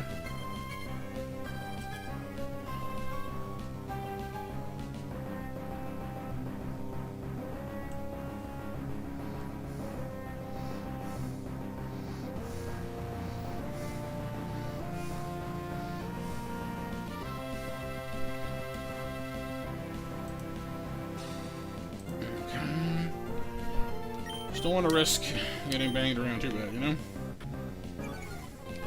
Just slow us down a little bit. Didn't get poison pointed though, which is nice. Mach Punch.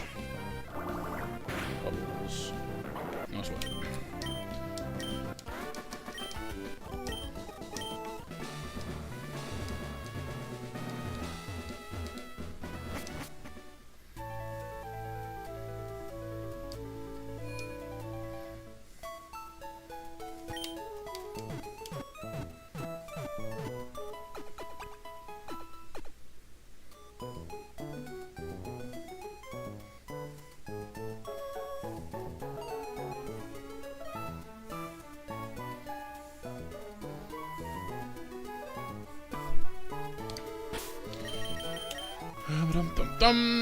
Make sure he gets his berry back. Who's next?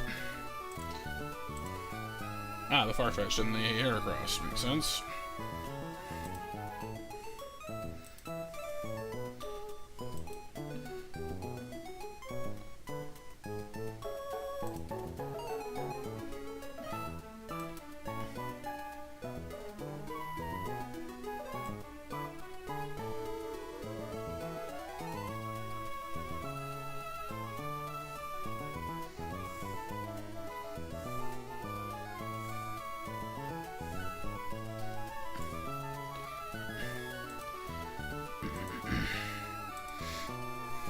Okay.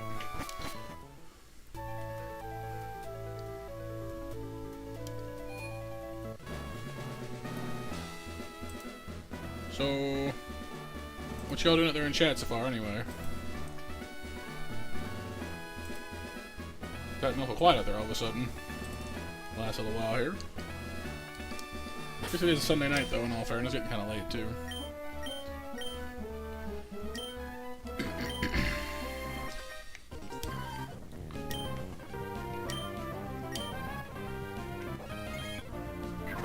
Knock off. You knock it off.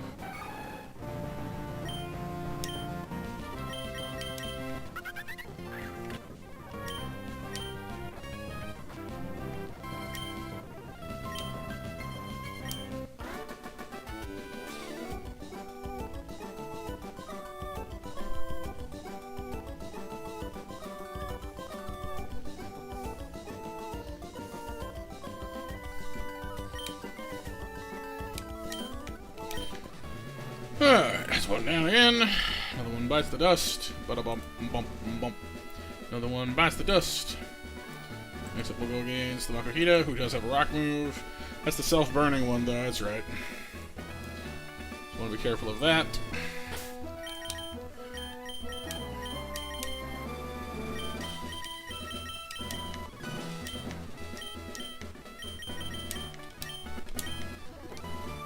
I want to challenge this without healing first. Probably not a good idea.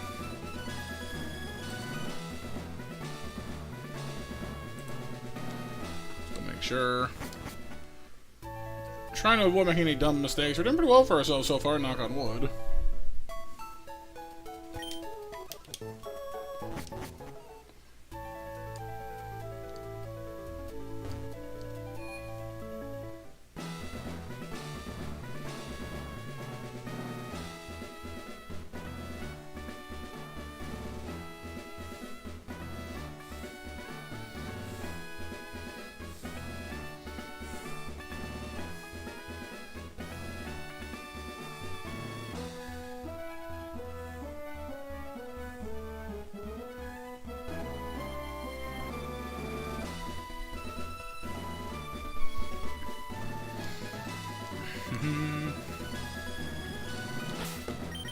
Makuhita's gonna come out, has the burn thing. Probably need to fake out first. Might score a flame body a turn early. But shouldn't matter, we outspeed. It could use bullet punch, I guess. Use bounce. Well, it doesn't have rock throw, doesn't it? But if we outspeed it, then we can use bounce. Shouldn't be a problem. Welcome back, Kyle.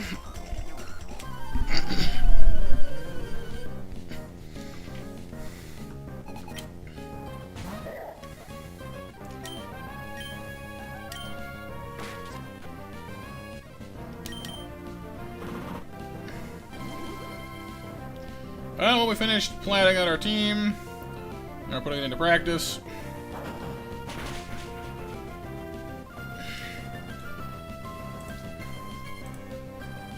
Other than that, not much. I'm pretty quiet, honestly.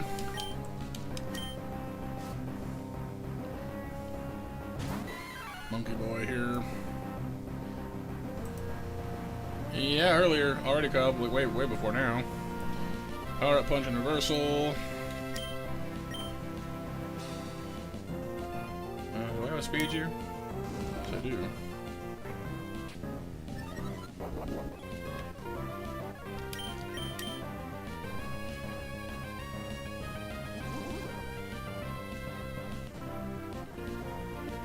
I missed. That's not good. You weren't supposed to miss. Yeah, Noodle, what are you doing?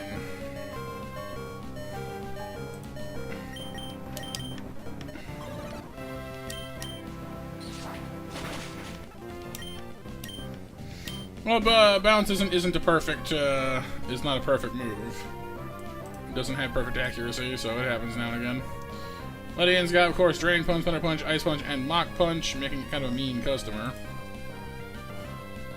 That Ice Punch in particular frightens us because we're double weak to it. Now you're burned, and I'm not, so... Well, you're faster. Interesting. Gotta remember that Pajamas has a speed-lowering nature. I forget that sometimes. Oh, it doesn't actually. Wow, okay. And I don't know why he is, but I guess we have a low IV, I guess?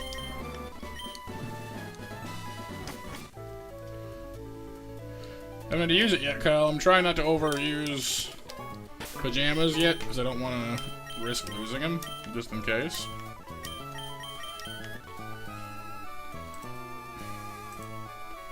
But we're coming up on the Breloom fighting soon, which is actually not a bad. Well, the Mienfoo kind of stresses me out. Actually, I don't want to risk it against him.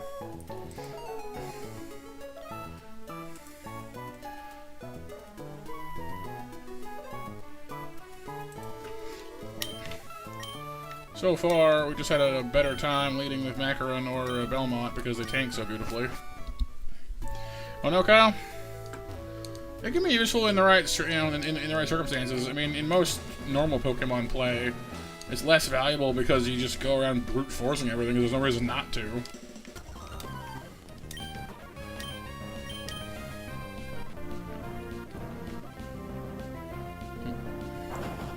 Boing.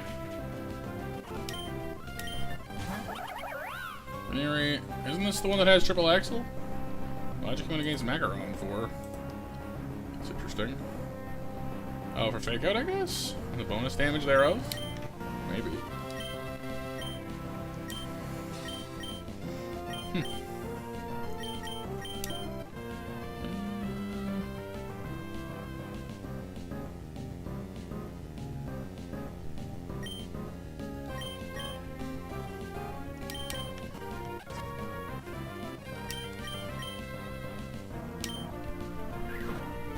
Kick. Little sweep. A trait that goes nicely for me. Out comes next the Drain Punching, Rock Sliding, Fake Outing, Detecting Mienfoo. Who is dangerous, but not overtly so.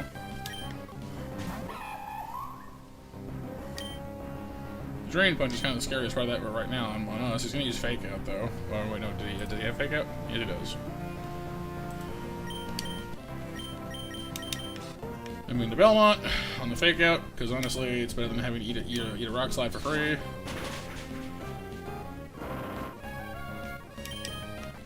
And there we go. Now we just gotta deal with the Kecleon team, and then we'll be at Brawley.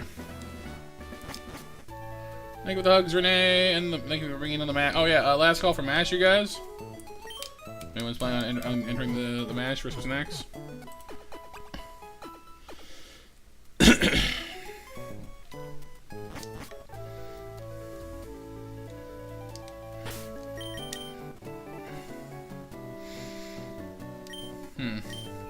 I feel like I should do something to spark up some kind of a conversation. It's not, it's kind of quiet in here except for Kyle, but I don't know what to say. Just doing Pokemon stuff, you know? Might be, hear you.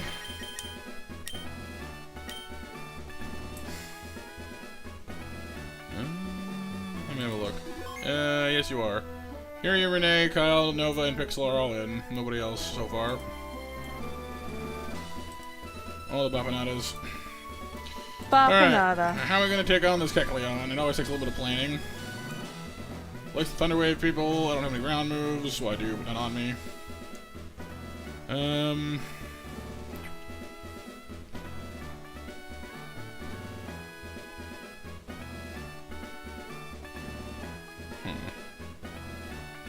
mean, if he used Drain Punch and then got hit with a Flying move, that would be the best option, I guess, but... Seadra, Inferno... So I could go get Celio for this fight. It wouldn't be the worst option, but he's outsped, though. Yeah, it's kind of a messy fight in general, honestly.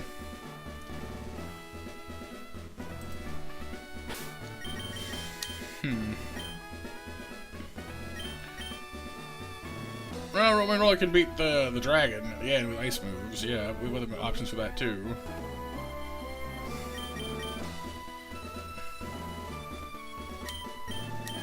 So I'm gonna do. I'm gonna switch into Ryu, give him a Cherry Berry. When the Kecleon tries to use Shockwave on me, it won't work.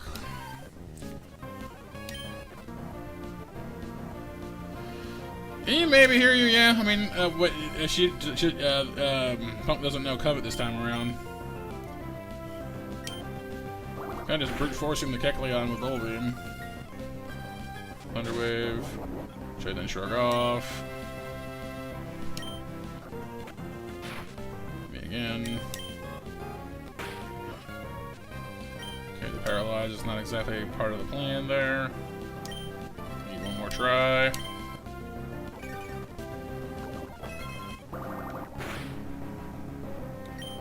Okay, it's currently a fighting type. It's going to use Drain Punch again, most likely. It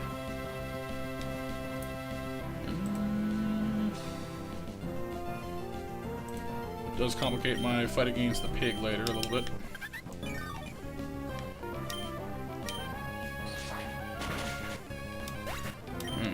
Works out well enough there. Golett doesn't have anything against Pajamas, but not to do anything against it is the thing. We're basically an even match. It's got Mega Punch, which is going to hurt.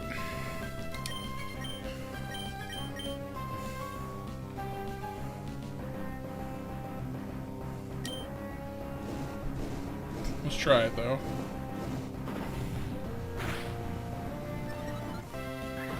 Shadow Punch. Flame Body. We heal. It doesn't. Roost.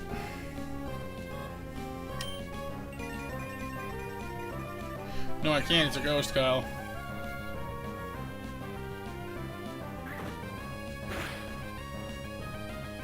Ghosts are immune to normal attacks.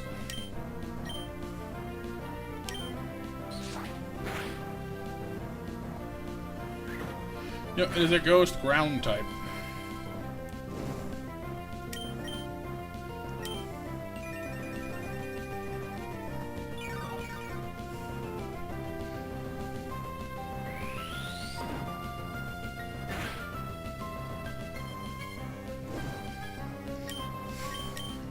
Yeah, it's a little strange, but it's neat. It's a pretty unique one. It shares the typing with that Sandy Gas we fought before on the beach.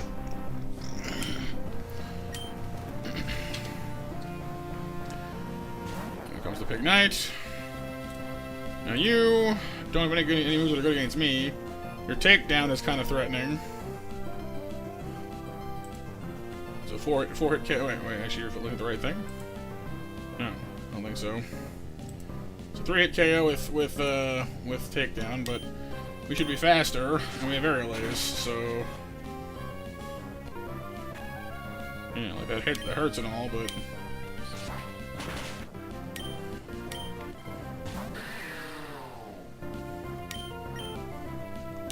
pop roost. He might swat us out of here with Dragon Tail, but I'm hoping I burn him in the process. No, okay. Yeah, could be worse. Boing.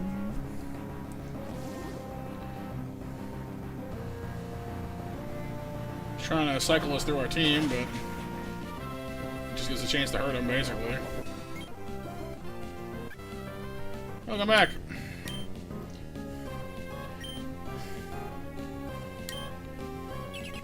I use Protect, I use Roost. Works for me. Yeah, really could have, but we're doing fine here, honestly. See? No sweat. Gotta say, the Roost is actually bringing me around pretty fast here. Like, healing half your health back is, very nice. In a run mode that doesn't give you the chance to do that very often. Especially when you have a Pokemon that can burn the stuff that the things that touch it. So against physical attackers, that's actually quite quite useful. Because they hit you, you heal, they hit you, they burn themselves, then from then on they hit you for less damage, which just makes you even better healing yourself. Like, I almost want to give them a Legendary instead, but I don't have any yet, because that would give us more power points to burn. Could use even more. Well, that's the plan, Kyle. I actually saw this strategy out of, I forget who it was, somebody, one of the bigger pro players that did this run tried this strategy once. It worked pretty good for them, so might as well borrow it from them. If it works, it works. Our higher defense than normal is nice, although frankly the IVs could be a little better, but... Yeah, Fletchinder with Roost should hang pretty good against Cub Fu.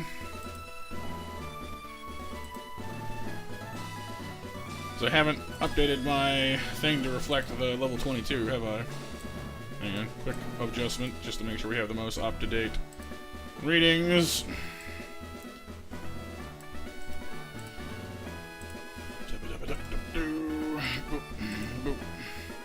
Boop. Boop. Boop.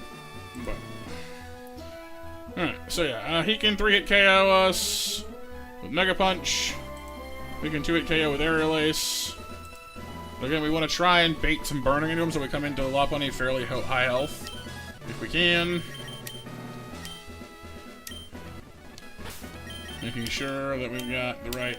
Everything refreshed? Yep, we're good. Berries. I kind of want to put... cherry berries onto somebody. No, we used the rare candy last time here because Luxio learned coveted at 22. Just a little bit, just a little too high for us this time around because I used it to get Roost this time.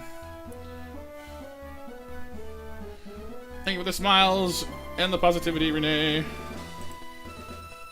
When does Shinx learn it? Oh, you know what? That's probably what I did. Yeah. Yeah, it learns at 21. Yeah, that's what it was. I forgot. If we hadn't evolved Shinx right away, then yeah, then you're right. Yep, we could have waited till 21. That's what I did last time. You're right. I forgot until just now. If we'd waited the extra few levels to evolve, then we would have had it. You're right. But honestly, like I said, like Intimidate's good. Don't get me wrong. But like Luxio doesn't have the bulk for most of this fight. Like. Intimidate is a great ability to have, don't get me wrong. But this team works better than, you know, the way it is, I think. Because we've got Belmont for Hitmontop, we've got Ivy for the Poliwrath, with some help from, you know, whoever we need it from, basically. But James can dominate the first two, basically by himself. It ain't perfect, but it'll do. The biggest sort of hole in our strategy is going to be, like I said, the Poliwhirl scares me because of its Ice Beam and stuff like that, but here goes.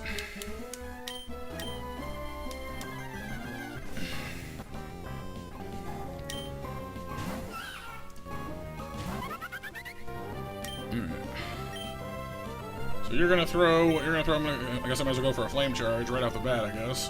Well, just for the speed. Anyway, then again, we have quick attack for later anyway, so maybe it doesn't matter. I'm kind of hoping for the. Ow!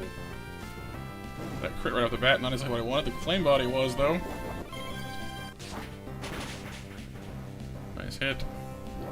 There's that burn. Here's your berry. Let's switch around. I don't want to get punched with that too many times if I don't have to. Well, I got a crit, Kyle. You know, it's bound to be extra painful. Maybe I'll go for that flame charge after all, so we stay in front of him turn-wise. Rather outspeed him than vice versa, you know?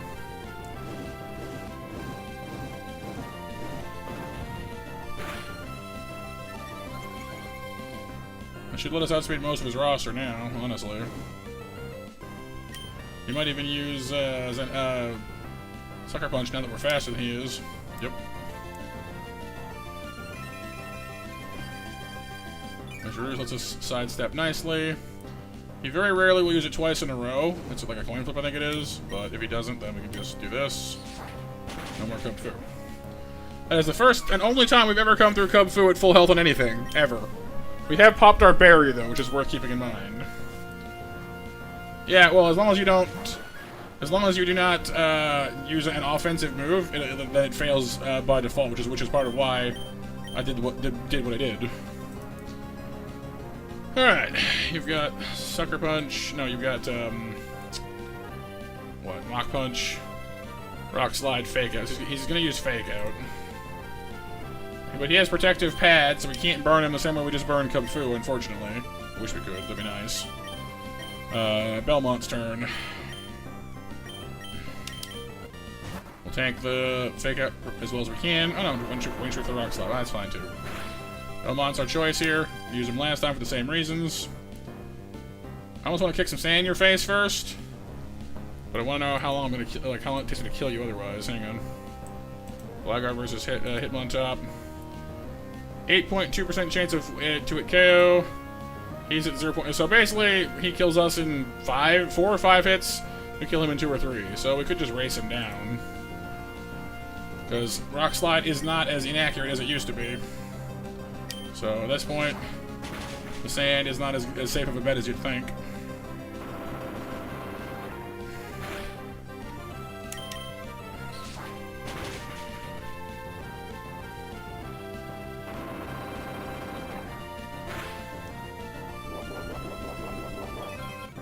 There's that lovely berry bars. He'll switch to Mach Punch, which won't get the job done. It'll do more than I thought it would, though. That's that technician showing. No more Hitmontop for you. I'm gonna go ahead and assume Lopunny now, which is a problem because I don't have Quick Attack and I don't outspeed you. This is where I would have preferred coming out against Pajamas. Would have been much better, actually. So he does have Quick Attack, and he would be prepared for this. But someone's got to eat this. And Macaron might be my only choice for that. I don't want to do it though.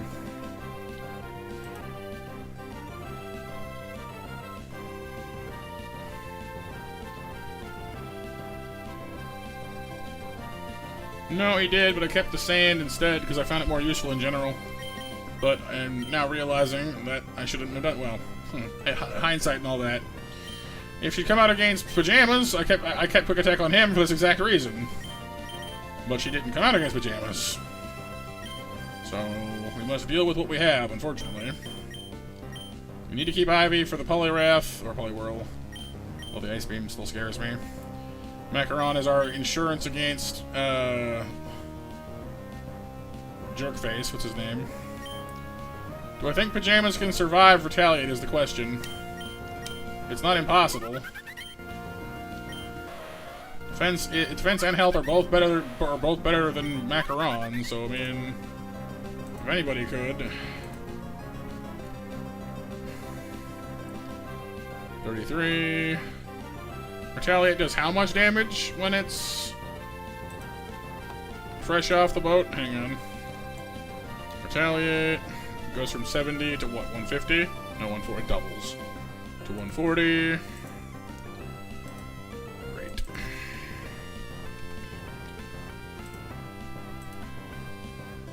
Retaliate will... It's guaranteed to hit KO, so the answer is no, it will not one-shot us at that power. It should not one-shot us, even at that power.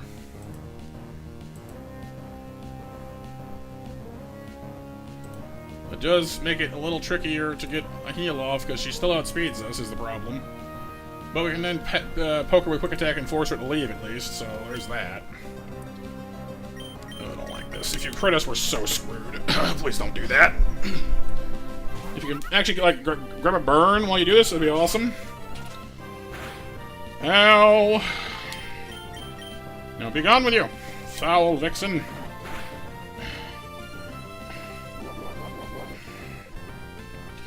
comes the Poliwhirl. That makes sense. You're also terrifying. You're gonna use...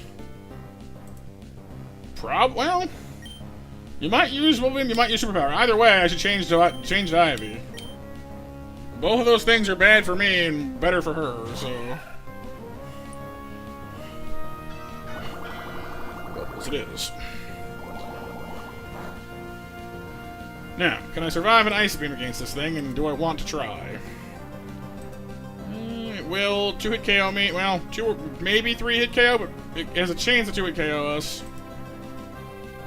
Our leaves are actually stronger. Okay. I'll believe you, I guess. Got no reason not to. This is gonna hurt me. This hurt me so very much. Please, pretty please, kill it. Oh, not quite. Okay. I know it's going to use ice. I could switch to something that's fast. Wait, do I have anything that's faster than it is? Yes, I do. Both Seadra and Ponyta are faster. I could, if I'm feeling ice, and I'm definitely feeling ice, I could tag into Ponyta, use Stomp, and kill it relatively harmlessly. Seadra is also an option. It does, however, put either one of the two of them out against Lopunny when she pretty much inevitably comes back out again. Because I don't think the Combustion's going to come back out against Seadra. You know, it makes more sense to pop out Lopunny again, and Seadra can't outspeed Lopunny either.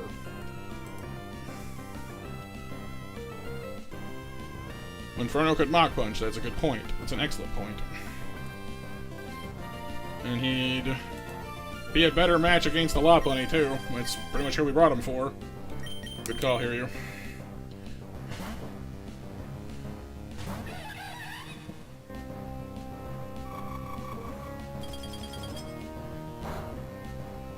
That's fine. Goodbye. Mach Punch is always first, Kyle, so yes. It works like Quick Attack does. Okay, so sorry. Saying it's always first is a bit misleading. It can be outsped by... Oh, you. That's not what I was expecting at all. It can be outsped by things like Extreme Speed or Sucker Punch, but... Yeah. Okay, I thought we'd get Lopunny for this. That's a little different than I was expecting. Double Kick, Incinerate, Thunder Punch, or Work Up. None of those moves are good against me. I'm thinking it's going to use Work Up on me, honestly. I think that's why he brought her out. I think he's planning to use Work Up on us. In which case, just fighting it straight up seems to be the best option, because if we switch, then we give it a free power-up, and I don't want to let it get away from me. Plus it has Speed Boost, so... Oh no, it actually is just fighting us. Weird. Not what I was expecting at all. Does make our... Well, it is firefighting, but this complicates the Lopunny situation a little bit, too. I almost want to switch now into Seadra. Now that I know what it's doing, or what it's not doing, I guess. We mitigated its first turn of Speed Boost, so it's basically, you know, just hurt and not faster, so... Because at this point, Sparks could maybe still hang with, well, do you have your berry still? No, you don't. Switching in on Lopunny is gonna be a problem then. Maybe at this point it's just better to stay in as we are and just deal with it.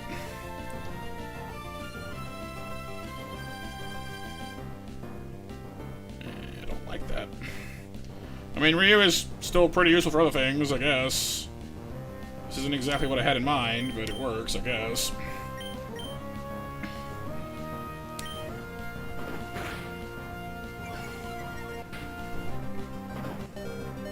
That was a crit. I appreciate that. You don't have any speed moves, do you? Double Kick, Incinerate, and Thunder Punch work. No, it doesn't, so we should kill it right now. Okay. That's fine. We now have nothing against you, though, which is, I guess, was your whole point, but... I guess we're trading out. I guess Ryu's gonna have to handle this somehow.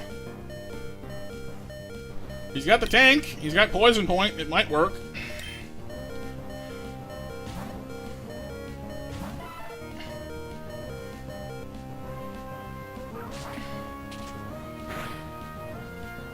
Yeah, I mean, it didn't exactly tickle, but, you know, we lived. What I kind of want to do here, actually, is blast her with Smoke Screen a bunch. See if we can get her to the point where she can't reliably hit us, then switch in and hit off Roost a few more times to get Legender set up, because at that point, we've got just this and Lopunny, this and Scraggy left. Although, Scraggy does have Rock Tomb, though, which makes me wary of it. No, it's not a guarantee, no. I'm worried that if I use Smoke Screen and it doesn't work, we're going to end up floundering, though. I don't want to just not hit her at all. We want to make sure she's still killable.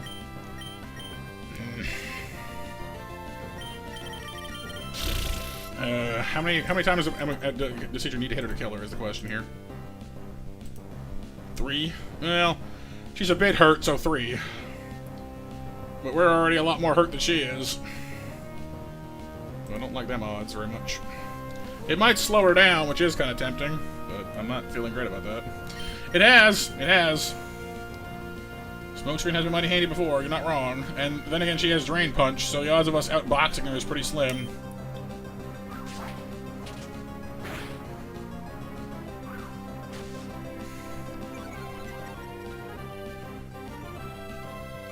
Alright, let's take our lumps and move. Macaron's our only thing left that has any kind of health left. Ivy could maybe switch in for a bout and try to get Poison Point off on her.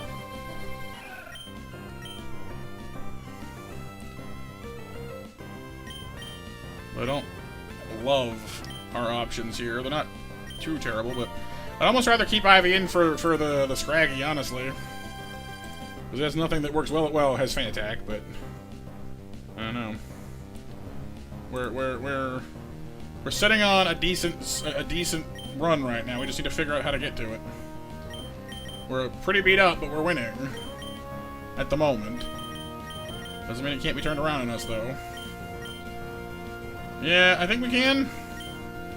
Look, if Macaron switched in and she used Retaliate again or something weak and burned herself immediately, that would cut her threat down enormously, and we'd have a much better time. It's kind of an if, but it's the best if we have. Then we use Bounce on the Scraggy and hope it paralyzes or doesn't, or like, you know, has a bad rest roll, basically. I think that works. Just, it's not perfect, but it works. Just because, like, I don't see anybody else surviving a hit from this thing. With Burn, though, you know? It might just do it. Oh, boy. Come on, Macaron. Please burn yourself immediately. You did not. That makes me sad.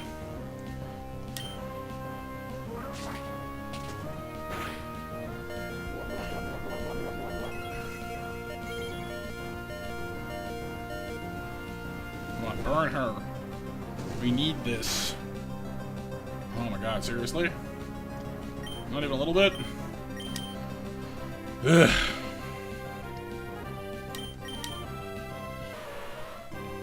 Yeah, she does. She's a big fan.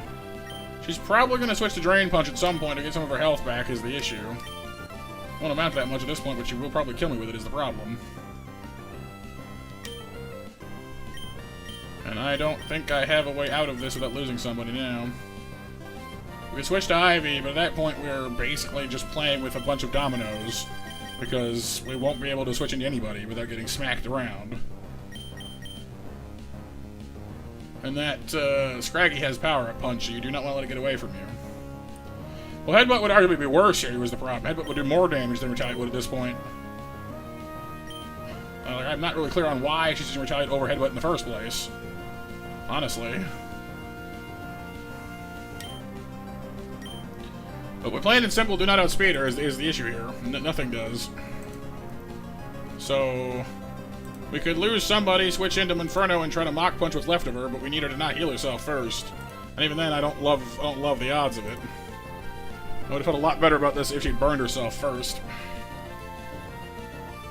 But I hate to say it, much as I like Macaron, and I've come to depend on our Ponyta, but like, out of the 3 fire types we have, this is the one we can best afford to lose.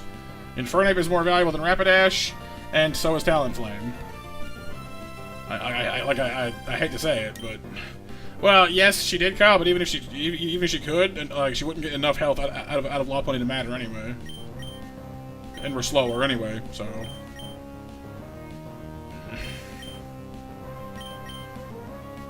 I mean, I don't think the odds of me getting out of here in one piece are very good, but here we go. There's the Drain Punch I was expecting. Please burn yourself, at the very least. You suck. That's a problem. I do not feel at all confident about Sparks being able to Mach Punch that now.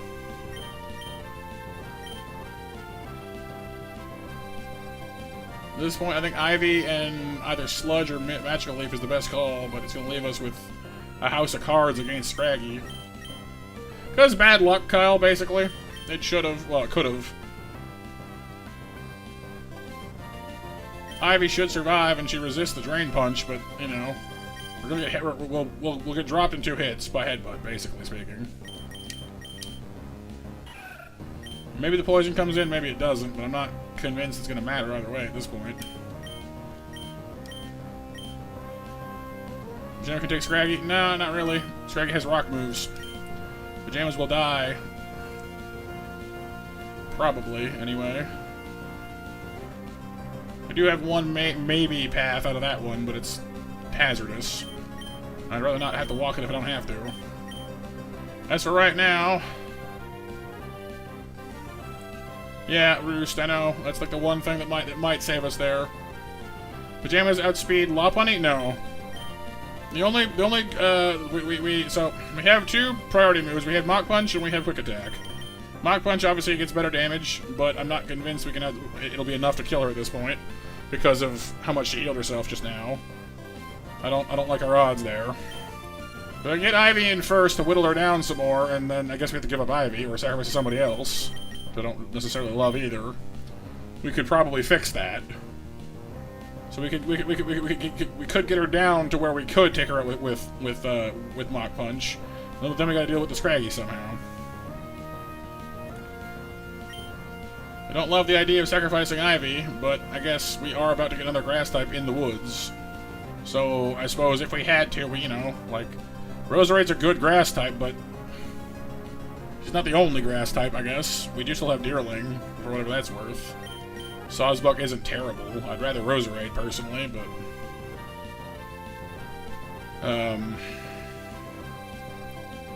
Because, like, Ryu can't help here, doesn't have enough health. Belmont can't tank it either. Like, it's basically either bank everything on scoring a crit with Mach Punch, which is some long odds I don't want to do, or, you know? It is tough. I think Ivy and just sludging it and praying is our best bet here, honestly. It's not impossible that Ivy could score a win here. She's pretty strong. It's just not great odds. There's that smoke screen.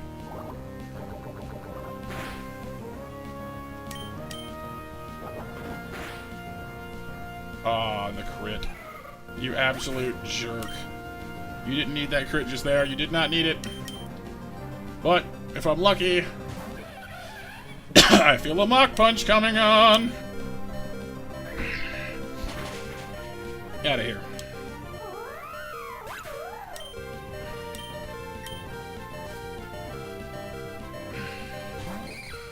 Now it's just me and you little awful little monster. Herein lies the problem. It will probably, almost certainly, use Power-Up Punch on me because it has no reason not to. Which means that it will be stronger from here on out. This is bad. We need to get into Pajamas somehow, and I don't see a clear way of doing it without losing someone trying. And I really don't want to give this thing Power-Up Punch if I don't have to. We could just hit it as hard as we can on Sparks. We outspeed him. But, I mean, we're gonna die is the problem. Like, we simply can't one-shot him. We can two-shot him, but we can't one-shot him. It just isn't gonna happen.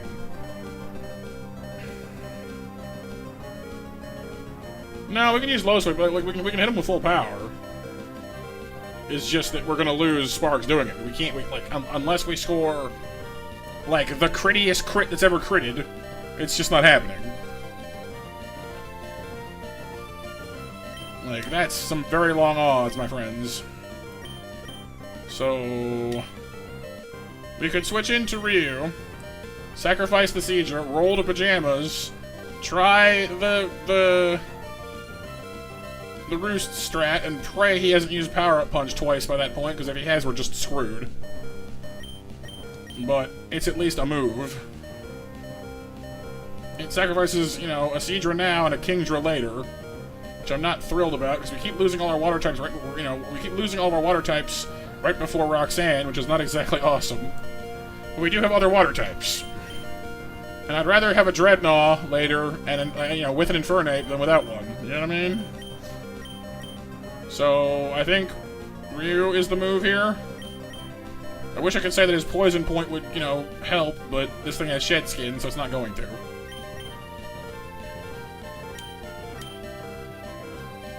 And really, really pray that it uses anything other than Power-Up Punch. That's fine.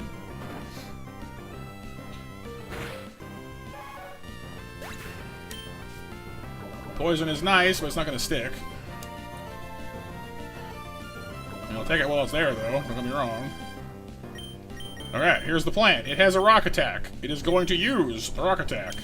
But by using Roost, we stop being a flying type. Which means we'll only get hit twice as hard as we should be. It's a dicey plan at best, though, because it also lowers our speed. So how many of those can we take before we're no longer fast enough to outspeed this little sucker? The answer is probably like 1. No, not even 1. 1 already makes us too slow. Time for this mess. And he'll like definitely he could probably one-shot us even if we were at full health, and we're not. That's not good. I don't like that at all. Okay, that's not gonna work. Can I one-shot you with Aerial Ace? It's a 3-hit KO, so that's a big fat no. Great. Well, at least everyone here outspeeds you. There's that.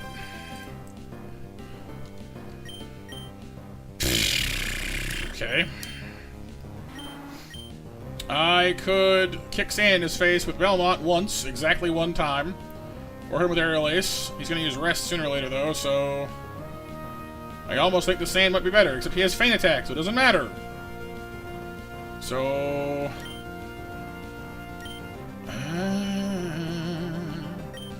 I don't want to lose any of these Pokemon, but at this point... Like, if he uses Rock Tomb on us, we will die. Maybe slowly, maybe quickly, but we will die. Like, and the problem is, like, we might heal out of it the first time, then we lose the ability to survive it the next time. Like we'll just be too slow to avoid it anyway. So he'll still kill us, is the problem. You know, at this point, Kyle, I don't see a way out of this where we don't lose one of these Pokemon. Like, we might scrape this win, but we're losing somebody doing it. Much to my annoyance. I wish I didn't have to say that, but, you know, it's just kind of the truth at this point. I don't like it.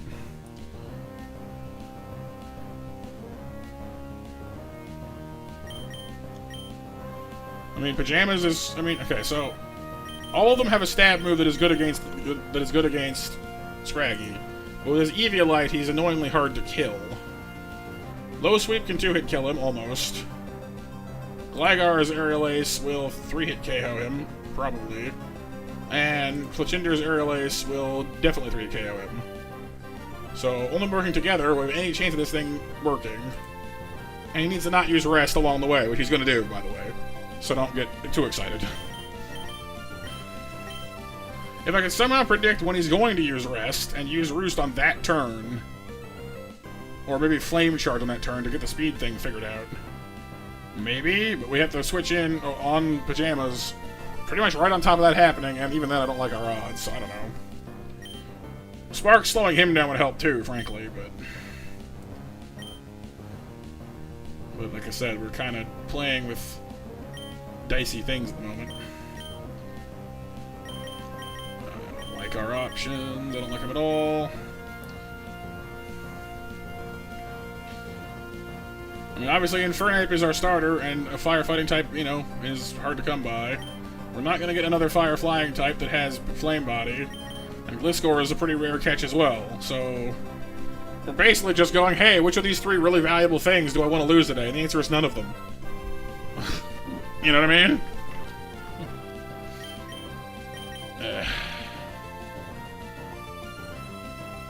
See, I was expecting to have Macaron at full health. Well, not expecting, but hoping to have Macaron at full health for this.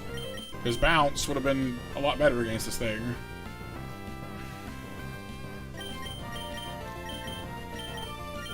Sand attack, well, the sand would help with the rocks, but it wouldn't help with the Feint Attack, because Feint Attack always hits. It's a dark move. Well, rather, it is a dark move. It is a dark move that specifically says it'll always hit. So we might help Pajamas with the rock situation, maybe if we're lucky. But that's a long odds, and it could just switch to Feint Attack instead. But I guess it could still help us in the long run. Either way, I think Gliscor, unfortunately, much to my grand annoyance, is the most valuable, is the most expendable thing here at the moment, which I don't like saying because I love Gliscor.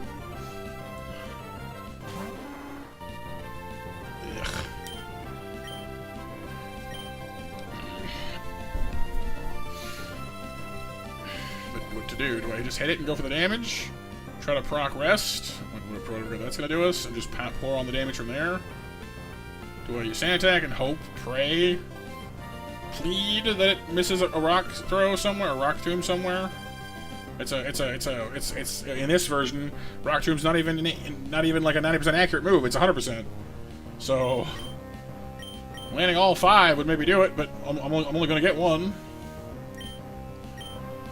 Is it faster? No. Like we're gonna hit whatever we let. You know, like we get 1 move. That's why I'm trying to decide which which of those moves is the one I want to use, because we're only going to get 1 per Pokemon. So basically, I need to win this fight in the next 3 moves. And, those are some long odds, my friend.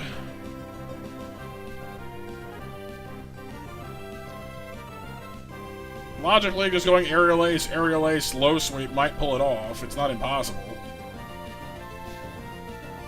But, it sure is dicey.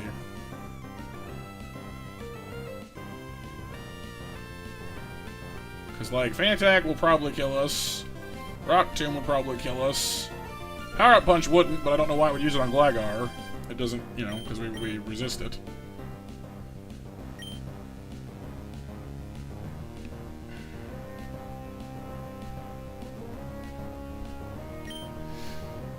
Just hit it, I guess. I'd like to try the sand, but I don't see it. I don't see us having enough time to get the sand to do anything useful. And like I said, it always has Fan Attack anyway, which it gets stabbed with, so it's not a very safe wager anyway.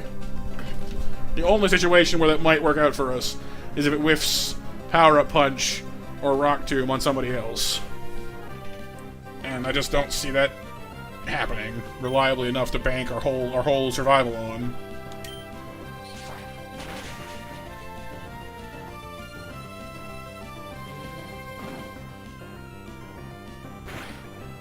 Oh my god, you lived. Didn't see that one coming. Do I think you're gonna hit rest right now? I kinda think you do. I actually kinda think that it will. Who else agrees it's gonna hit rest right now? Because if I don't, like, if it doesn't, and I use Aerial Ace, and I crit, it'll die. Even if I don't crit, the poison might kill it, actually. So... You gonna go for the kill? It's true, it's a good point. It could use Power Up Punch on me this time, I don't know. Yeah, it's dicey.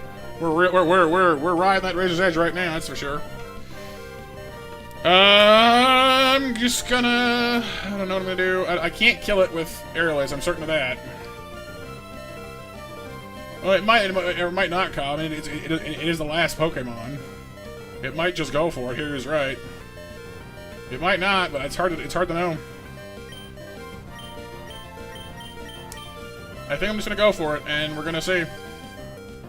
Well, if you crit this thing and it dies right now, I will literally, like, buy a Gligar plushie, like, tomorrow.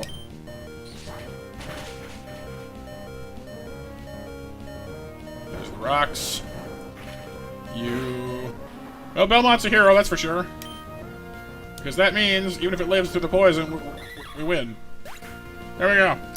Belmont's a hero, literally. Scraped our butt out of that fire with a giant spatula. No pleasure then? I mean, I'll still consider it, honestly.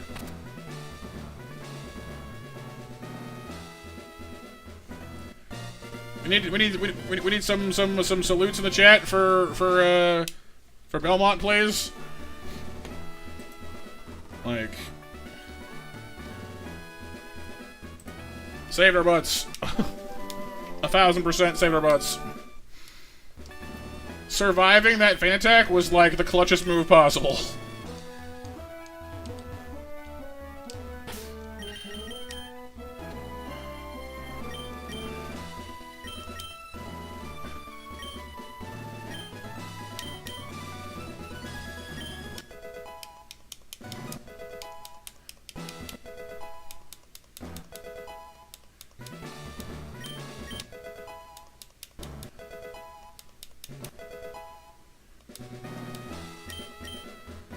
Yeah, well, because, yeah, like, the O is a head, and then the 7 is, like, the arm, and the, you know, like the hand, you know?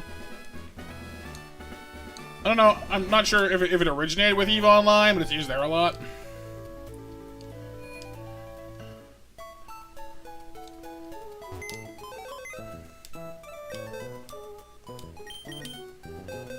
Okay, our first Pokemon to fall, but my goodness, they put in an effort.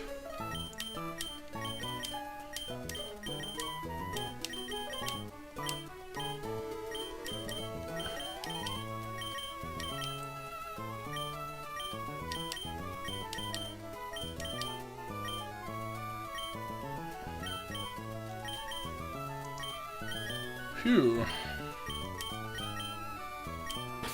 Thankfully, we've got some pretty decent recruits to draw on to keep us going here. Because, for once, we didn't lose our entire everybody getting here.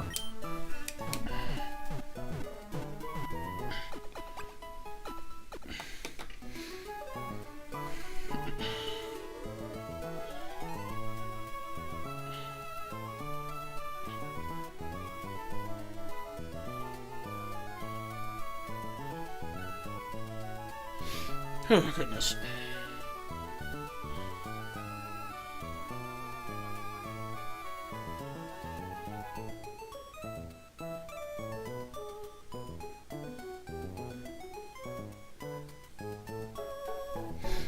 Okay. Ugh. Leveling time. Well, maybe, but we're better off than usual because we have some good Pokemon to see us through, for example.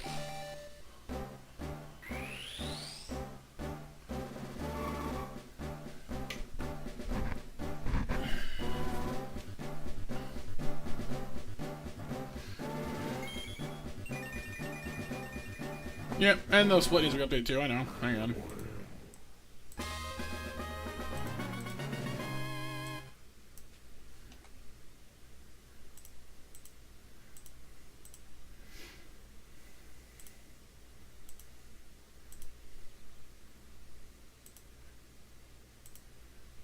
Like I said earlier, you know, when I was getting all like, "Woohoo, look at us doing so good," you know, I knew we'd have to eat some humble pie sooner or later.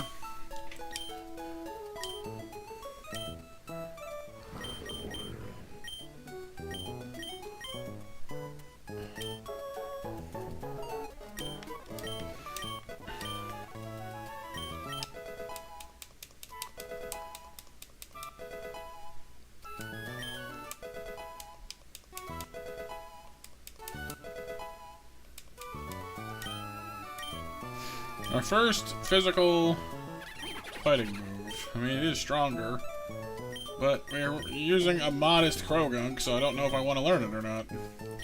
The lowering of the speed is nice, but we do have Gunk Shot or Mud Shot for that. I'll grant you though that the Mud Shot doesn't hit doesn't hit flying flying targets. Not that those are much better at that, but it can.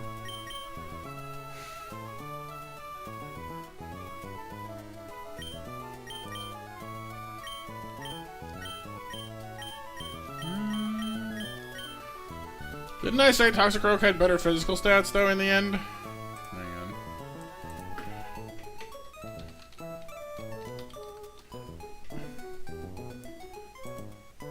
Yeah, it does, yeah. Not like a lot, but it's there, so...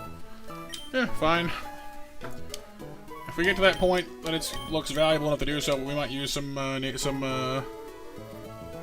whatevers to fix that nature of it, but for now, this'll do.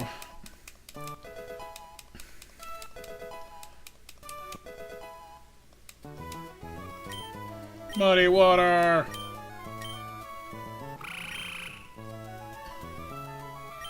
Even bigger water move. Which, if I remember correctly, is a multi-hit move in double battles? So we might want to watch out for that, actually. I can lower extra too, so I might switch it. I might keep Bubble Beam for that reason. And just get rid of Mud Slap. Spread move? Yeah, I thought so.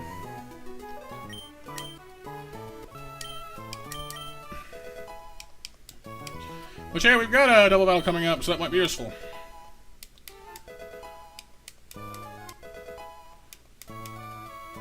Jump kick. What the? Well, just in case we have something that you know, like a flying water type, Kyle, would screw us over without it. What's up, Mac? That's a huge damage increase. Wow.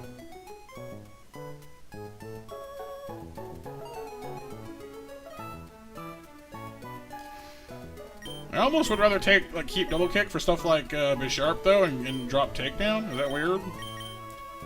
I guess takedown does do more damage, but like only if it's not super effective.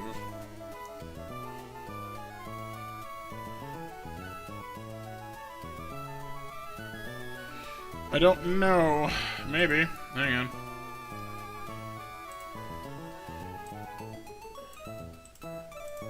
Bapanada. Let me grab the updated body count here, and we'll see. Hey, Kami! How you doing, Mac? How you doing, Kami? Welcome, welcome.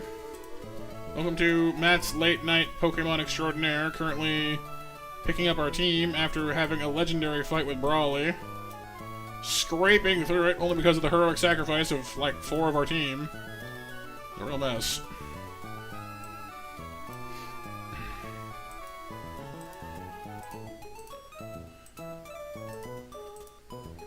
Let me just get up to Roxanne real quick and see.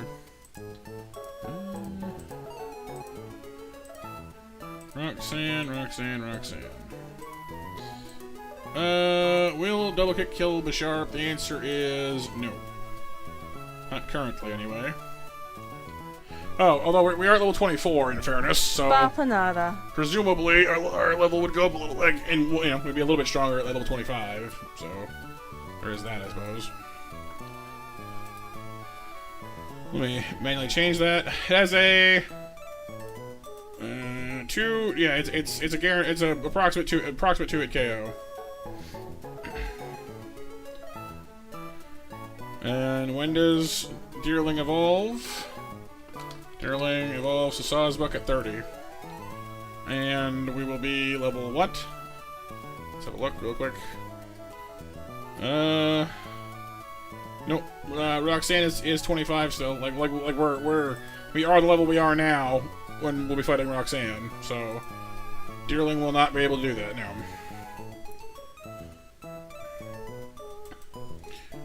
So unfortunately, this particular double kick is not going to save us. Jump kick might. Like we can almost certainly total it with jump kick, but it's not gonna help us with the rest of that mess at the moment.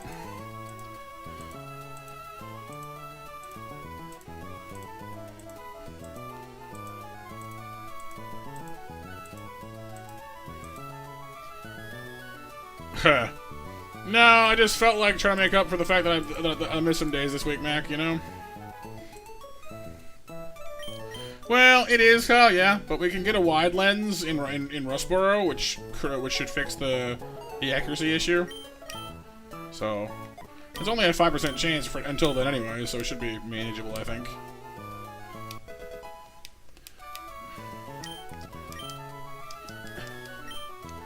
Alright, get the rest of our team out.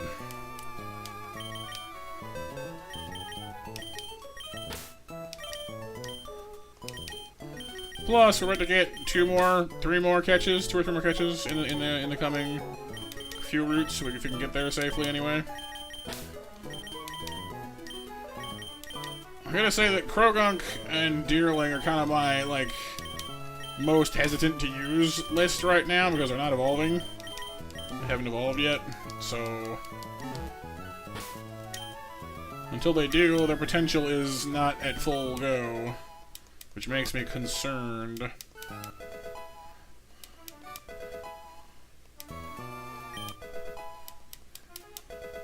Didn't I have a reason to bring to leave Weasel at? Hang on. Weasel learns Ice Beam at 27. That's right, but evolves at 26. That's right. Okay. So I'll have to remember that for later. Does land Brick Break though. Probably better than Sonic Boom at this point. Most likely better than Sonic Boom at this point, I hope.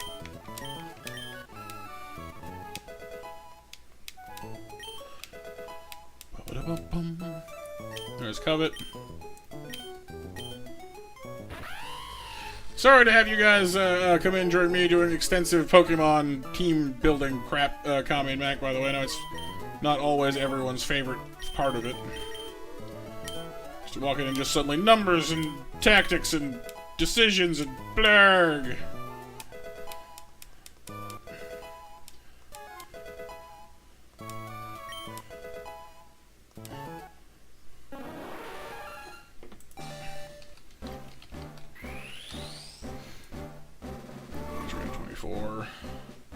Is it 25 anyway? Yeah, we're good.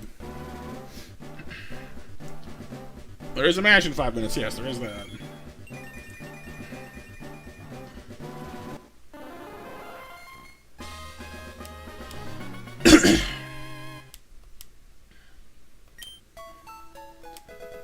I do kind of wonder if we brought Cordyceps instead of, I don't know, somebody. We could have handled that Scraggy better, being its part dark type, but then again, fighting resists bug, I think, so maybe it wouldn't have mattered anyway.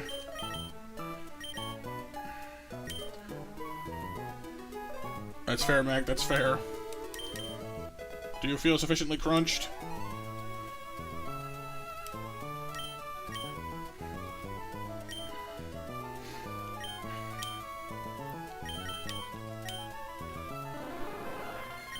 I mean, I will say that she's nice and tanky now, relatively speaking. Well, her health's kind of low, but her defense stats themselves are nice. She's slow as all get out, though. Also, I kind of don't like that she has Giga Drain, but has such a low special attack stat to use it with.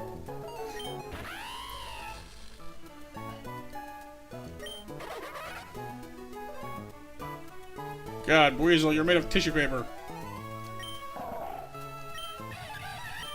I think anything that's not like that's just not evolved is going away for now. Seriously, like that stresses me out just looking at that.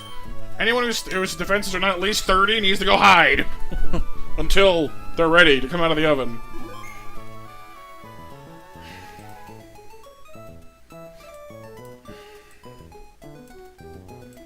Unless I hit really, really hard or something. Anyway, it is my dream to one day have a Rapidash in this game, though. I swear. One day, Ponyta will actually get out of that stupid gym and be functional afterwards. One day.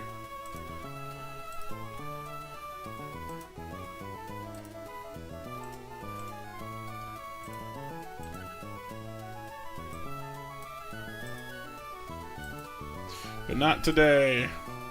'Cause you're just a man. But not today, because you're just a man. Dreadnought thankfully picks up a lot of the slack for us going forwards. Just a horse? Well, yeah, I guess.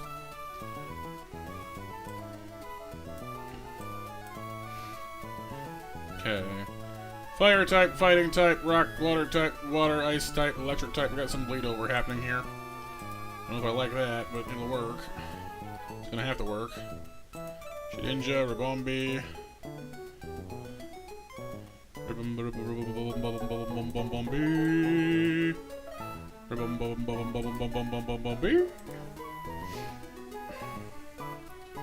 Grogan not hang with Rabombi with sludge? Yeah, I can like two-shot it. Yeah. The Furfru, the Mightyena, the Quillfish, the Seadra.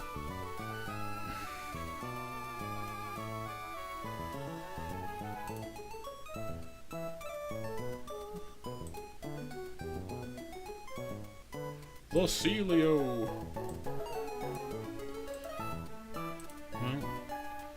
According to the big book of... You can all kill that. You can all one-shot that. Some of y'all can one-shot that. With mud. Alright, so there might be a few tweaks to make along the way, but I think the team we're going forward with for the moment is going to be Pajamas and Sparks, Darth Chew, and Roly Poly.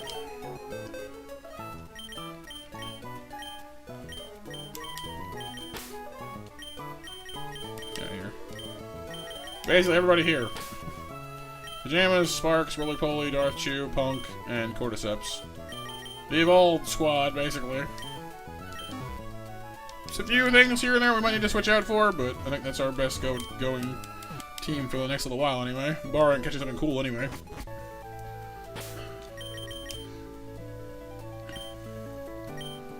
Is the price I pay endless pain? Punk 2. Punk the second.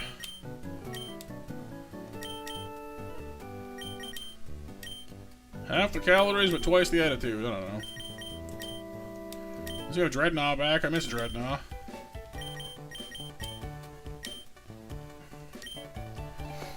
Alright, so up against Ariados first up, coming up.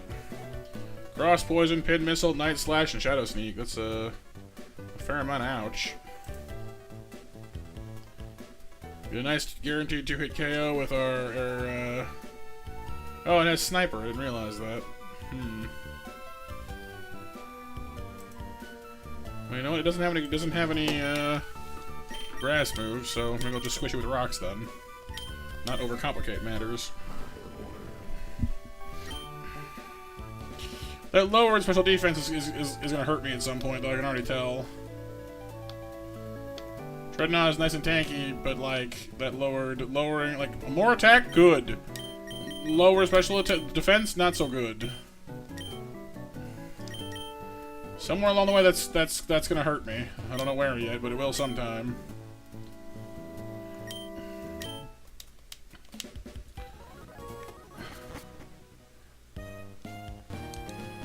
Yeah, she hits pretty hard. Or he hits pretty hard. Whichever.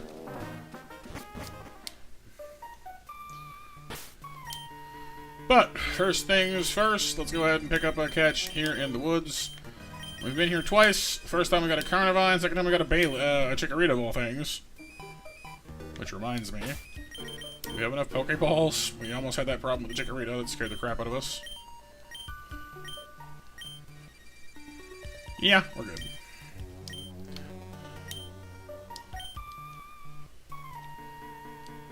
I think we had a Breloom once too, actually. And it's gonna be Gossifleur. Late to the party, don't you think? Alright, well. If we skip the awkward phase where she's kind of useless and go straight to being Eldegoss, I guess. That was actually like a 5% catch, by the way.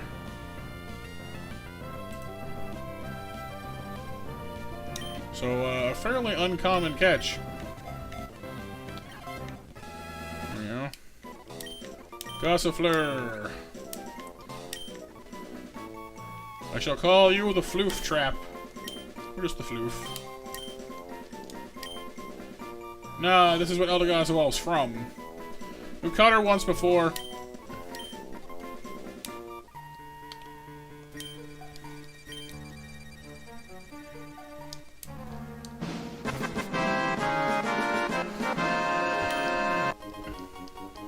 Let me show you.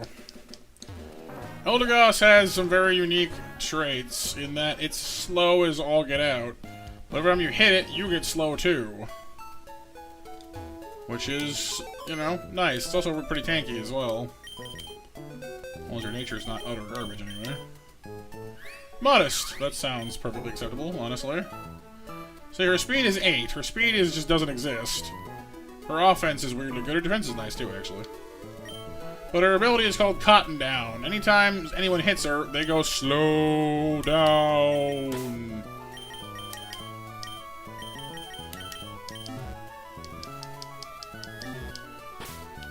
And as we already have access to endless candy, we just go ahead and steamroll straight on through to the point where she evolves, which is, you know, pretty nice actually. Let me just check to make sure we're not going to miss anything if I do that. Gossifleur. Magical Leaf, Round, Leaf Tornado, Synthesis Hyper Voice, Aromatherapy, Energy Ball, etc, etc, etc. Eldegoss gets the exact same moves, looks like. Got pretty much the exact same levels. Well, a little later. No, it gets Cotton Sword at 22, sorry, because it evolves then. No, it doesn't. But it does get Cotton Sword instead. So this gets a level later. But we shouldn't miss out on anything just by evolving when she evolves, so that's fine. A-okay. All of her attacks are special attacks as well, which suits me just fine. Rapid Spin is a good clear. She's got Sing, although we do have Spore on another Pokemon if you want to worry about that, but for now, let's keep it.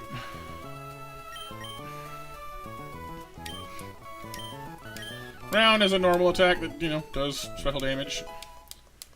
There's Magical Leaf as well. Presenting Leaf Tornado, which is a much bigger, stronger, well, actually not much bigger, stronger, but it is somewhat bigger, stronger. Could cut accuracy and hits a little bit harder. I mean, that's not bad. I guess that's fine. I don't really see a problem with that. Other than maybe the fewer uses, but...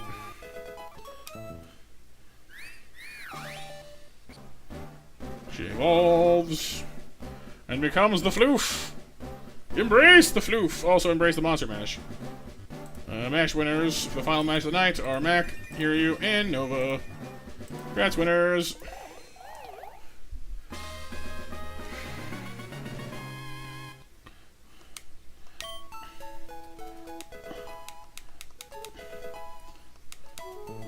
Cotton Spore. I don't know if I want you to know that or not. On the one hand, you already slowed down everybody that hits you. On the other hand, being able to just hand out slowdowns as you see fit is kind of nice too. It's a little torn there.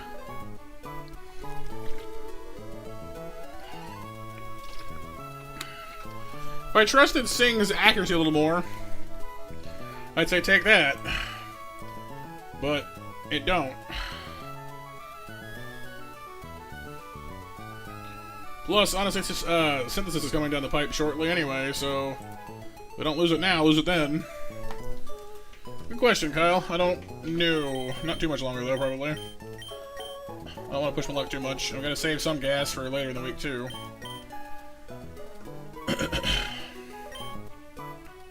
I do want to keep Rapid Spin because we don't have anything else that can clear hazards right now, and that's nice to have in our back pocket.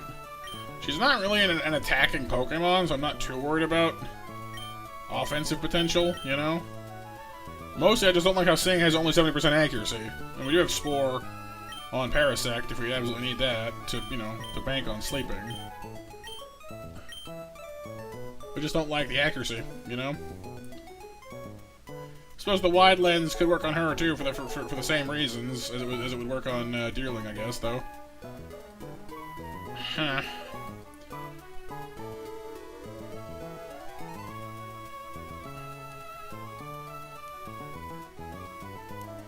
Does wide lens boost your accuracy, what, by like 10%? 15? What is it? Let me look it up real quick. Wide lens... 10%.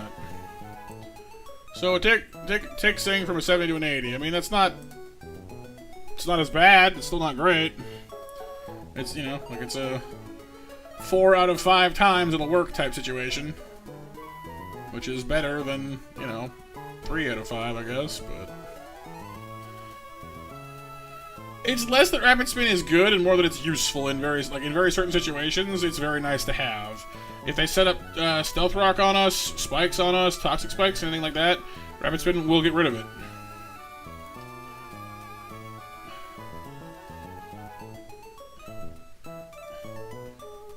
Hey Mac, you can just give the 10 kid a Nova instead, or here you can give her double. Okay.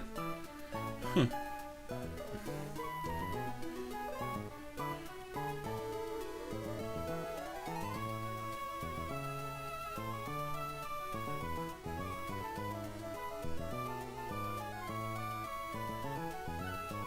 Good night, Renee. Hey, what's up, Alex?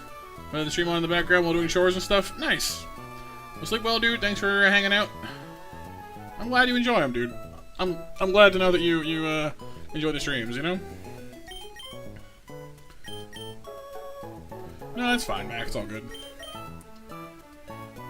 You know where is Alex? Take it easy, dude. I guess we'll drop Sing. I don't know.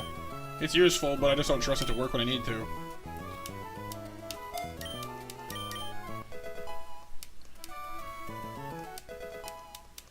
Like I said, she's gonna pick up Synthesis here in a second anyway, and I'm probably end up switching for that anyhow, so... Because self-healing is even better. On a tanky Pokemon like this, honestly. I don't want to leave her with like only one move. I guess I could though, I don't know. What do our other Pokemon Masters in the chat think? You know, what's more useful for Eldegoss? Cotton Spore or Cotton Spore, Round, or Synthesis? Out of the three, which one should go? Because, like, I don't know. Having a non-grass move to hit with would be nice, but it's not like I expect her to be doing all that much damage anyway. It's not really what she's for. She does have a modest nature, so I guess she might surprise me, but I don't know. Mostly, she's there for utility.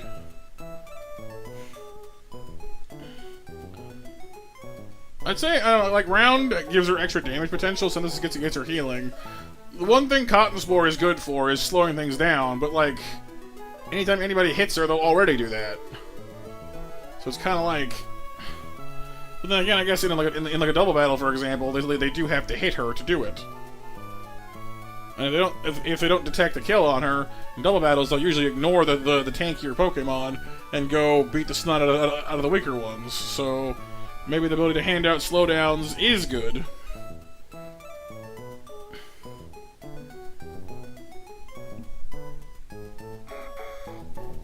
It's kind of a, you know, tough call.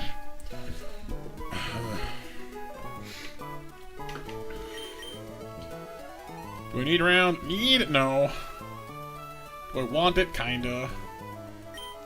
But no, I think let's try keeping. I guess we can always spin in a pinch, I guess. But because like this is staying, and this is staying. This should be staying too. So I guess, yeah. I mean, I guess, yeah. Here goes. Our first utility-only Pokemon, just about. Well, not only, but primarily.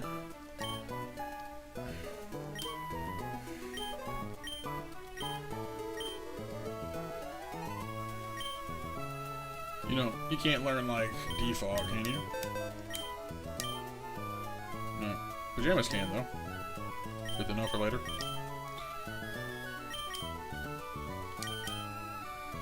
So let's see. Modest nature. Your special attack is actually not that bad.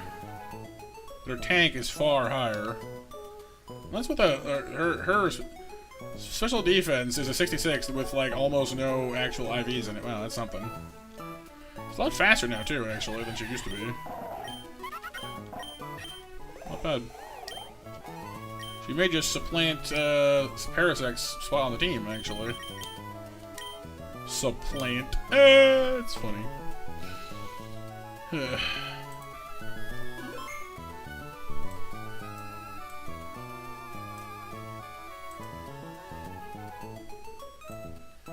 Because she's a grass type. You saw what I did there, Kyle.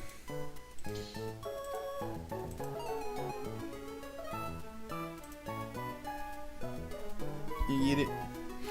Good.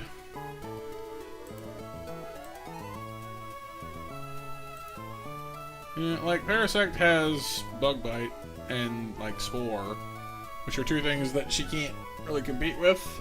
Giga Drain is nice, too, but hang on, let's see. There's a fight later on with a Seadra I was bringing Parasect for, but nah, see, Eldegoss beats it, too. So I think Eldegoss might just straight up replace Parasect for now, honestly. She's got more utility. Doesn't have Giga Drain, which I am a little sad about, but...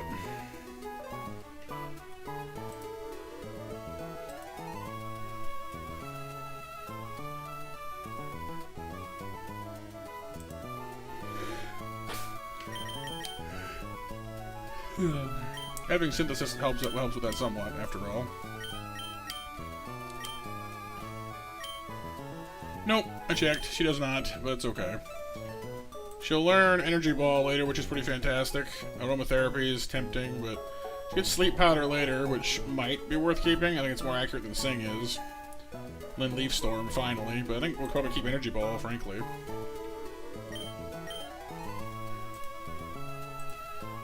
But our next battle is against the Larvesta trainer. He's gonna get basically stomped by Dreadnought the whole way through, so that's cool.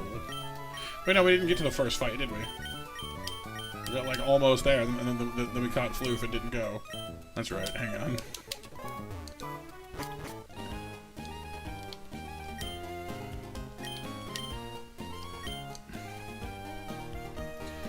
But no, I'm glad we could save Sparks for later, because fighting against Roxanne is good, but fighting against Norman is going to be even more important, because he's the normal gym leader, so anything we can save against that is going to be helpful.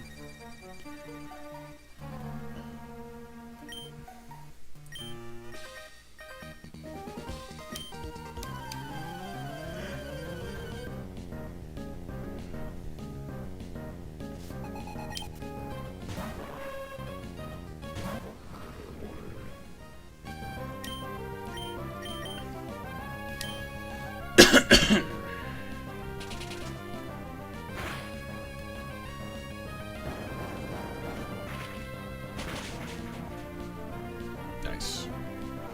I missed having a Dreadnought on the team.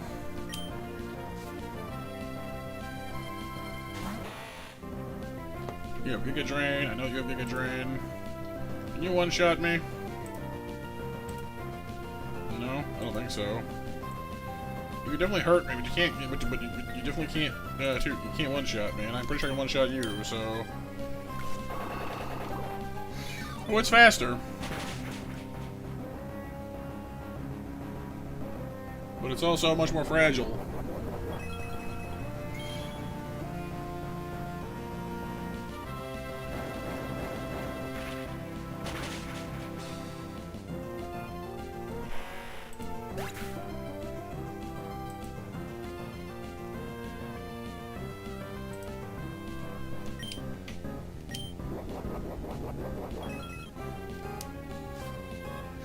No, it's less the Rock Tomb is so strong, more the Dreadnought just is really strong, and it gets stabbed on Rock Tomb as well, which definitely doesn't hurt.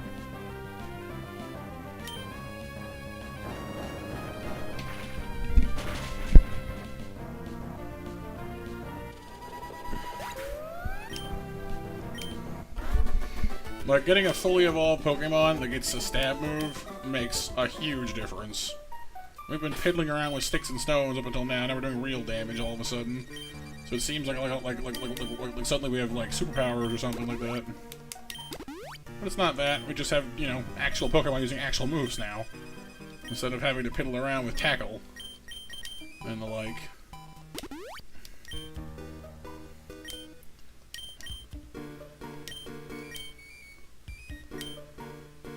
No, Mac, no. Let me go pull it up actually, if you want to know. Dashboard. Dashboard says we are 12 cards off the goal, and we're into a new week now as well, possibly. It's loading very slowly. Very slow.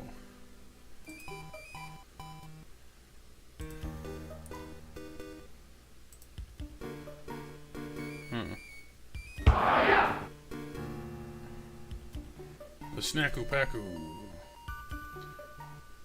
Alright, yeah, so yeah, we're 12 cards off of getting the goal, and we missed last week's goal for the money part, which again I didn't necessarily want anyone to worry about too much.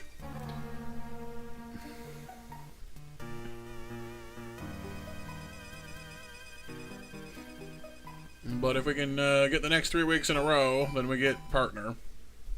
If we can pull it off. But again, I'm not going to worry about it too much. It's not your guys' responsibility to do that. Yeah, it's the oh, he's Mac Dave 1, hear you. But basically, Kyle, it's the requirements that Streamlets have to make partner. You get a few perks with it. Like I said, the most significant of which is the being able to make custom card borders if we want to. But in order to actually... Whoop, time me out, that's weird. In order to actually, oh, looks like Streamlabs crashed hard. Maybe that's why I hear you. Hang on, it's coming back now. Give it a second here. Big time crashy. Goodness. It's not loading very fast either. He thinks the loots might be down right now.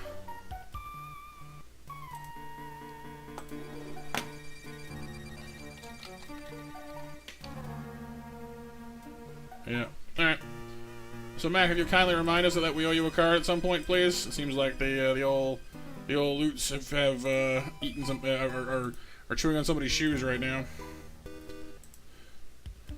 The lootses have bootses.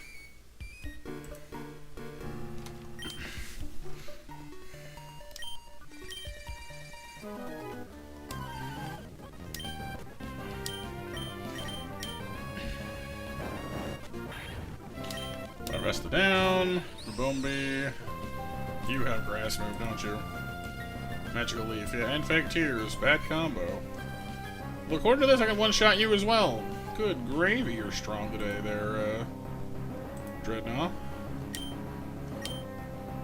Magical leaf. Ow. Rocks. Also, ow.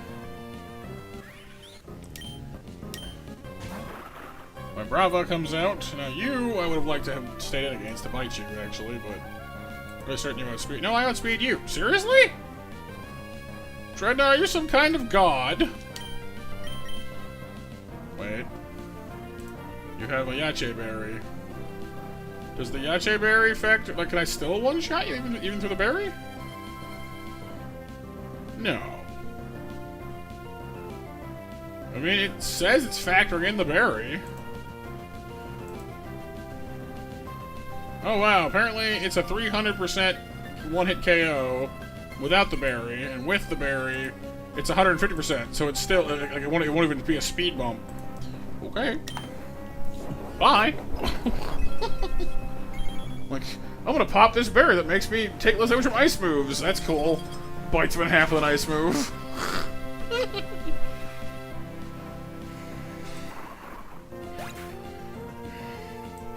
And lastly is Shedinja, who does have Shadow Sneak, but I'm not that scared of it anyway. It is priority, though, in fairness, but still. Maybe we better not risk it. Let's not be too cocky now. I don't want to lose Chew something stupid.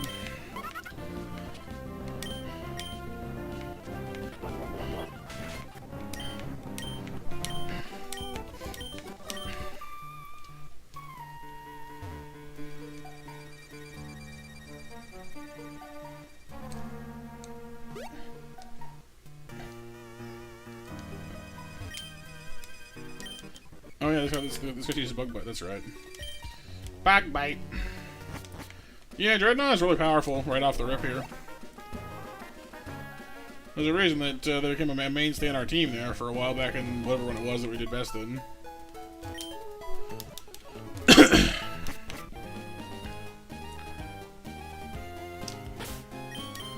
Yeah, it is a good move, but no one wants to learn it, unfortunately.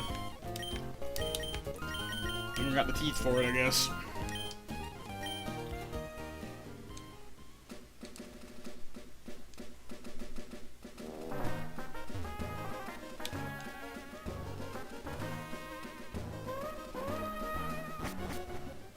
Yeah, that's what I figured, Mac. It seems to be down right now. Because it, like, kicked me out and said bad gateway, so I think it's probably down at the moment. This seems to happen at the end of every week, I think, so maybe it's just part of them rolling over to, like, the new week or something like that. I don't know. We'll see. It's not usually down for too long.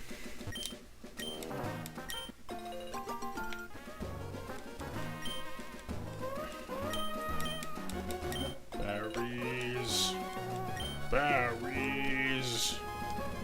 Berries.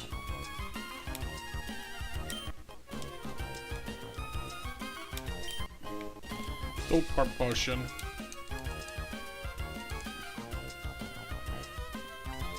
Alright, next up is the guy with the fur-frou. How am I handling that?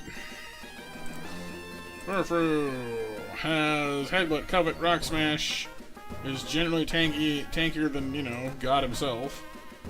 Against physical attacks, anyway.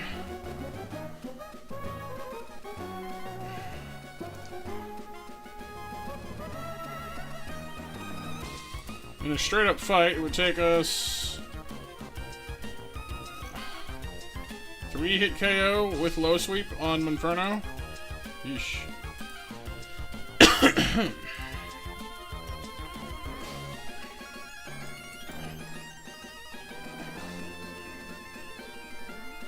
It's a lot of punching.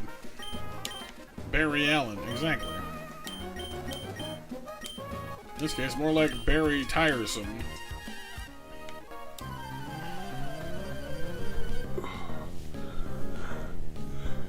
Back way, rescue, rescue, rescue, rescue! Rah rah rah, rescue! Chip and Dale, rescue ranger, Chip and Dale, where there's danger. You know it never fails when they're involved. Somehow everything gets solved. Please don't kill my monkey. Stop flinching. I realize I'm asking you to kick a dog, but please do it. Yeah, I'm not gonna go too much longer either, Kyle. I'd like to get to Rustboro if I can, but I'm not gonna hold my breath about it.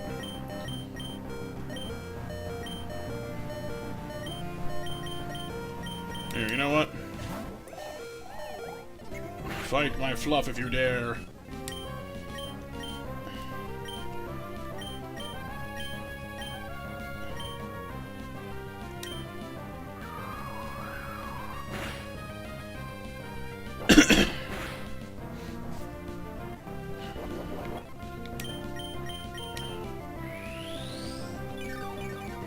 It is floof, exactly. It's a floof fight. Fur-frou is fluff. We are floof. It's the floof fluff flight. We're floof fluff fight. Good God, say that 3 times fast.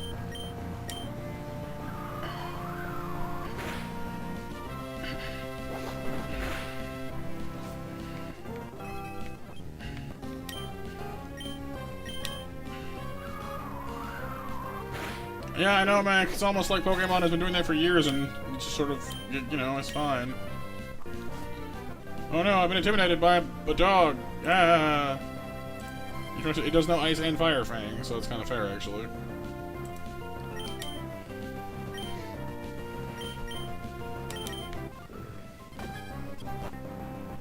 Unimpressed by your shenanigans.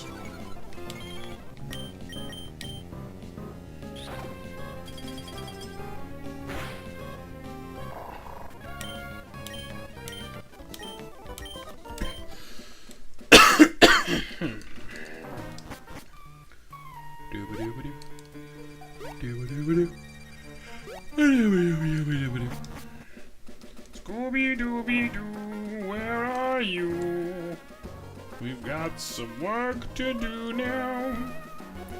Scooby-Dooby-Doo, where are you? We need some help from you now.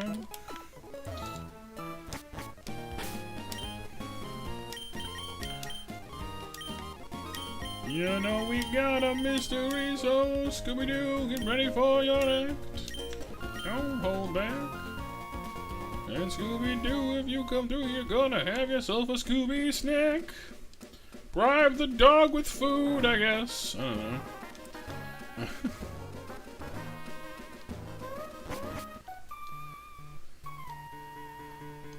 Scooby-Dooby-Doo, here are you. Pretending you got a sliver. But you're not fooling me, 'cause I can see the way you shake and shiver. Going crazy? Nah, just gently saying it, I don't know.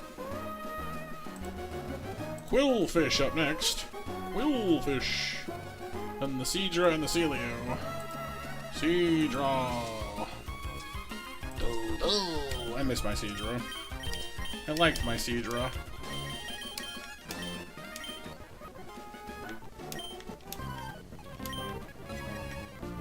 You intimidated me, how dare you? Fine, hang on. Should we play that game?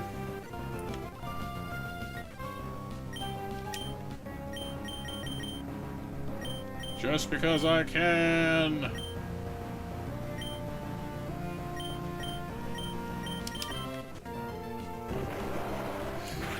Yeah, for me, not usually either, unless I've heard it like a lot.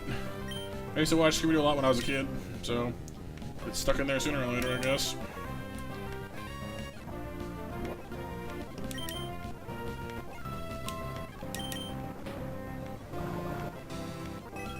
How dare you, Poison Lord Chew? How dare you? Oh my god, you not done? Thank you. Jerk face.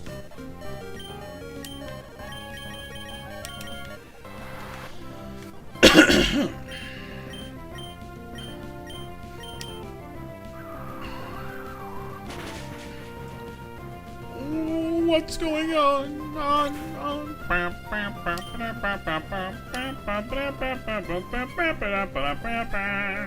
Sting, ding.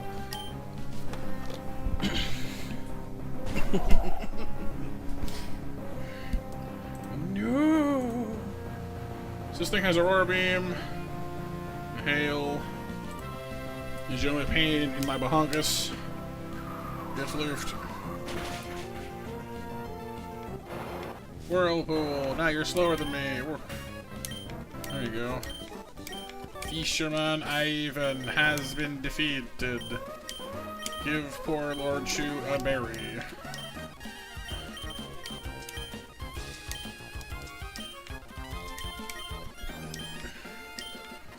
Alright. Guess I could just use potions, I guess? Maybe? Do I have enough on me? Maybe.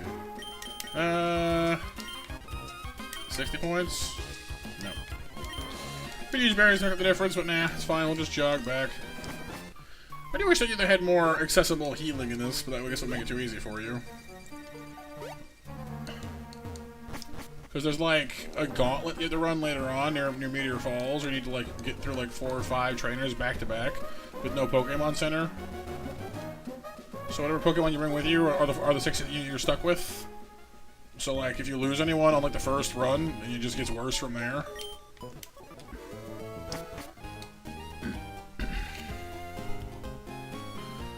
Won't that be a hoot?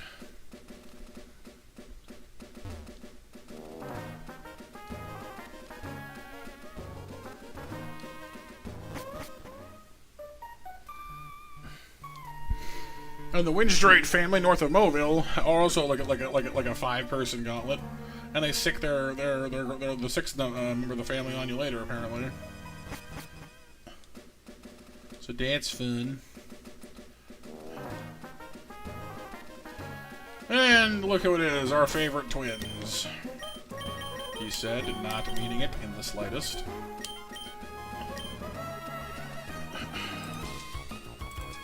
Alright, we got the Dazzling Gleam and the Electro Web. We've got the Helping Hand, the Follow Me. We have the Abra, and the Togedemaru. We're trying to get rid of the Abra first, honestly. Getting rid of the Clefairy first shouldn't be too hard, I don't think.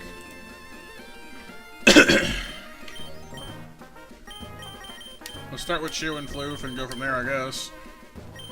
Thing does have Electro Web, but I don't have a lot of better options. Well, it might not be a better idea. It might not be a bad idea to go out and get Palpitoad for this. Maybe.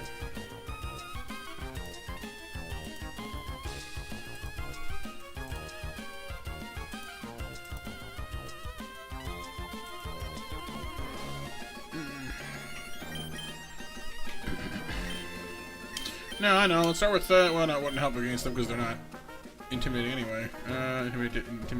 Intimidated, actually.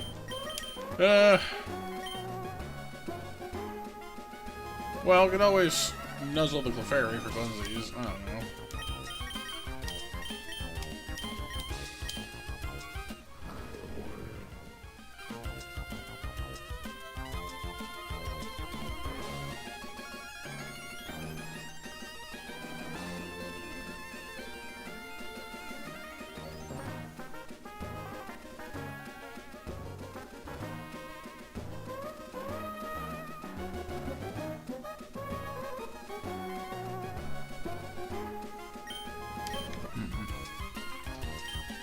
I hope this is gonna work. I hate this fight. Easily one of my least favorites.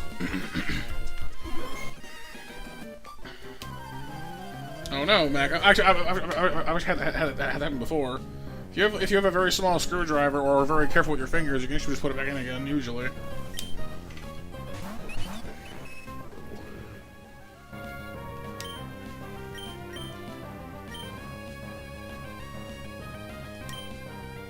I can do both, huh? I can do that, well...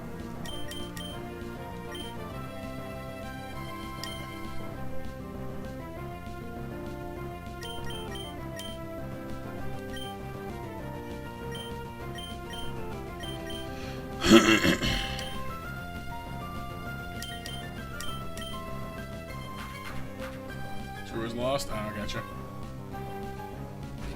Over the web. Over speed. And so does it for all of you, so... Oh, Countdown hits allies too, huh? That's good to know. I shouldn't expect to go very fast then.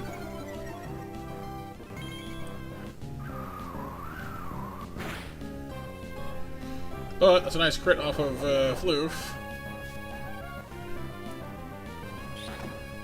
And your berry's gone now, so that's something.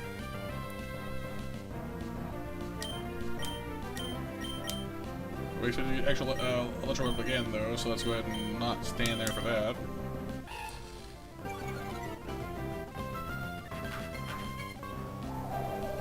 Switch the Gleam. Interesting.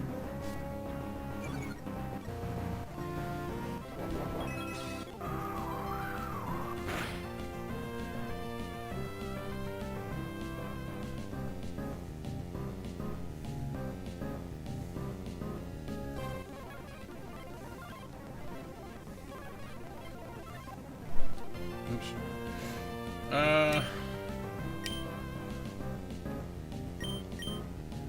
I need to get rid of this today.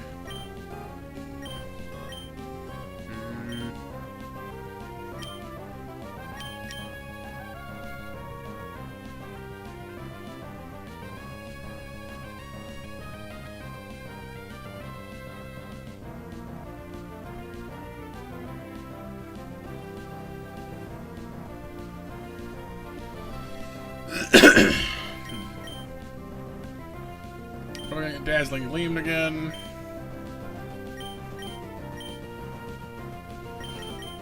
Pajamas should resist it. Hoping I don't misread that and walk into another Electro Web is all.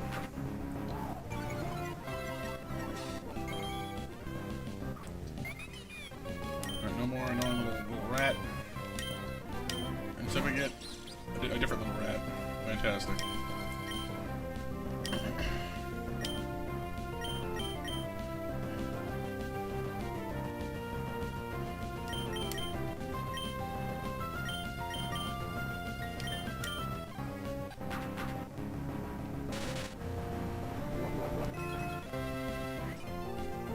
Alright, Floof's back to full health again. According to this, Inferno can one-shot Togedemaru with low sweep, if we can just hit him with it.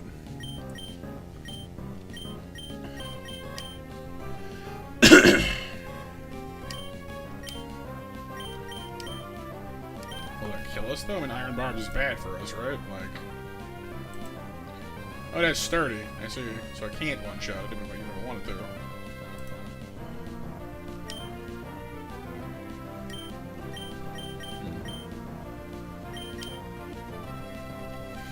Lumberry? Lumberry. That sounds about right. Okay.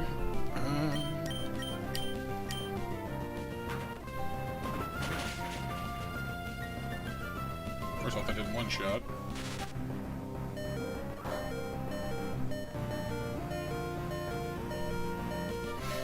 Okay.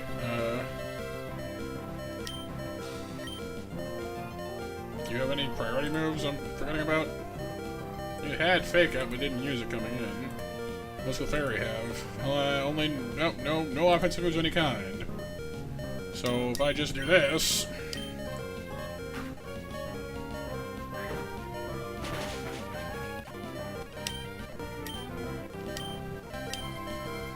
And we have no more anything on... Oh, so just do that then. Alright, the Apra's gonna hit me now. Psybeam and Dazzling Gleam. Probably gonna use Psybeam, actually, if I had to guess.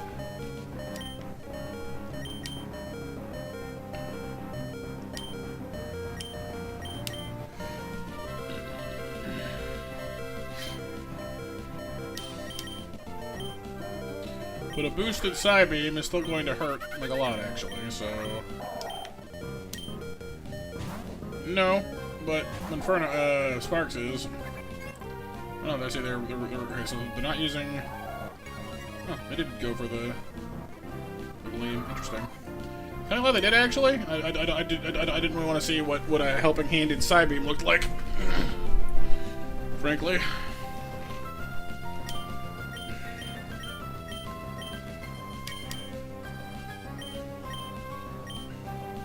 Oh, you don't have Body Slam yet. Fine. Well, in that case.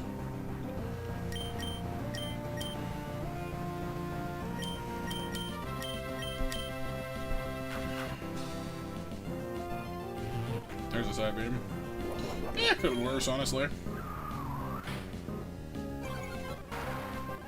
Oh, Brian hits both of you. Oh, I'm very pleased about that. I didn't realize that. Sweet. Sweet.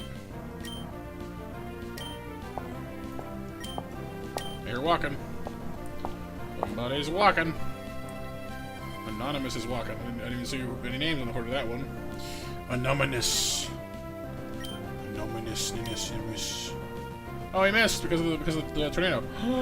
Yay! I get to painlessly get through this fight for once. So you're kidding me? I didn't lose anybody. What witchcraft is this? I almost lost somebody. Anonymous.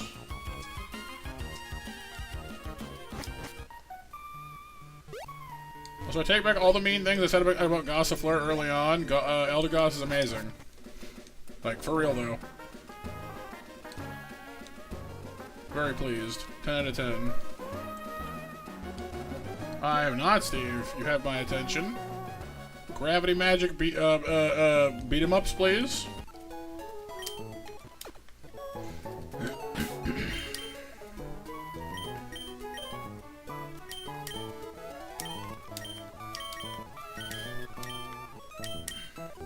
Yeah, sounds good, dude.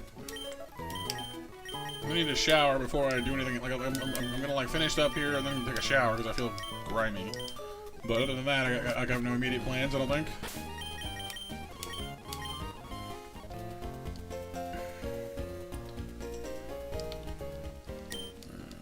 No, reactivate that stuff. Alright. One more trainer between us and Rustboro City and our new catches, and that trainer has a bunch of fish.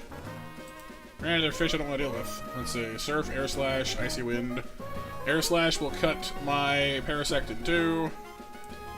Don't like that. Elder Goss gets 3-hit KO. Well, maybe 4-hit KO. And we can 2-hit KO back. It's probably fine, right? Like... Yes, it outspeeds us initially, but after a couple of cotton downs, that won't hold up for very long.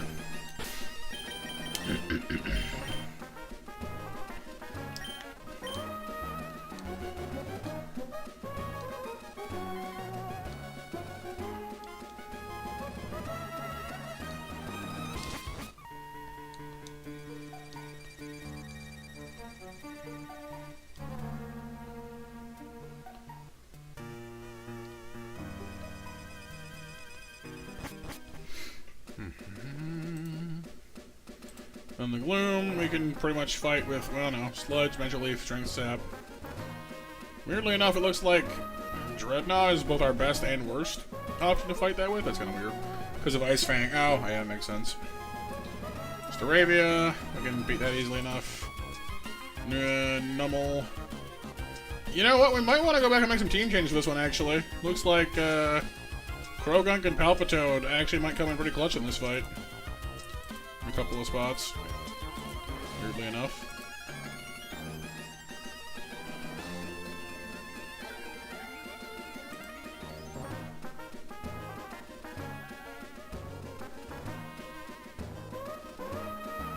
I don't know. I guess Celio beats the Numble just fine too, though. I guess it's not worth getting that excited about. I just don't want to like stumble into it, you know, a loss we don't need to worry about. All right, Cognite, dude.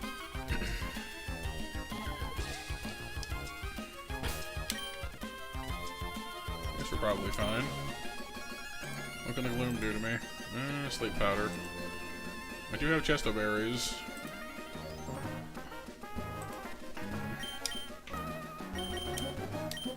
Just in case.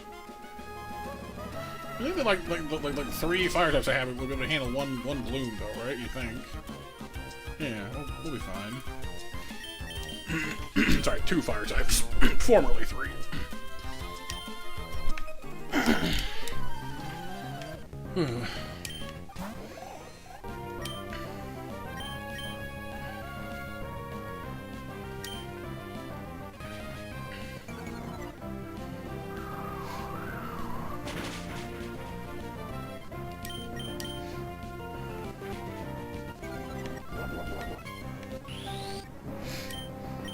Yeah, being able to heal yourself, but you know, is like when you're a tanky Pokemon, is honestly just kind of hacks, isn't it? Oh no, you've hurt me. It's fine. I don't care that much.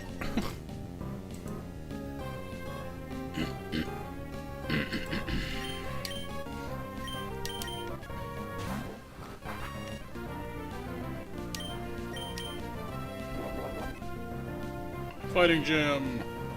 Oh no, it actually kind of hurt. Well, fine, but here. Ice Fang! Whee! Super dead. The Numble comes up next. Makes sense. You're gonna use Earth Power on me, aren't you? Yeah, almost certainly. It has Ancient Power, though, which is the problem. Switching into anybody else. I think what I need to do is I need to switch into Fletchinder, anticipating Earth Power. And then switch into Celio from there. Because we'll dodge the ground move by using a flying type. And we'll dodge the rock move by becoming... Well, it's actually not that much better, I guess, but...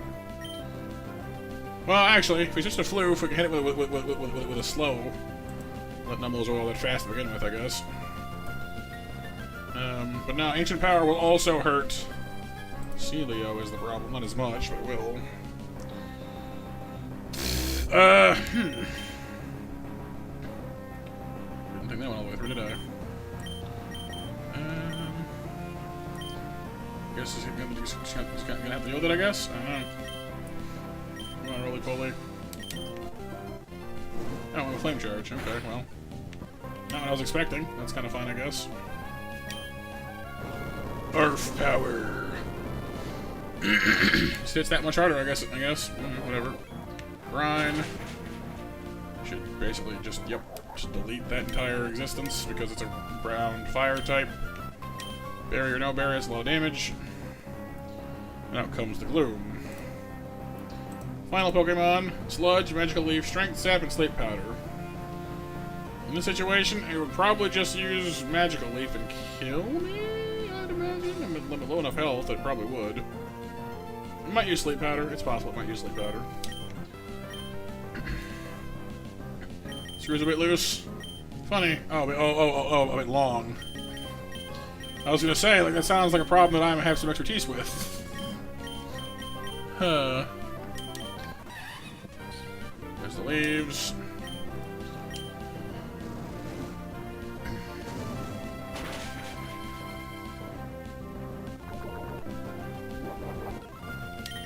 And no more Gloom. Sweet.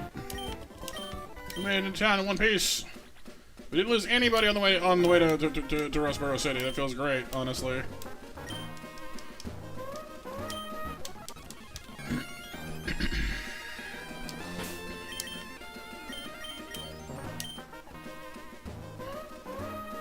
Oh, I mean, I was just talking about me, Steve. But if you're going to rope the whole family, and then, oh yeah, I know, the crap's all over the floor.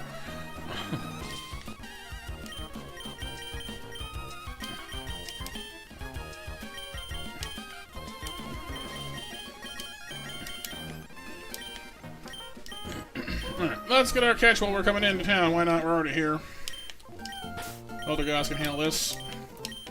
I wonder what we're gonna pull this time. We've gotten a Rockruff before. Faintly before that. Looks like Rockruff again. Well, we know we can get a Moonstone in town already. Like we're aware of that much.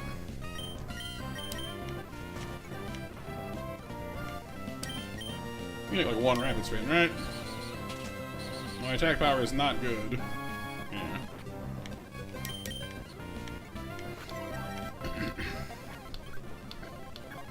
Thank you. Puppy. Luna works just fine like last time for a wolf Pokemon.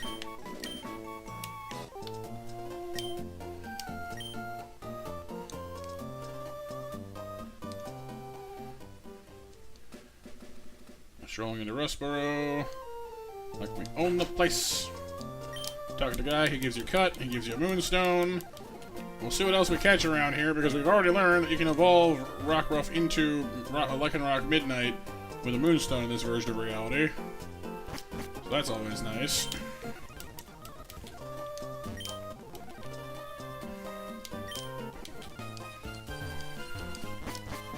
You can get Quick Balls and XP share up here. Not that we need to worry about the XP share at all, because we have infinite rare candies, but Quick Balls are nice.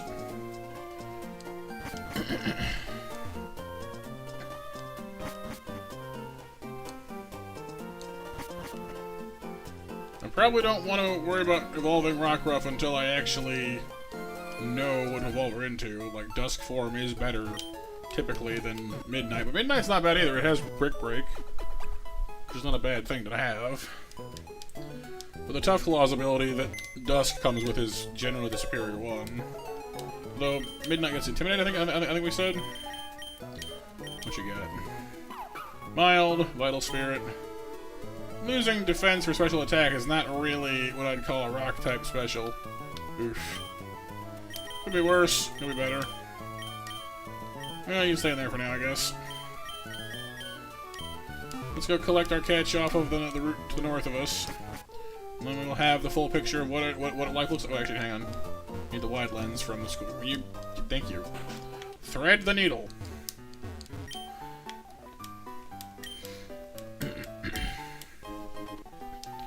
Wide lens gives us more accuracy with our moves, which is always nice. Some guy up here, I think, who will trade you Arcanine. No, not this house, a different house. She'll trade you Arcanine or Growlithe, your Growlithe or Arcanine in exchange for Hisuian version, the same thing.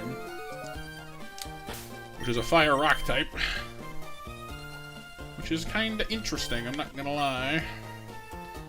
We will figure out what our catch is going to be on this route, because this route has some water Pokemon, but we kind of got screwed here last time, and frankly, there are better Pokemon to be caught here later in the game if we can put the catch off till later, so I might do that, frankly. Right now, we go up here, pop a safety save just in case.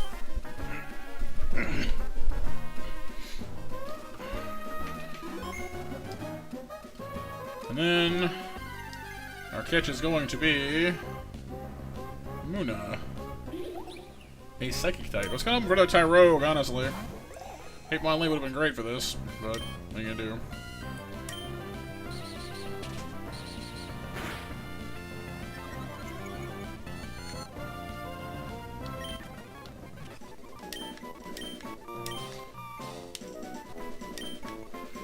Still, it's our first psychic type, and that's not a bad thing. Dreams. Yume, I guess.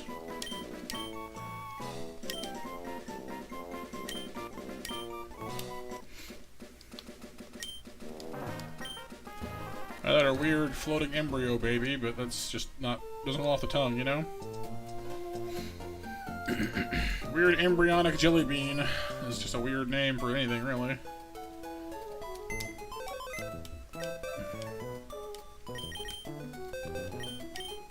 Oh, Ooh, also carrying a moonstone.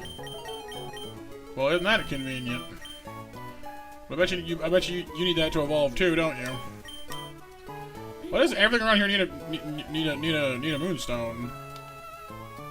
Well, her attack is weirdly good. Special attack is fine too. Other stats could be better, but psi type anyway. Yawn is good. Confusion is fine. Is fine, obviously. Let's investigate further. Well, we have 2 moonstones now, so we could evolve Rockruff if we wanted to, although her stats are, you know, could be better.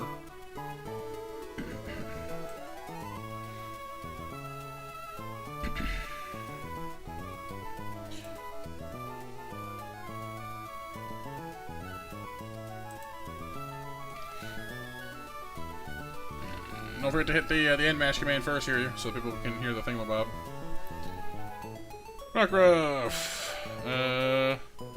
Rock Tomb at 33. If I evolve you into Lycan Rock, regular, same move, Sucker Punch, Sand Rush, Midnight. Oh no, that's right, Midnight has no guard, that's right. Yeah. Rip Rick is a nice move to know, but I think Lycan Rock Dusk with its Side Fangs, Crushed Claw, Thrash, Rock Slide, Accelerock, Crunch, and High Horsepower, Stone Edge, and Tough Claws. I don't think they all learn Accelerock, only Dusk does, which is kind of like, okay.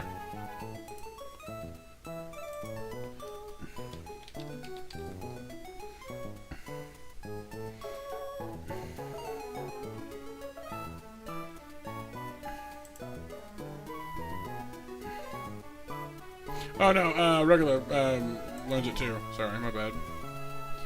It's a 40 power rock move? Oh, and it's priority. Huh. I see. Nice.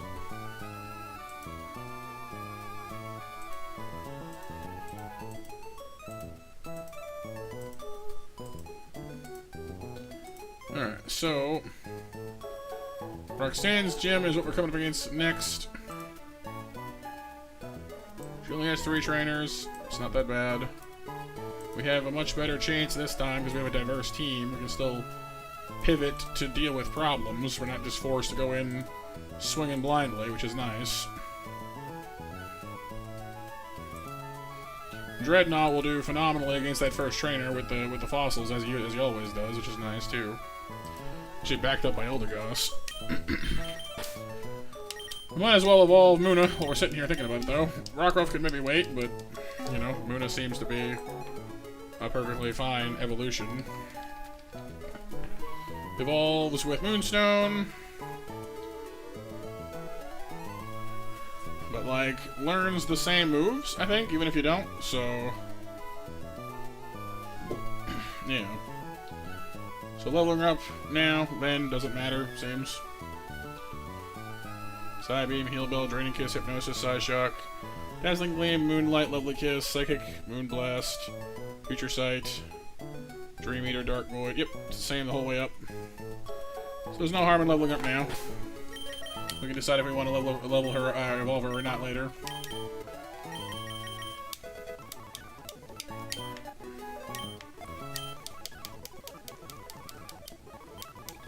Heal Bell.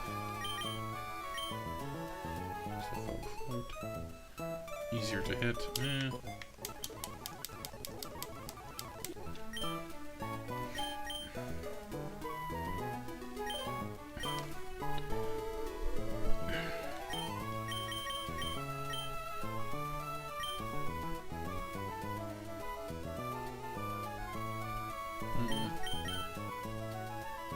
Being crit rip is nice. Having no side effects is also nice.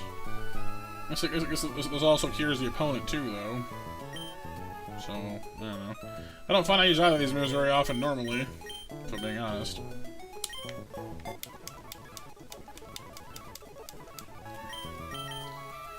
So Hypnosis is a good move too, but I prefer Yawn. Like, yeah, it's a 2-turner, but at least it always works. I don't know. Excellent question, Mac. I don't know exactly.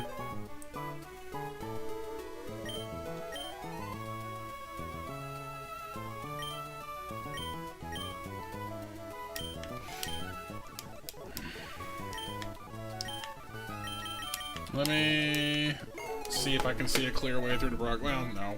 Probably not, honestly, no. But I do want to see how I think we'll do against Roxanne, because first gym trainer has a Dragon Rock type. We have Dreadnought with Ice Fang for that, no sweat. Has a Rock Flying type. We have Dreadnought with Ice Fang for that, or Celio, or three other things, actually. Granados is kind of scary, but it's just a Rock type. You know, we'll manage that fine. Next guy's got Pseudo Widow, which is a bit more neutral to most of us, but we'll manage that just fine. The Carcoal is a Fire Rock type, which is a bit weird, but we got water. We have ground types for that. Lilip killed us before. I'll need to be cautious of that. It has Giga Drain and Recover, which is just an aggravating combination. We do have access to a poison Pokemon to Krogunk, so I might need to pull out Krogunk for that, because Krogunk resists Giga Drain, resists Ancient Power, resists Infestation, and can poison it back. So I might just do that. Then Corsola has Scald, Ancient Power, Recover, and Calm Mind, but it's a Water Rock type, so we have Eldegoss for that. Third trainer has the two Ravelers. First one has Sturdy and Weakness Policy, but, like, it's a Rock Ground type. I don't think it's going to be a problem. It even has Stealth Rock for Eldegoss to finally get to use Rapid Spin against, so that's just, you know, for showing off, basically. Alolan Graveler has a bit more aggressive stuff, but Eldegoss should tank it just fine as well, frankly. Lairon comes out and has Iron Tail, Rock Slide, the Tantrum, and Reversal, which could be more painful, but if we can manage to just walk it into a fighting or a ground attack, it'll die pretty fast. Does have Sturdy, though. And then we have Solid Rock Boldore for its last Pokemon. Again, nothing that Eldegoss shouldn't be able to handle, or one of our water types. And that puts us up against Roxanne. She will lead with Bisharp, who is Steel Dark, knows a lot of mean moves, but can basically get folded over in half by Monferno. Our Sparks can basically one-shot this thing with Low Sweep and finish off with Mach Punch, so easy peasy. After that probably comes out the Zygarde, which actually gets folded pretty good by Arcelio using Aurora Beam, I imagine. It's a guaranteed one-hit KO if we can just find a way to switch into it safely. It'll probably use Thousand Arrows, being a ground move, but I'd say normally changing into a flying type would be your best bet there, but it, like, grounds flying types. It's a ground move that isn't a ground move, which is some horse dung.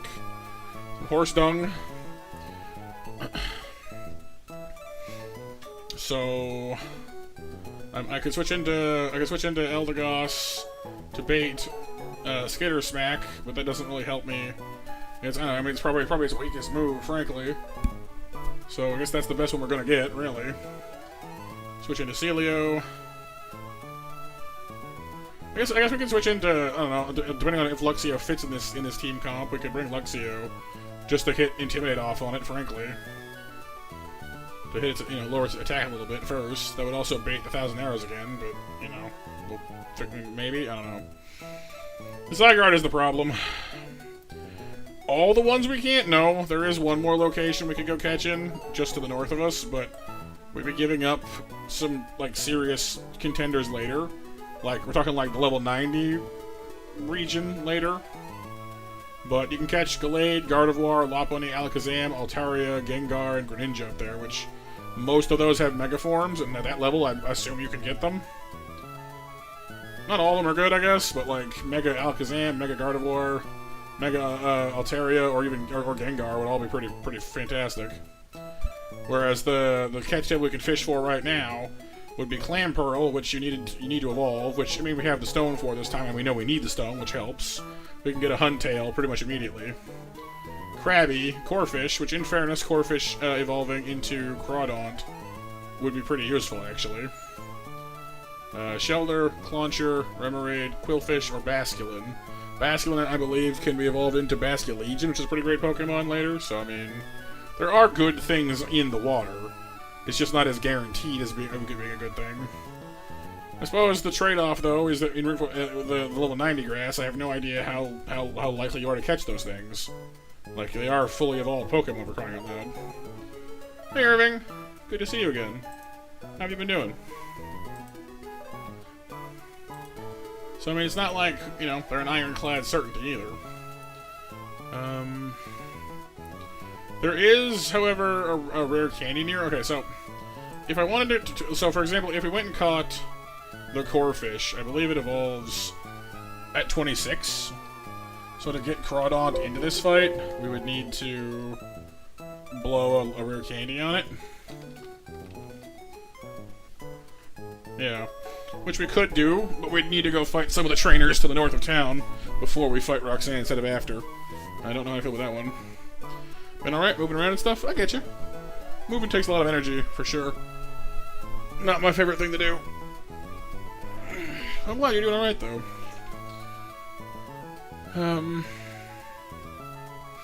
I guess I am curious what we might catch. We do have several water types already, I guess, but not necessarily... Like, we have... Roly, we have Chew, we have Palpitoad, which I wish Palpitoad would evolve, but they're not ready yet. Palpitoad, when do you evolve anyway? 36. Yeah, it's not going to happen right now. Because a water ground type right now would be amazing, actually.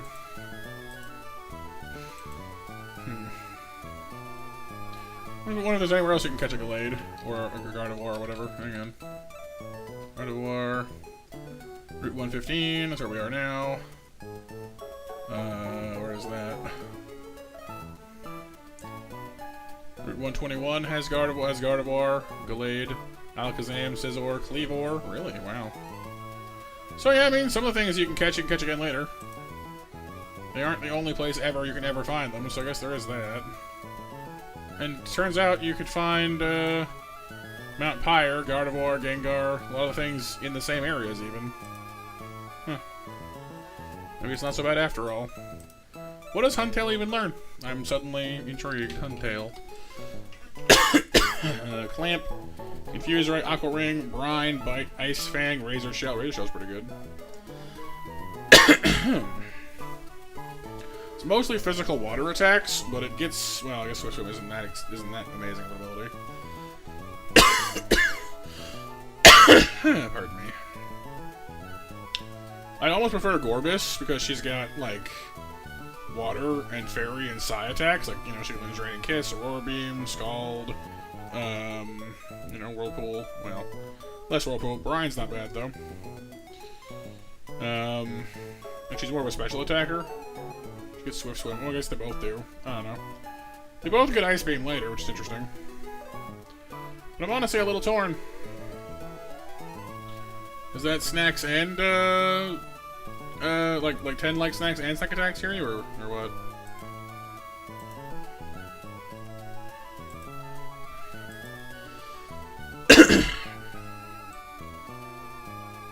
Snack attack? Right.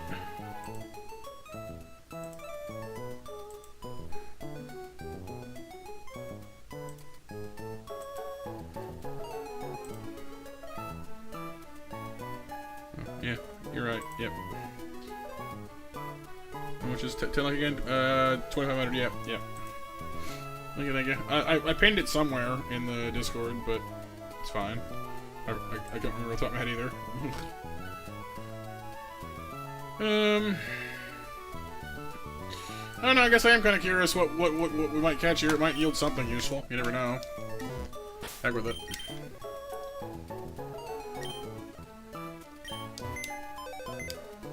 So at this point, we've got at least one Pokemon we need a Moonstone for. We might as well see how many more we're going to get. Because I have two Pokemon that need Moonstones and two Moonstones. So I guess we're gonna go see what else we get. Because we might get a Clamburrow, we might get a Corphish, you know, I don't know, we might get something. And the reason Crawdaunt is interesting to me is because it's a Water Dark type, which is not a type we have access to right now. And considering Lunatone coming up, we might very well need one.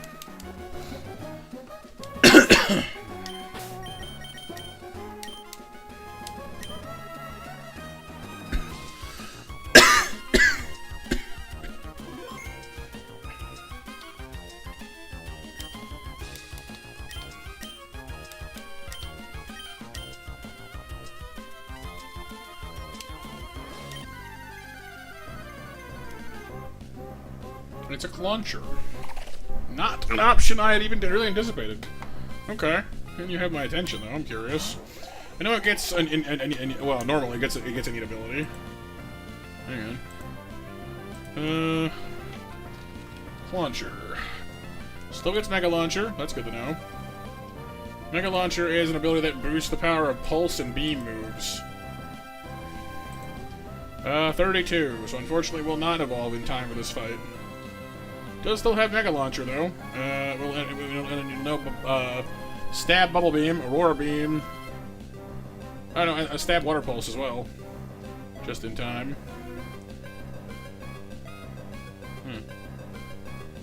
What is Terrain Pulse? I don't know.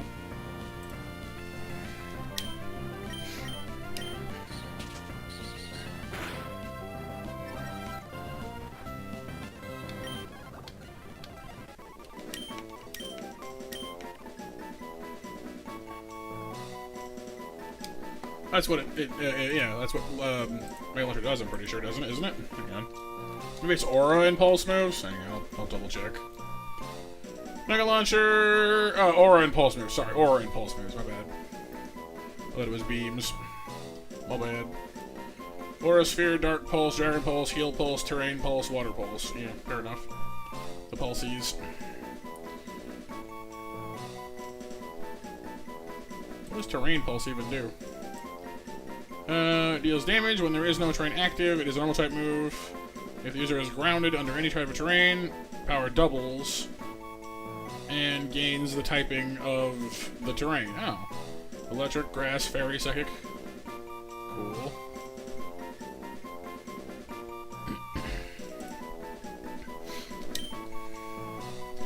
So I'm just gonna call you Kaboom then, probably.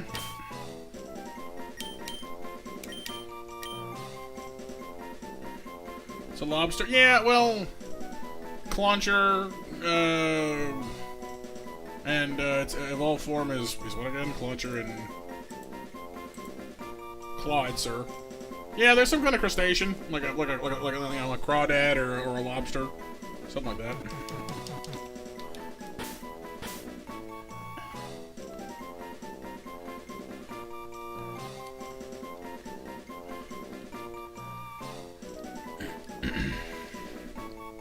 Oh yeah, pistol shrimp. That's right, because they have like the the gun theme. Do pistol shrimps have the one big exaggerated claw on the one side? It doesn't matter really.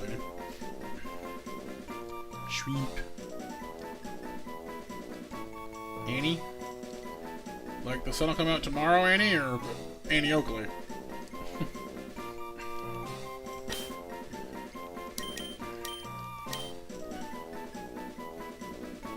The sun will come out tomorrow because I have a giant gun shrimp that'll blow holes in the clouds. Come what may! I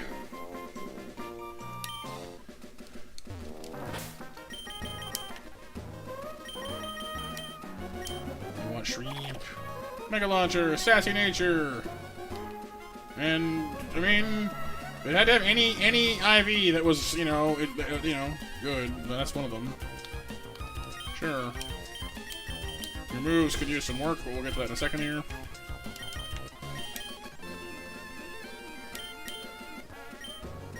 What you're saying is, Mac, you're not hitting yourself, you're not hitting yourself, you're not hitting yourself?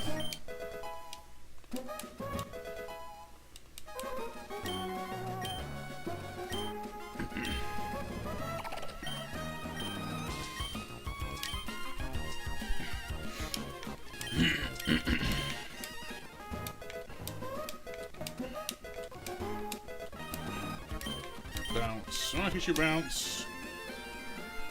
I mean, it's better than a vice grip anyway.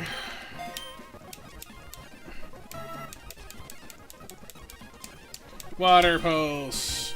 On paper, doesn't seem like a better move than Bubble Beam until you realize it works with Mega Launcher, and suddenly it makes sense.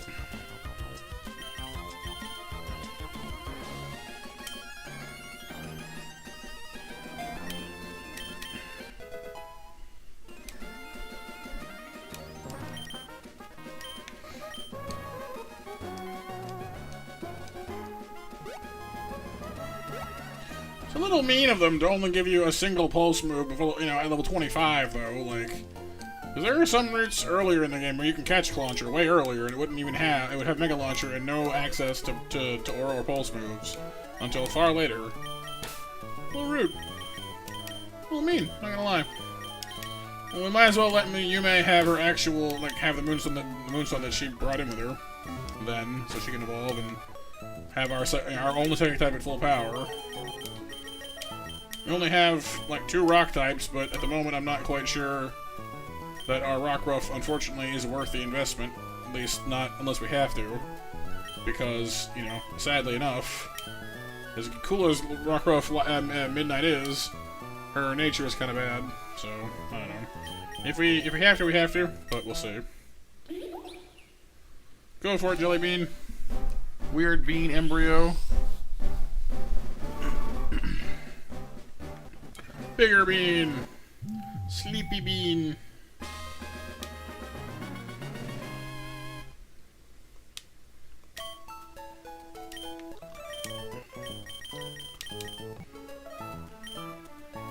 I mean, you know, her IVs aren't great, but they're not terrible either, so... Most of all, she's tanky as all get out, which is nice.